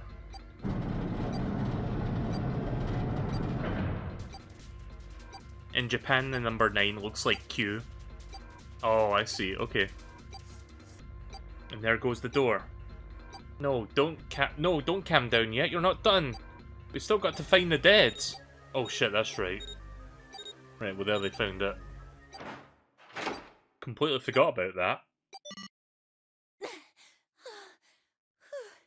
Sounds like, not looks like, yeah. Whatever.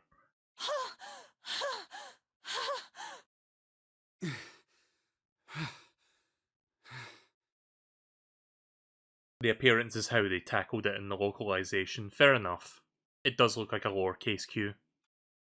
Shit. Looks like we made it, huh?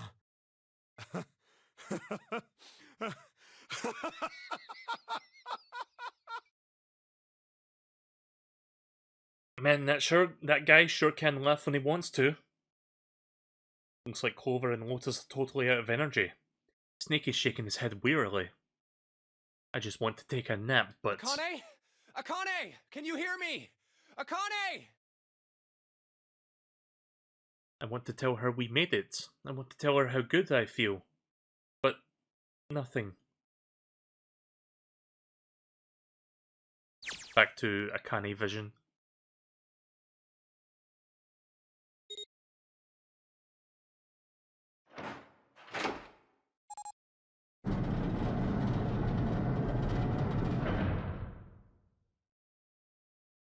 The door opened. Standing in front of it was my brother. Akane! Oi! I cried his name even though my voice was almost gone from screaming and leapt into his arms. Oh, oi! We saved her. Akane! We changed the past. For a better future. I buried my face into his chest and cried again. I cried and cried and cried.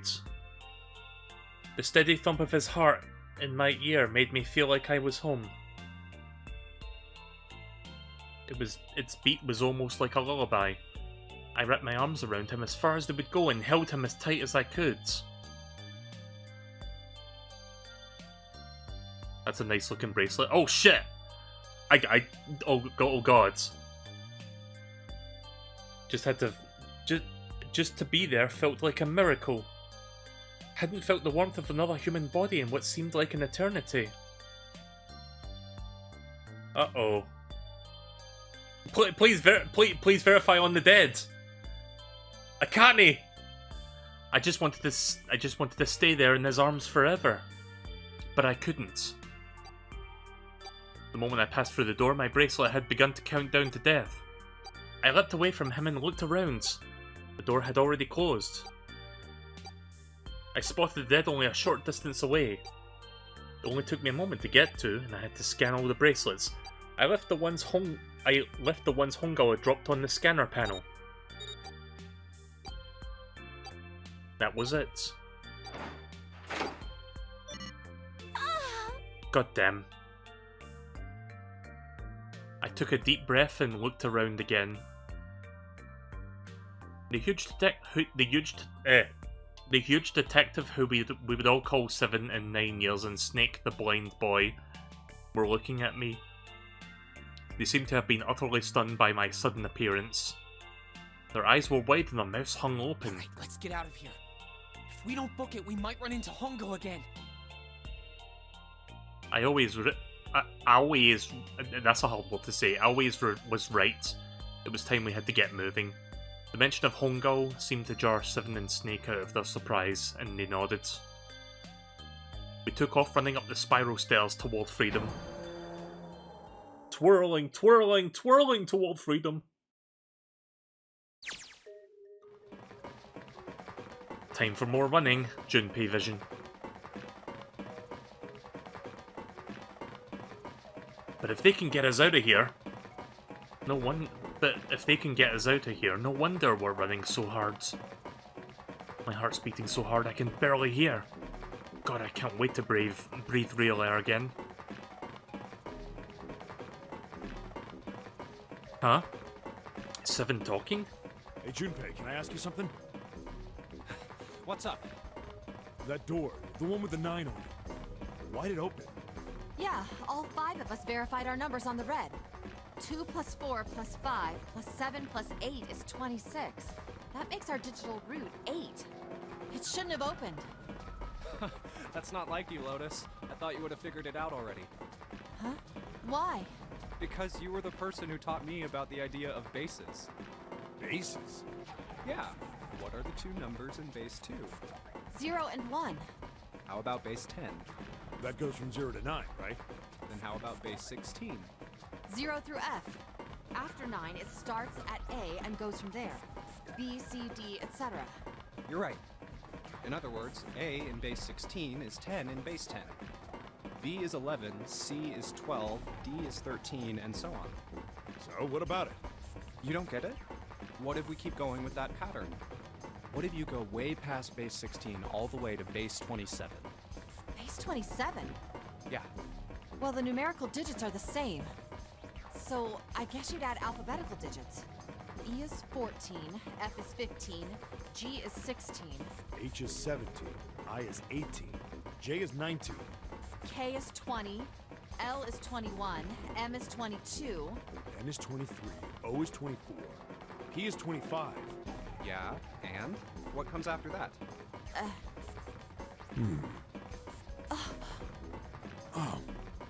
Q. 26! And what does that mean? That wasn't a 9 on the door. It was a Q! A fucking lowercase q! Yep, that's pretty much it.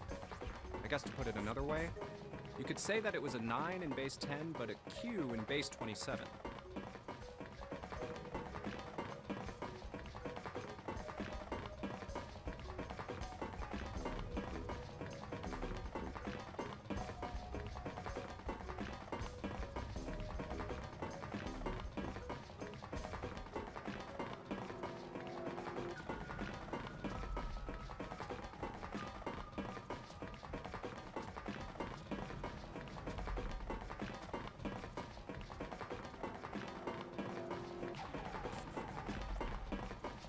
I've kind of, like, I don't know anymore. I feel like we're running along the back of a giant coiled dragon, finally. Does anyone care if I read it or not? Like, you would rather listen to these guys speak.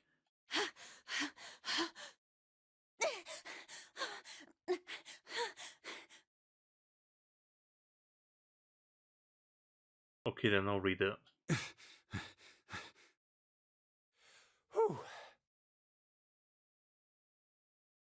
Jesus, I can barely breathe.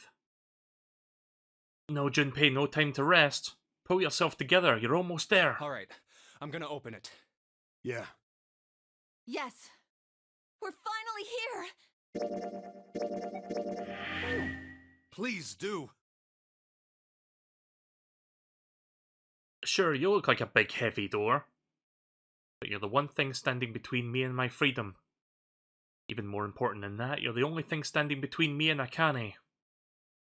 You're gonna open and you're gonna open now.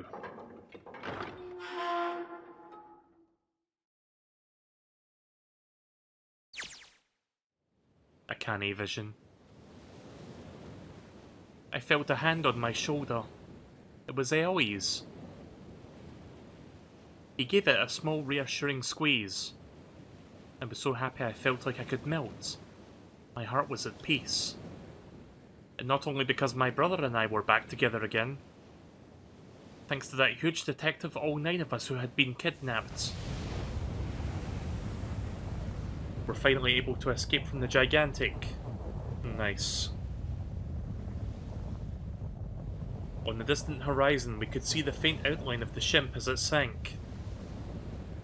It gave a thunderous roar as it finally slipped beneath the waves. Its last cry echoed across the ocean, and then it was gone. It's over. Aoi whispered. Yeah. It was over. It was finally over. Or was it? Was it really? No, that was wrong. This wasn't it at all. I was sure of it. This wasn't the end. It was only the beginning. This was only a prologue to what would happen in 9 years.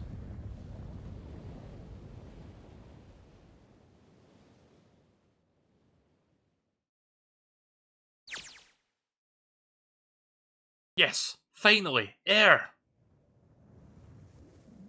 Gah! Damn, that sun is bright. I can barely see anything. Huh. I got to admit, this doesn't look quite... Wait. No way. You gotta be shitting me! What? It can't be. This is... What? What are they looking at? What the... What the fuck? No fucking way! What?! This is the building in the Nevada desert. That was Building Q?! the mock experiment building. Oh my god. This whole time we were in Building Q. Wow.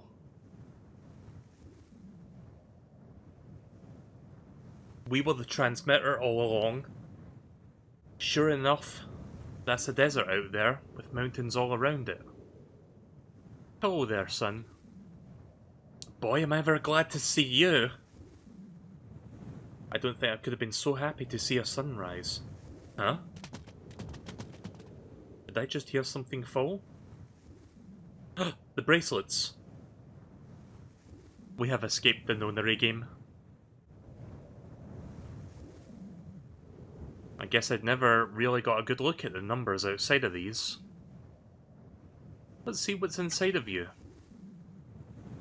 Just a little electronic chip, just like an ATM card's.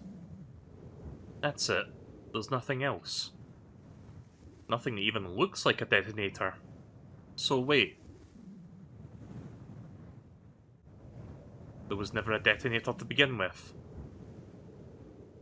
Wait a minute. I am still wondering about some things. I'm guessing they're going to be explained shortly. I have several questions. Figures. Akane.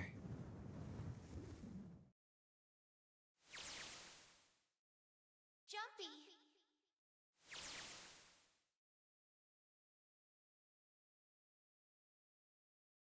Huh. Guess I must be pretty crazy about that girl to think if I'm hearing her voice in the wind.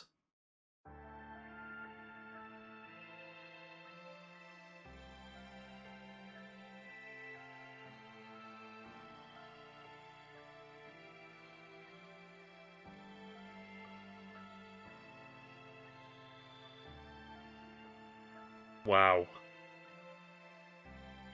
What a fucking roller coaster that was.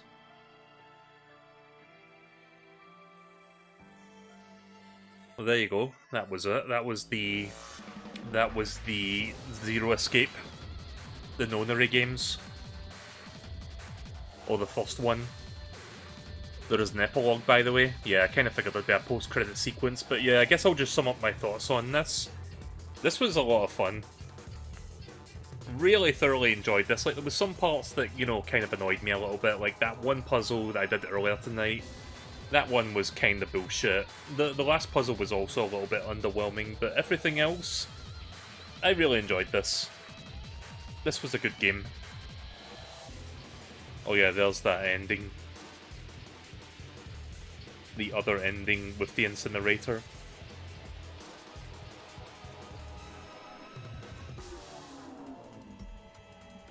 There's that dude, I forgot his name.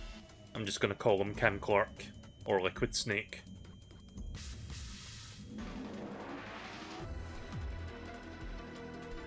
Oh. Well, that's a picture, I guess.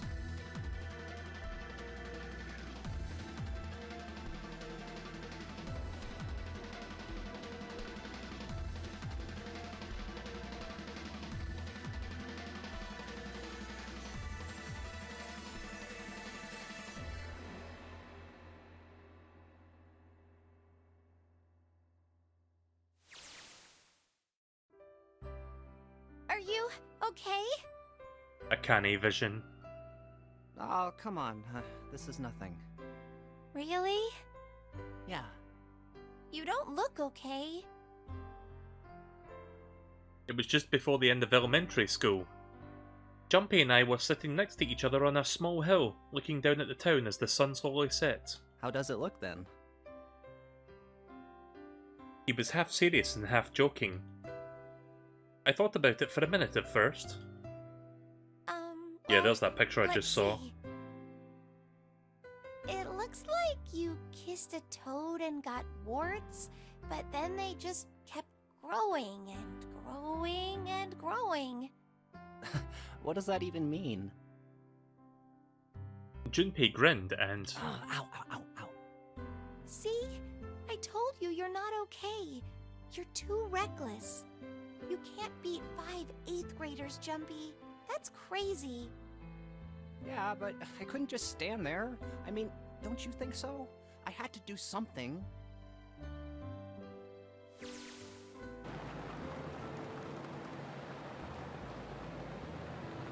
Junpei vision. Look at the Nevada desert go past. For an SUV, this thing is a pretty smooth ride. Sure was nice of someone to leave it for us. Sure was nice of someone to leave it for us outside the building. Keys in the ignition and the gas in the tank. Almost like it was a present, you know? Anyway, we jumped in to see how we jumped in and now we're screaming across the desert. Lotus over there is in the passenger seat. Snake 7 and I are all squeezed in the back seat here. I still can't believe we let her drive. This is so fun! This is so awesome! Driving is so great when there's nothing around, and there's no speed limit. Hey, Clover, watch those bumps, alright? This car jumps even a little, and I think I'm gonna get crushed to death. Hey, shut it. I can't help if I'm big, alright? Suck it up. Why don't you drive, 7? I'm a cop. I ain't gonna break the law. He doesn't have an international license. Yeah, but you could have sat in the passenger seat. Oh, hell no. There's no way I'm giving this seat up. And Clover, there's no need to slow down. The car Santa and June are in should be somewhere down this road ahead of us. Yeah, I saw some fresh tire tracks going out. There's no doubt about it. Then we've got to hurry if we want to catch them, don't we? Sure thing. Oh shit! God damn it, she doesn't have to drive so fast. Man, I didn't think a car like this would even go this fast. For sure throwing up a lot of dust. Akane vision. It was a couple hours after we'd run into the junior high students. They'd been hiding in the bushes in the back of the hills, drenching a kitten in gasoline. What the fuck? The moment we saw what they were doing, Junpei ran up to them, furious. Hey! What the hell are you doing? Then he jumped on them. He quickly scooped up the kitten and tossed it to me. I caught it and ran for the police station as fast as I could. Help me! Officer, please! You have to come with me! The policeman and I headed back to the hill. All we found was Junpei sprawled on the ground with a face covered in big swelling lumps. You couldn't run away after you threw the kitty to me? I asked him. He stuck his tongue out through the hole in his mouth where the tooth had fallen out. Yeah, I guess I could've... Then why didn't you? I didn't want to. I wanted to beat him up. Beat him up real good. Because of what they were doing to the kitty. Yeah, that too, but... I think they were the ones behind those murders our first semester, remember? Oh yeah, I forgot about that plot point. Oh, you mean the bunnies. Shit, I totally forgot about that. Yeah, the bunnies. He plucked some grass from the ground and tossed it into the winds. They asked me what elementary school I was from, so I told them. And then they said they'd do the same thing to you that they did to the rabbits. I couldn't forgive them for that, so I... Makes sense why he got so angry. Hey, there's still some stuff I don't get. Of course, they probably don't know any more than I do. Like Ace. Well, I guess I should say Gitaro Hongo. Why did he create the Nonary project? Anybody? Any ideas? Why don't you ask him yourself? Well, yeah, I guess I could. He's still in the trunk, I assume? Right, okay then. Yeah, he is. Still tied up, I'm assuming his mouth taped shut. Yeah, because you'd be hearing his, like, voice if it wasn't. His eyes just look empty. No emotion. He looks like he has just given up. I wonder if he even cares what happens to him anymore. Were you listening to us? Yeah, go ahead and try to pretend you weren't, you old bastard. Let's get that tape off your mouth. Come on, I know you were. Answer me. You could at least look at me when you talk, man. I only wanted to see the faces. Human faces. I thought if I could gain the ability to access the morphic field set, then perhaps I could see faces. That was his entire motivation for all of this.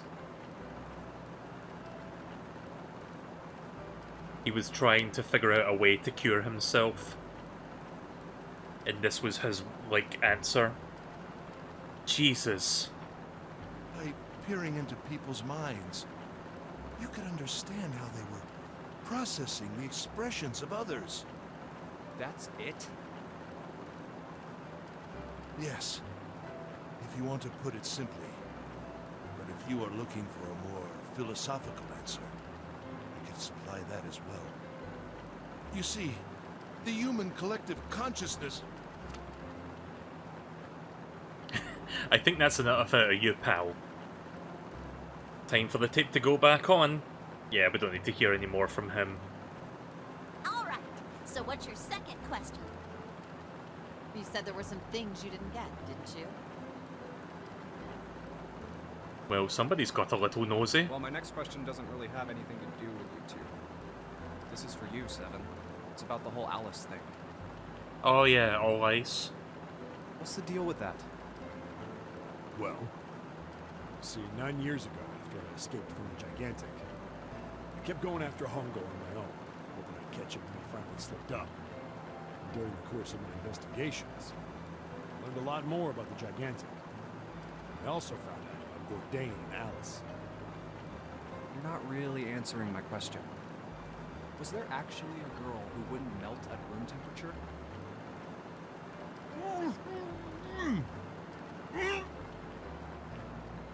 Sounds like Hongo has something to say. Alright, fine. I'll let you talk, but you got to behave. What? Alice doesn't exist. 9 years ago, I found Alice's coffin behind the library on the bottom deck. There was nothing in it but the root of a peculiar plant. My research determined that it was a member of the genus Mandragora, of the family Solanaceae. I was able to extract a particular alkaloid from it. I used that extract to create Soparu. Its creation was a tremendous boon to my firm, and we grew rapidly. Shit, this is gonna go on forever. Tape's going back on, Hongo. The rest of my questions can wait a bit. For now, I think I'll just enjoy the ride. Akane vision. Here, this is for you. What's this? This is a for you doll. His name is Junpei. Jumpy pulled something out of his pocket and shoved out his arm toward me. In his hand was a doll made out of yarn, small enough to fit in his palm.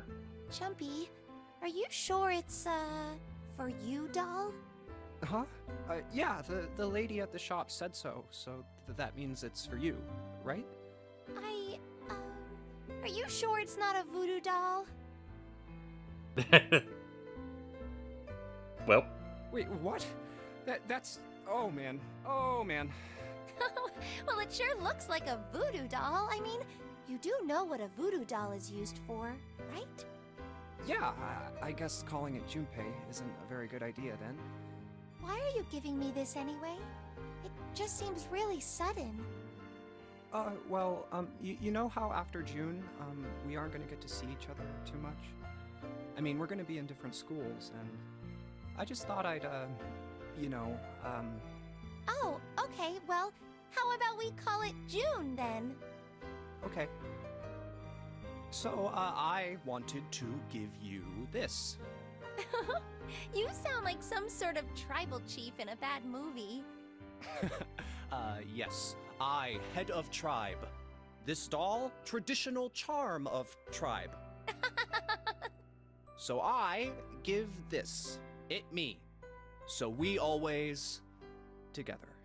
Oh, Jumpy. If something bad, then hold and pray. I go wherever you are.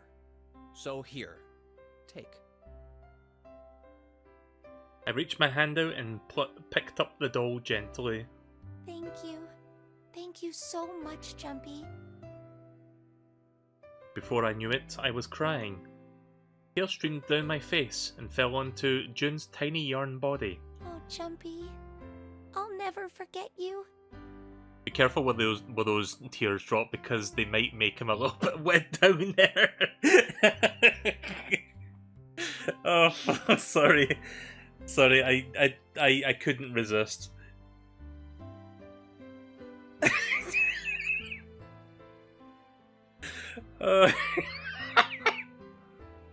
Okay. Oh, fuck. I had to. I was like, the pieces were there. I had to fucking say it. I promise. Jumpy looked straight into my eyes and just said 5 words. I'll never forget you either. Wait. That's 6 words. I will never forget you either. 6 words. Turn 6 upside down, it's oh my god! The sky was a beautiful crimson red as it melted down toward the horizon. The last golden rays of sunlight had stretched out across the city and painted themselves across the hills. We sat, bathed in the warm light of the evening.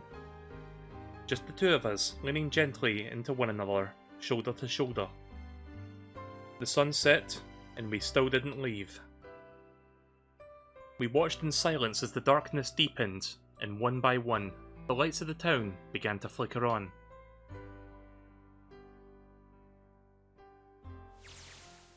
Junpei vision.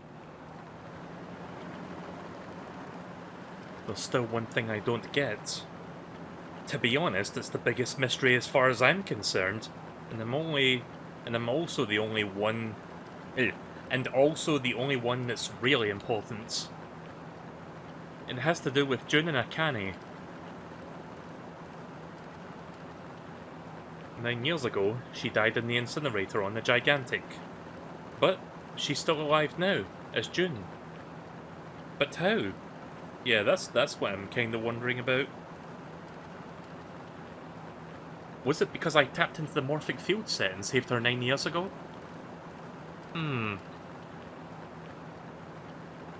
Alright, let's make some kind of insane... Alright, let's say that makes some kind of insane sense. If I did that, then... how do I make sense of what 7 remembers? Snake makes sense, he's blind. He couldn't have seen her body anyway. But 7... he said he was sure he saw it. Does that mean there was some kind of historical discrepancy? Or, wait. Maybe that's not it at all. There's one other logical explanation. Was what you told me the truth, 7? You look satisfied. No. No way. He couldn't. Hey, look! Over there! There's somebody next to the road. Huh? What? Hmm?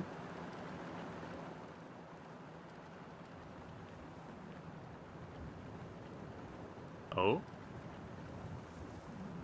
Oh, shit! What? Alice?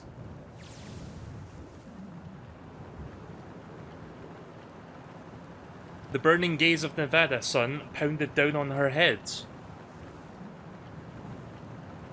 The desert around her rippled with heat.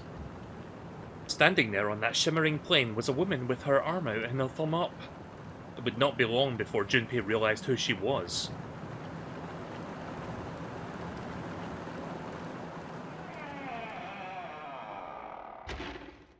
And what the fuck? Oh, okay then.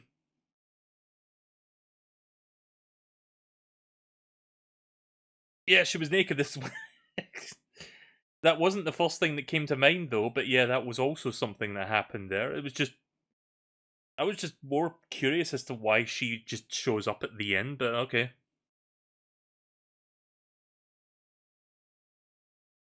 I just got a Steam achievement. It's called Don't Forget Your Towel.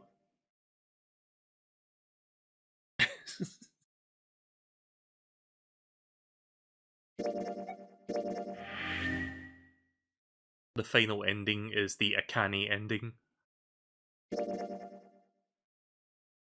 Right, well there you go then. That's everything. That's everything in the game.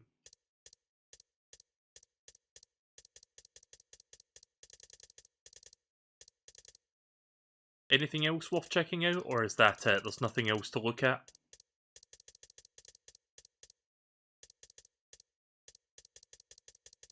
That was a long stretch to the end there, but I feel satisfied. God, that took like 4 hours in of itself, that one path, even though it was like a relatively short path. I'm pretty sure I've done everything, it seems like. I don't think there's anything left to do. God, that fucking axe ending though.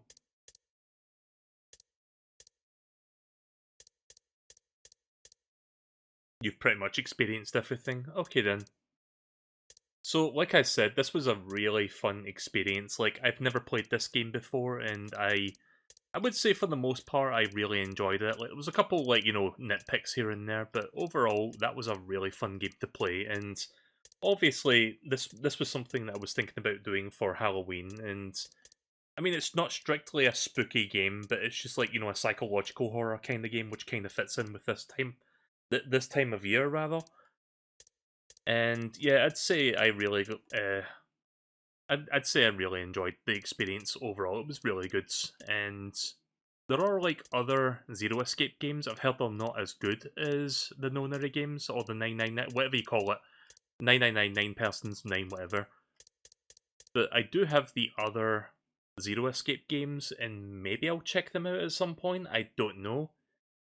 I mean, someone earlier mentioned that the puzzles in VLR, which is the sequel, is not as good, and they can be a bit bullshit at times, so if I ever do play that, then maybe I'll have to, like, just, you know, use a walkthrough if I end up getting stuck and not just be, like, not be stubborn about it like I was tonight with that one puzzle.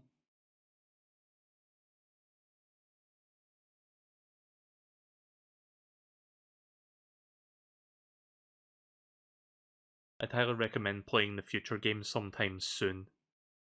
Right, well, I don't know if I'm going to do those this year. Maybe I'll wait until, like, early next year to start that, because I've got, like, we're getting into the point now where, like, some big games are coming out for the rest of the year, and I've also got some plans in between. So I don't know if I'll do the next one anytime soon, but let me tell you something, this experience is not going to leave my mind anytime soon, so maybe I'll wait until, like, early next year to, like, do another one. Like, which game should I do next? Should I do VLR, or should I just go straight to the third one? Because I do have all 3 games. The third one is called, let's see. The third game is called Zero Time Dilemma. I don't know if that's any good or not. You should do VLR, but that's fine then. I'll consider doing VLR at some point. The whole game, by the way, took me... Let me take a screenshot of this real quick. The entire game, at least the first game, from start to finish, took me a total of... Here it is.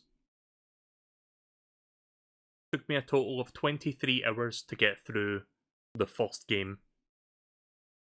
So, yeah, quite a lengthy, like, visual novel, but a very, like, satisfying one at that.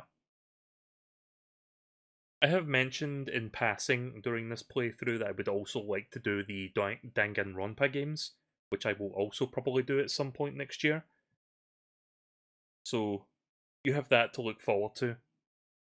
2 plus 3 plus 2 equals 7? Yeah, I guess that's right. Yeah, I would say 7 is the best character easily. I'm glad that he wasn't, you know, like an asshole or a traitor or anything. No, he was like on the up and up. He's the funniest character, and he's the character that's got the most dignity out of everybody.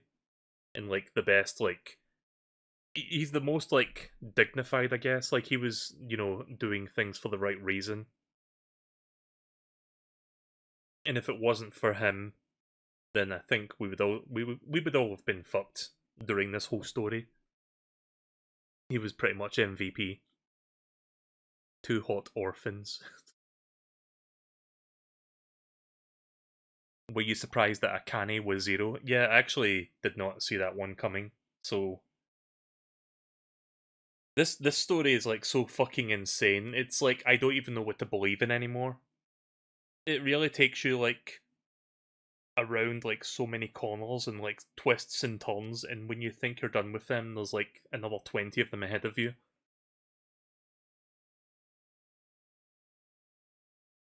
I don't know if there's anything else worth saying left. I guess not.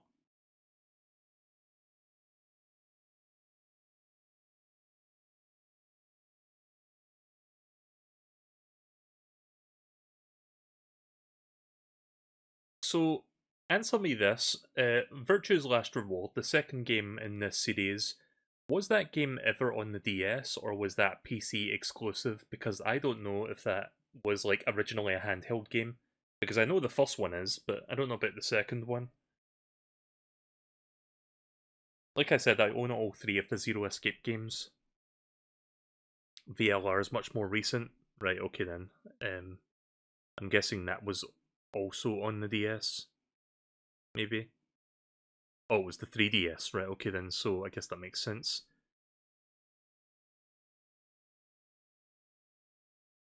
Don't tell me who this is or what their name is or anything, but I'm just going to show you something.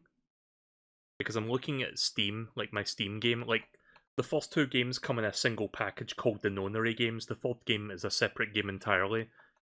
The the the art border for the Nonary games is this.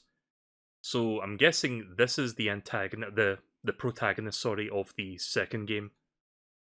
So yeah, that pretty much just tells me that.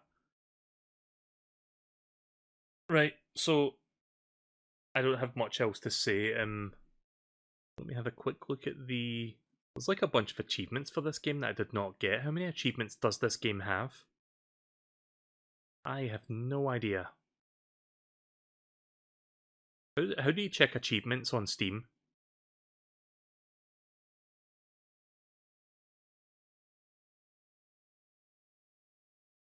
Oh wait, here it is.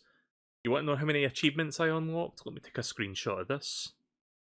I unlocked, during my entire playthrough, I mean technically there's still the second game, but I probably missed a few achievements from the first game. But yeah, there are 8 out of 38 achievements, and I guess those 8 are just for the first game. So maybe the other 30 are for the second? I don't know how it's split, honestly. I'm not going to look into the specific achievements because that will probably spoil the second game story for me, or like bits of it. So I'm not going to look into the specifics there, but yeah.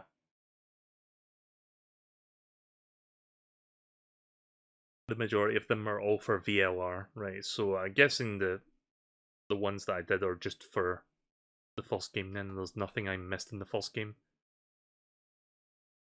Right, okay then. I think I am going to end this, but before I do, I am going to grab something and put it up on the screen because why not?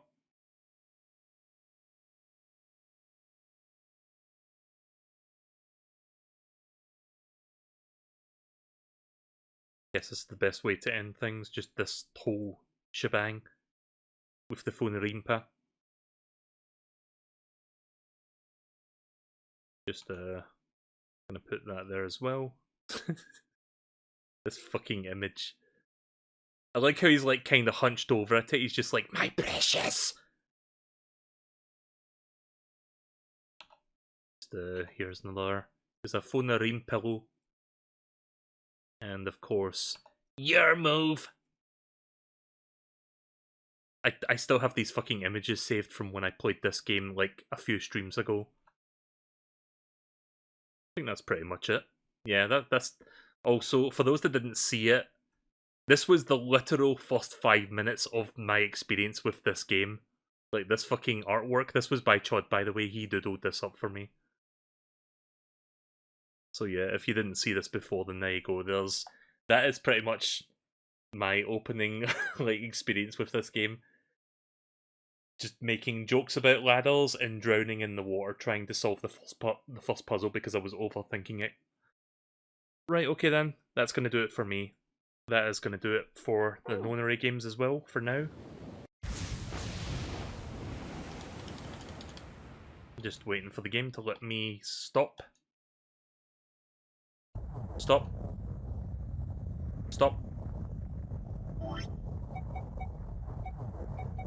Yeah, quite literally stop.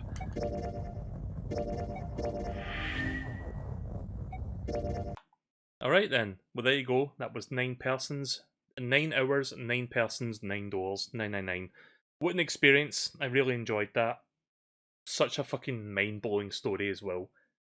Eventually I will come back to this, I will do VLR. Don't know when, probably like wait until early next year to do that or something. I think I'm going to take a break from like doing a visual novel on stream. But yeah, I am interested in doing some more Zero Escape, even if they're possibly not as good as this one. I think they would be stream worthy. I mean, if I enjoyed this one a lot, then I'd probably enjoy those as well. So yeah, thanks for watching, thanks for sticking around this late. I've been streaming for 8 hours. I am going to wrap things up now. So yeah, again, thanks for watching.